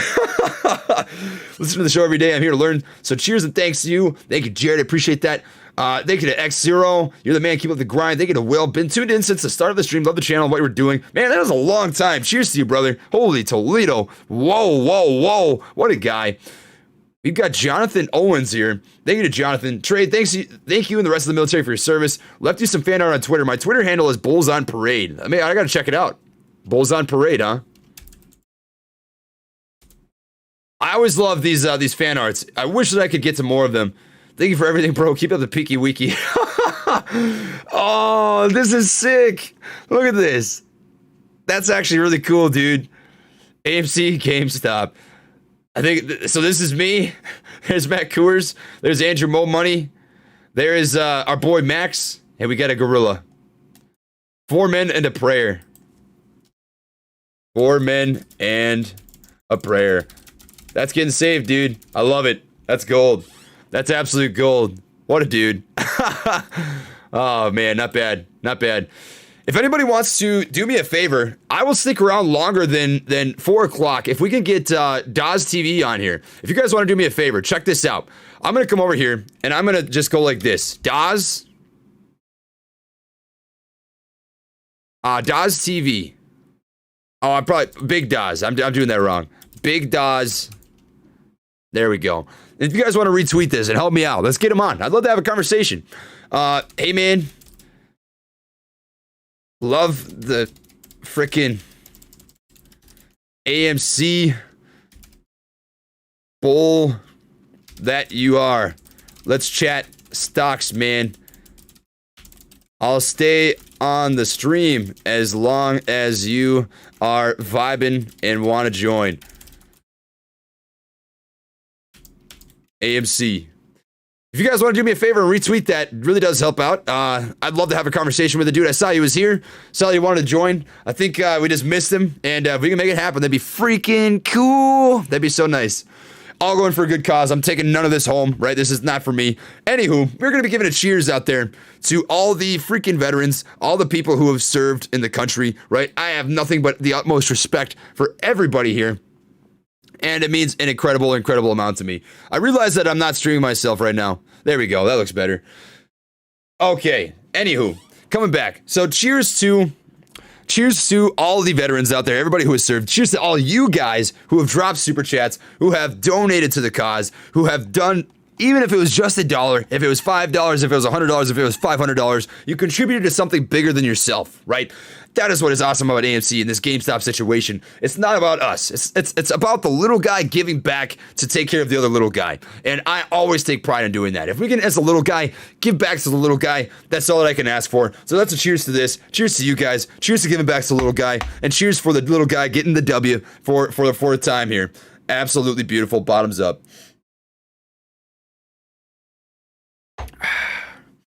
Beautiful.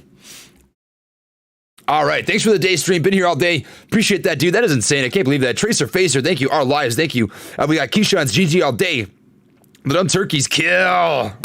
Good shit, good shit. Good luck, everyone in chat. AMC is fun to hold. Trey, great job, man. DFE for AMC.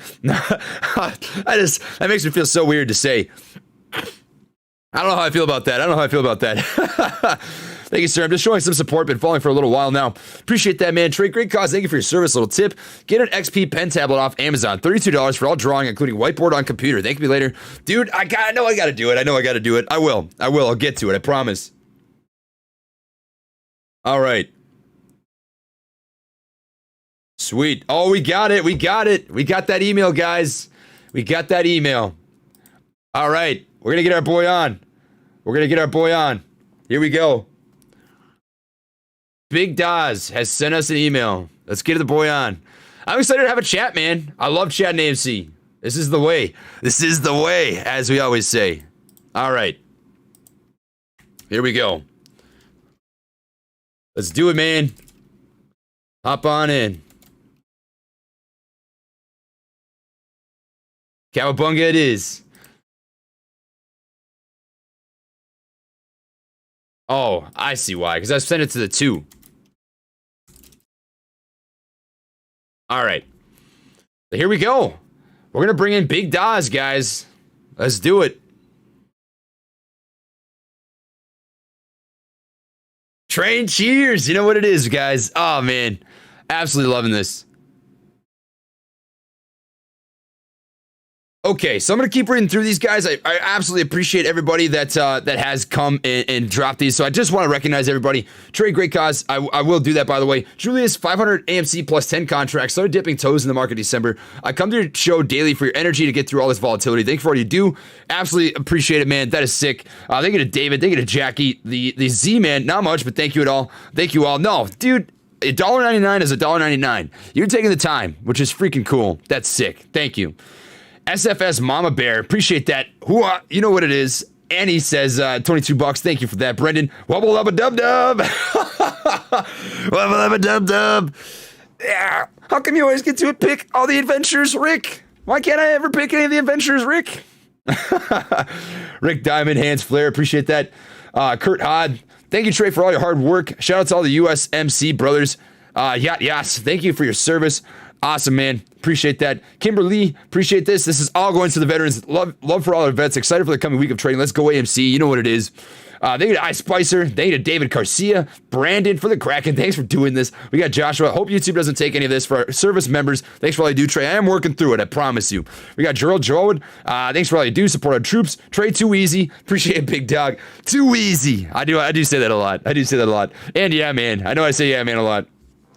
Great job. T50 year from New Jersey, sitting on 2,218 shares of AMC, 22 contracts. Let's do this. I'm with you, man. 100%. Waiting for the man himself to swing on in. So he's just asking a quick question. I'm going to get back to him. We'll let him know that he can do this from his phone. So if you're watching, you can't do this from your phone. You just click on that link, man, and you're able to hop in. It's just like that last caller. So let me just respond real quick. From the phone works fine.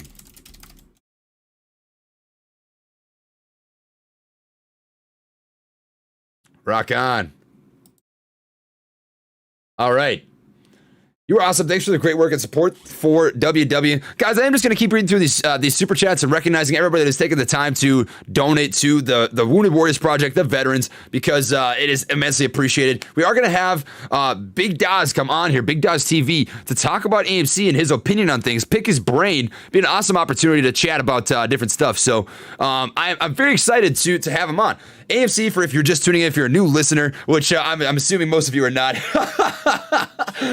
because we've covered AMC for a while. But anyways, welcome if you are a new listener. First off, we have been covering AMC and stocks on this channel for about 2 months here, and absolutely been a journey. It has been a freaking journey. Honestly, I think I want to make a recap video on everything that has happened over the last month and a half, because it has been a monumental, volatile, up and down, freaking crazy ride. And we're gonna have another opportunity to pick a brain here and see what we get for an opinion. And that's why I'm just gonna wait until we get him on. We'll ask some more questions, right? We'll give you guys some more valuable content and just an opportunity to learn, right? That's what it's all about here. Thank you to Matthew. Appreciate that. Do you think the attacks were hedgy, dumping their shares and covering shorts and buying calls while the premiums were down? You rock. Yes, I do think that is very much the case. And we talked about earlier on the stream when we had Andrew, Max, and Matt Coors on, right? When they were all on, we talked about this was a really sketchy coordinated attack. That's not natural price action. That's not something that actually naturally happens, right? You're going to have, when you've got these freaking, like if we just look at the stock action, right? We look at the price action. Look at this. I'm going to pull up AMC really quick and just take a peeky weeky, as you guys always say. We look at the price action. I mean, look at this.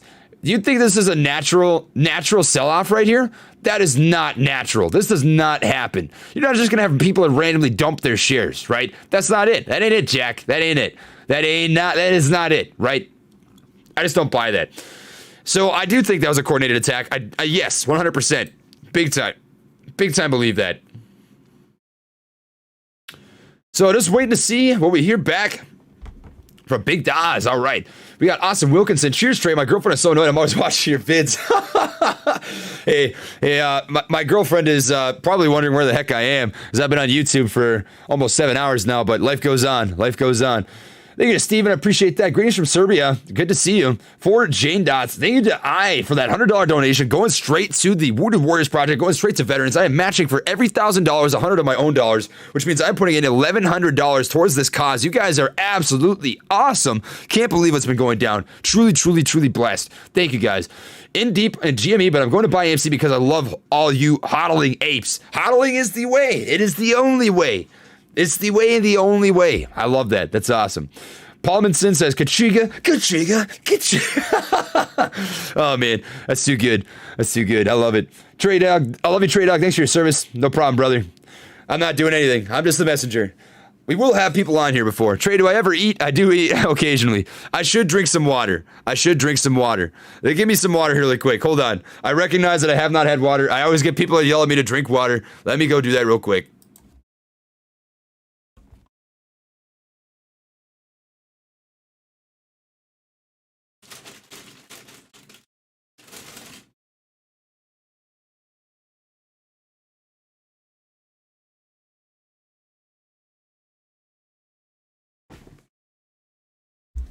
I want to show you guys this.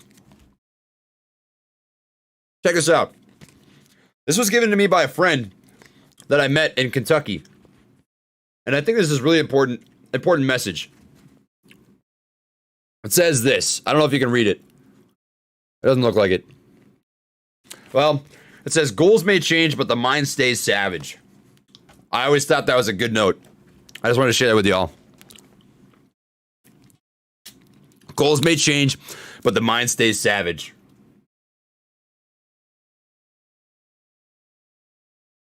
There we go. All right. Waiting for the man to come on. Absolutely awesome. I can't believe this, guys. You guys are nuts. Honestly, I thought we were going to hit 5K for this. Yo, wait, he's thick. Who's calling me thick? You guys think I'm thick, huh?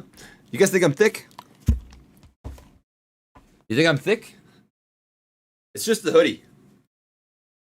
I'm a big boy. Big chunky monkey. No, I'm not too big. All right, we got him here. Look at this. Here we go. All right, guys, we got a great guest for you here. We've got Daz on here. Daz, welcome to the channel. Man, this is freaking pretty cool stuff. How you doing today? What's up, bro? Man, not much. Great, man. I watch it freaking every day. No way. Oh, yeah. Man, that's sick. It's great to have you here, dude. So you're a fellow AMC fan, huh? Oh, big time since January, dude. I first got in. I want to say it was like January 22nd at like $4. Really? You got in at $4? I got in at $4, and so I've been a part of this. I've been here for the whole ride, man. So you got in at like the same time that I did, because let me tell you a story, man. This is crazy. I want to hear your story after this. I bought into AMC by accident. Like so my channel was a swing trading channel. I focused on opportunities to just swing trade, get in and out within a couple days, right? And I brought this to the channel. I was like, hey, there's an opportunity to make money here. And 2 days later, Wall Street Bets got their hands on that, and Reddit got their hands on it. And I was like, what the freaking, what just happened? You know what I mean, man? So it sounds like it was the same for you. How'd you find it? Yeah, I think I was, I got wind of the whole GameStop frenzy, and I started following it. I'm like, okay, this has already gone up so much. And then I started, seeing all the tickers that everybody else is talking about. I kept seeing a lot of stuff about AMC. I checked it and saw that it was still so low. And I was like, okay, this is probably a better opportunity, at least at the time, to, get into something that hadn't quite, reached its potential yet. So I hopped in on at $4. Dude, yeah, to be honest, I put like 200 grand in on it. And dude. So and the next day, I couldn't sleep. I was on, stock twits, all that, looking at it, a bit, and I woke up in the morning at like 6 in pre-market, and it was at $1 million. Man, that's great. Did you cash out? Or did you hold it? Did you hodl? So that was the same day that, they cut off all the trading and did all of that stuff. So obviously I was super pissed about that, but I pulled out, I want to say by the time pre-market hit, it was already down to like, 700. And then I think I pulled out once it was like 500. So I still made some money on it. But, It made now some. I'm That all was the a way lot, back dude. in. Everything that I had left, I put right back into it here, like a couple of weeks ago, and been following it closely. So I'm watching your channel every day, all the live streams. I love it, man. Dude, that's freaking crazy. That's crazy. It's an honor, man. It's great to have you here. It's great to have you here. So, what is your goal for AMC then? Let's pick your brain and see your thought process. What are you looking for a price target in terms of AMC's potential? I mean, obviously nobody knows, and Right. I got to say, I'm clearly. I got the disclaimer, man. You're covered. You're covered. I hate how I have to say that. It sucks. I know. I don't know, man. Like, it really depends on how the Gorilla Gang and Ape Nation sticks together. I think, since we're the ones that set the price, it really just depends. So I like what you said earlier, how you said you want to wait till it starts coming down. You don't want to sell on the way up. So, I would be surprised. I truly believe that it has the potential to go well above $100, $200. There was another article that said $2,000. So I'm just trying not to get my hopes so much, setting low expectations, but also believing that this thing could really, go through the roof.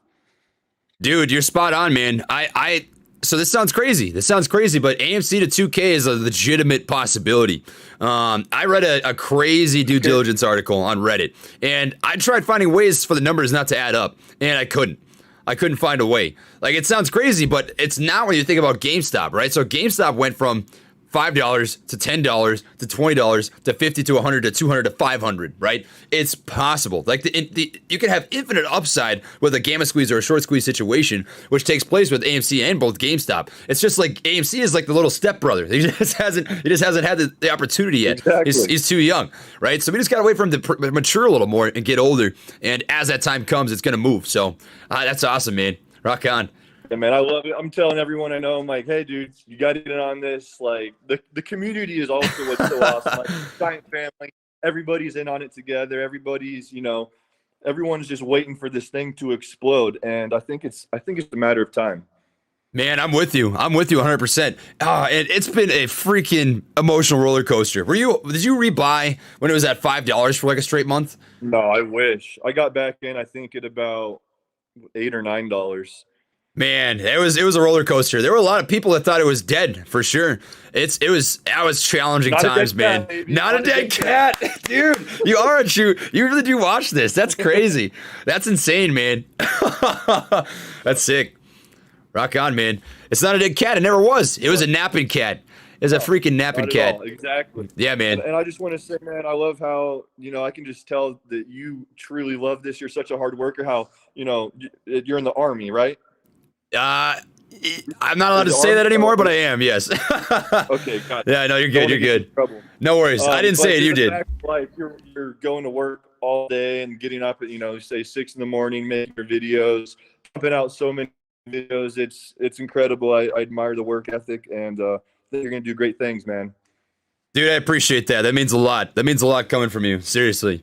That's awesome. And it's good to know that we've got you in our corner, man. This is something I've been talking about for a while, is that it would really, really help if we had some people who've got a name to them, that get in on the cause, and to have somebody in the corner, like, that's really freaking cool, man. I think that gives a lot of confidence to, like, a regular Joe, like people out there who are just watching the stock and be like, what the heck can I do to do anything? Like, if we don't have big people in our corner, why should I be in it, So that's freaking cool, man. And it's cool that you reached out and wanted to hop on and share that. Hey, every share counts, man. 801. 801. You know what it is, man. I'm telling you. That's when people ask me, and they say, Trey, does the retail investor really matter if institutional investors hold the majority of shares?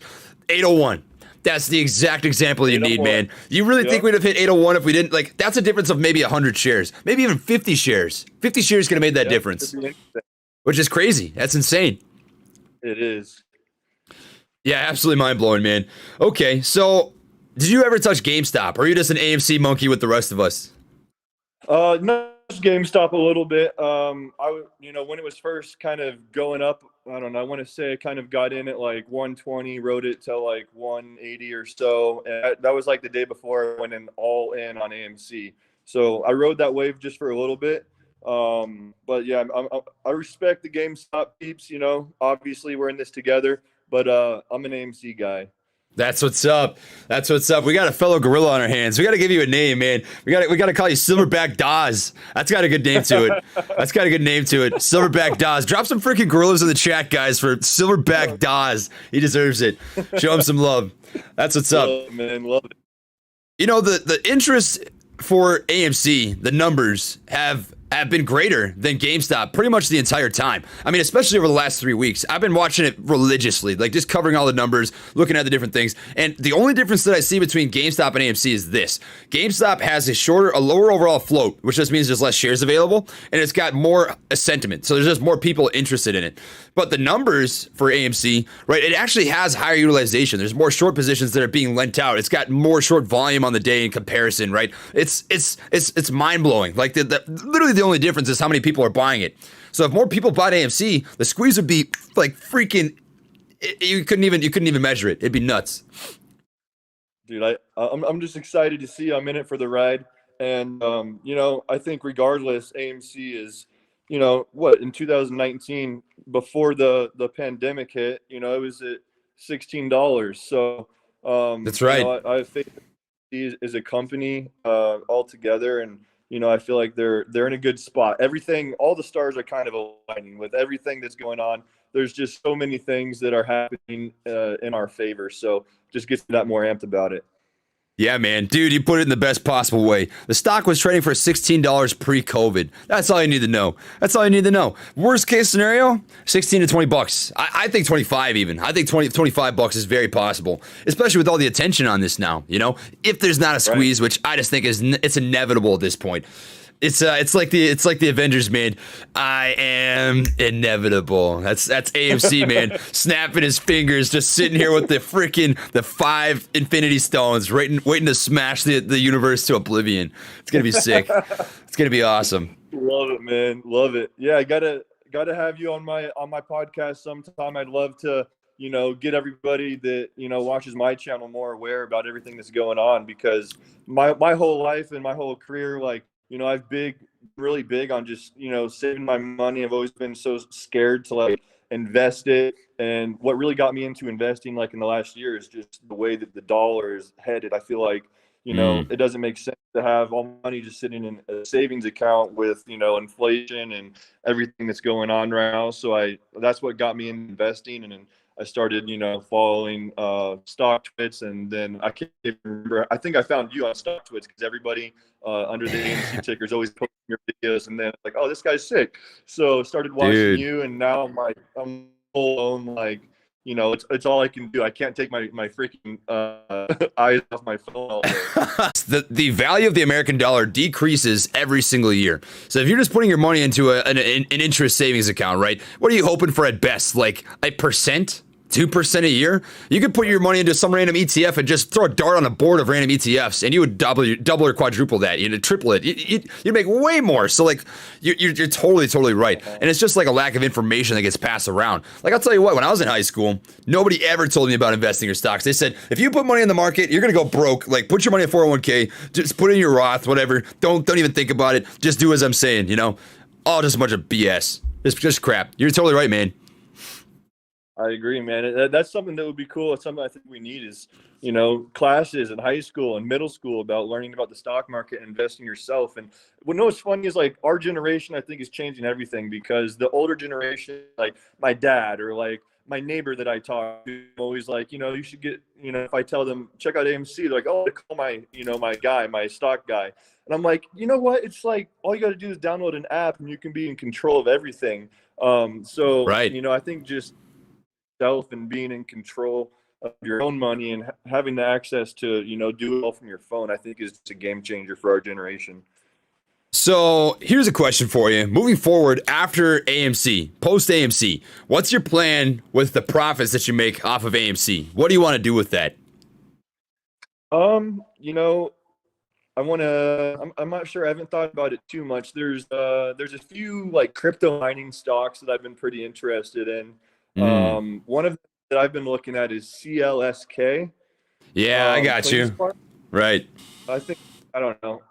Like I said earlier, I don't really know too much about stocks, but there's a few, lower risk ones that I would say, maybe some of the basics. But really what I've been doing that has worked pretty well is just kind of following the trend of what everybody's talking about on social media. That's how I found AMC. That's how I found GameStop. I think just listening to what the people are saying and kind of, I think social media has a lot of power. So that's what's worked for me. Dude, you're spot on. You're spot on. Social media has so much power. It's crazy. I mean, look at Reddit, YouTube, Discord, those three things alone, how they affected the stock market. I mean, it's given the opportunity to spread wealth of information like you've never seen before back to the retail investor away from the institutionals. Yeah, so I think just having an open mind and, taking it easy, just letting things happen. I think whenever I've tried to, make a decision forcefully and, it hasn't worked out well. So I think I'll just see what happens, kind of like how AMC just fell in my lap. I'll kind of just pay attention to the trends that are going on and, try to make the best decisions that I can. How about you? What do you think is a good idea? Man, I'll tell you what, my favorite stock in the entire stock market, if you've been watching the channel, you already know, is my girl Mavis, Microvision, ticker symbol MVIS. That is talking about that. What Microvision. So it's a technology company. They create LiDAR tech. So they're working on automotive LiDAR, which is something that allows autonomous vehicles to drive themselves. So when you think of, I compare like this. So if you've got coal miners, the coal miner can't mine coal without a pickaxe. And Microvision is the company selling the pickaxe to the coal miner. Which guy makes more money? You already know the answer to that. It's the pickaxe seller, right? And that's what you've got right here. So if you've got an autonomous vehicle, it can't do what it needs to do without LiDAR tech, which is what Microvision creates. So they're looking for a suitor, somebody to acquire that company because they need that technology, and you receive a boatload of cash from company acquisitions. Like I'm talking, if it's trading at $20 a share right now, you can walk away with $70 to $100 a share. Like triple, quadruple up your money within a day. It's nuts. And that would not be the end. That'd be the beginning. That's just what would get people's eyes on it. That's my favorite stock in the market by far. Crazy. Not to be a plug for Microvision, but that's my favorite stock, man. Mavis, what's the ticker symbol? MVIS. MVIS. Okay. Sick, man. I'm gonna check that out. Do it, dude. Do it. I'm telling you, you won't be let down. It is like that's some stuff that gets me out of bed in the morning. I wake up at 3 every day, and it makes it easier to get out of bed. Be able to research that stock. I'll tell you that. Savage, absolute savage, man. Rock on, brother. Thanks for having me on the show, Trey. I appreciate it. I'm not gonna lie. Like when I said I was naked, I really was. Like I put my pants on. Came out here, dude. Get this thing going. So, dude, that's funny. That's funny because I was just talking about how people send me nudes to my email, and you were actually naked. Yeah. That's gold, brother. That's awesome. Rock on. Hey, well, if you wanna do a podcast, I'll be down anytime, man. You have my email now. We can chat. I can drop my phone number as well, and I'd love to come join your channel if you want me to hop on for a video. We can talk about AMC or whatever you want, man. Oh yeah, let's do it. Rock on. Hey guys, show some love to Silverback Dawes. Drop those gorillas in the chat. If you haven't subbed to him, I've got his handle in the title of the video. Absolute G. Man, we've got a big one on our side. So dude, it's been a pleasure. Glad to have you here, brother. Hey, thanks for having me, man. You bet. Take it easy, my man. Peace out. Gorilla Gang knows what it is. That's what's up. Peace. Oh yeah, baby. That was financial. I'm stuttering. That wasn't financial advice. That was not financial advice. But man, that was a lot of fun. That was a ton of fun. Nobody talk. I got excited. I tried my best. That was awesome. I hope you guys enjoyed that. Being able to chat with Dawes, man. That was fun. That was a good time. God, we did some good things today, guys. We did some good things today. I hope you guys are proud of what we've accomplished. We did some awesome freaking things. We raised $12,000 today for veterans. We streamed for 7 hours. It'll be 7 hours in the next 4 minutes. Absolutely crazy, guys. What a ton of fun. This will be the first time that I've ever done a 7-hour stream. And it has been a blast. I honestly thought I would get tired. I thought I'd feel wiped out by the end of this, but it passed by so freaking fast, guys. I feel so grateful, so humbled that this happened. And what we're going to do here is recognize all the super chats. I'm not going to read all the messages. Unfortunately, I can't, but I'm going to read off the names of everybody to recognize everybody that decided to donate for whatever reason their decision was. So they get a Fuzzy Monkey, they get a Palm Sun, they get a R John, they get a Brant, they get a TJM, they get a Nicole, Pyramid King, M Rantlet, LJ, King J, Jason, Caesar Lopez. Caesar is home.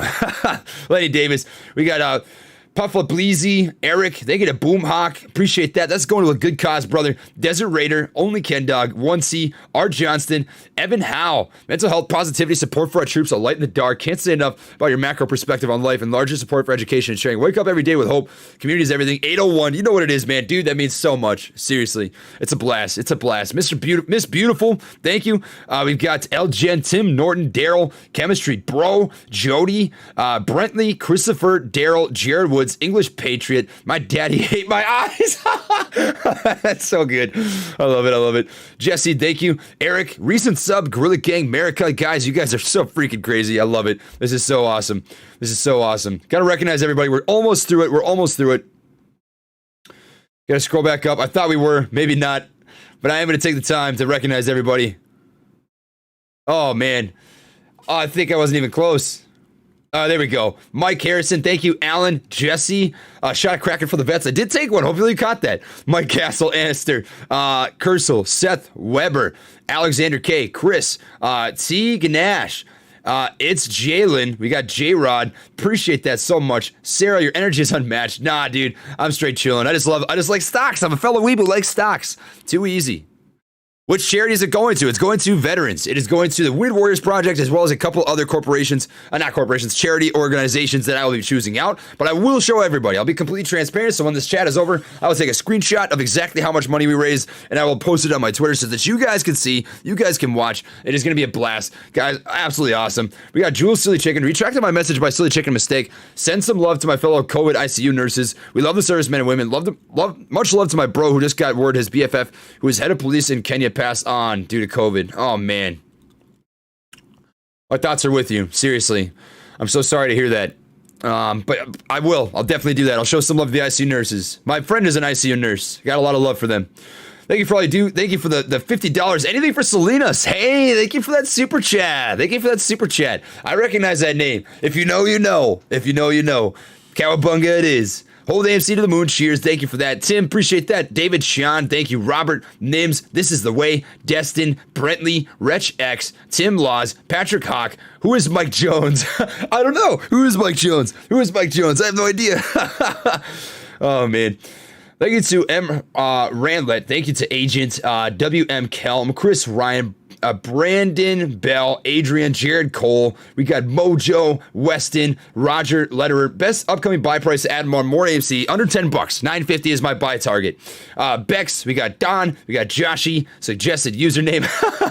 That's good. Alan, appreciate that. Linda, Static Dean, Steve Hicks, Crystal Brown, Seth Rodriguez, Michael Welch. We got Michael Ciolo, Highland Residential and Commercial Roofing. Thanks all the military. Appreciate that, man. It's going to a good cause. Geronimo. Oh, we're so close to him. We're so close. Big Dawes dropped $100. What a guy. Thank you, brother. Appreciate that immensely. Stanley Holm, thank you for that $100. Going to a good cause, man. You are a G. What an absolute G. We got Justin Adams, Jake Johnson, Suit Slayer, Johnny Rocket, Fabian Rodriguez, Sally and Sloth, Dave M, and Sky, Naleon, Hayden, and John Fields. PSA, join the Discord, Big Dogs TV. So there are Discords down there if you'd like to check it out, guys. We've got the AMC Discord, and I've got my own personal Discord if you'd like to check those out. There's a merch store in the description box. We have done our 7-hour live stream. We have hit our goal. We raised $12,000 freaking dollars. Absolutely astronomical, guys. And I am tell you what, I am going to get myself some grub. Gonna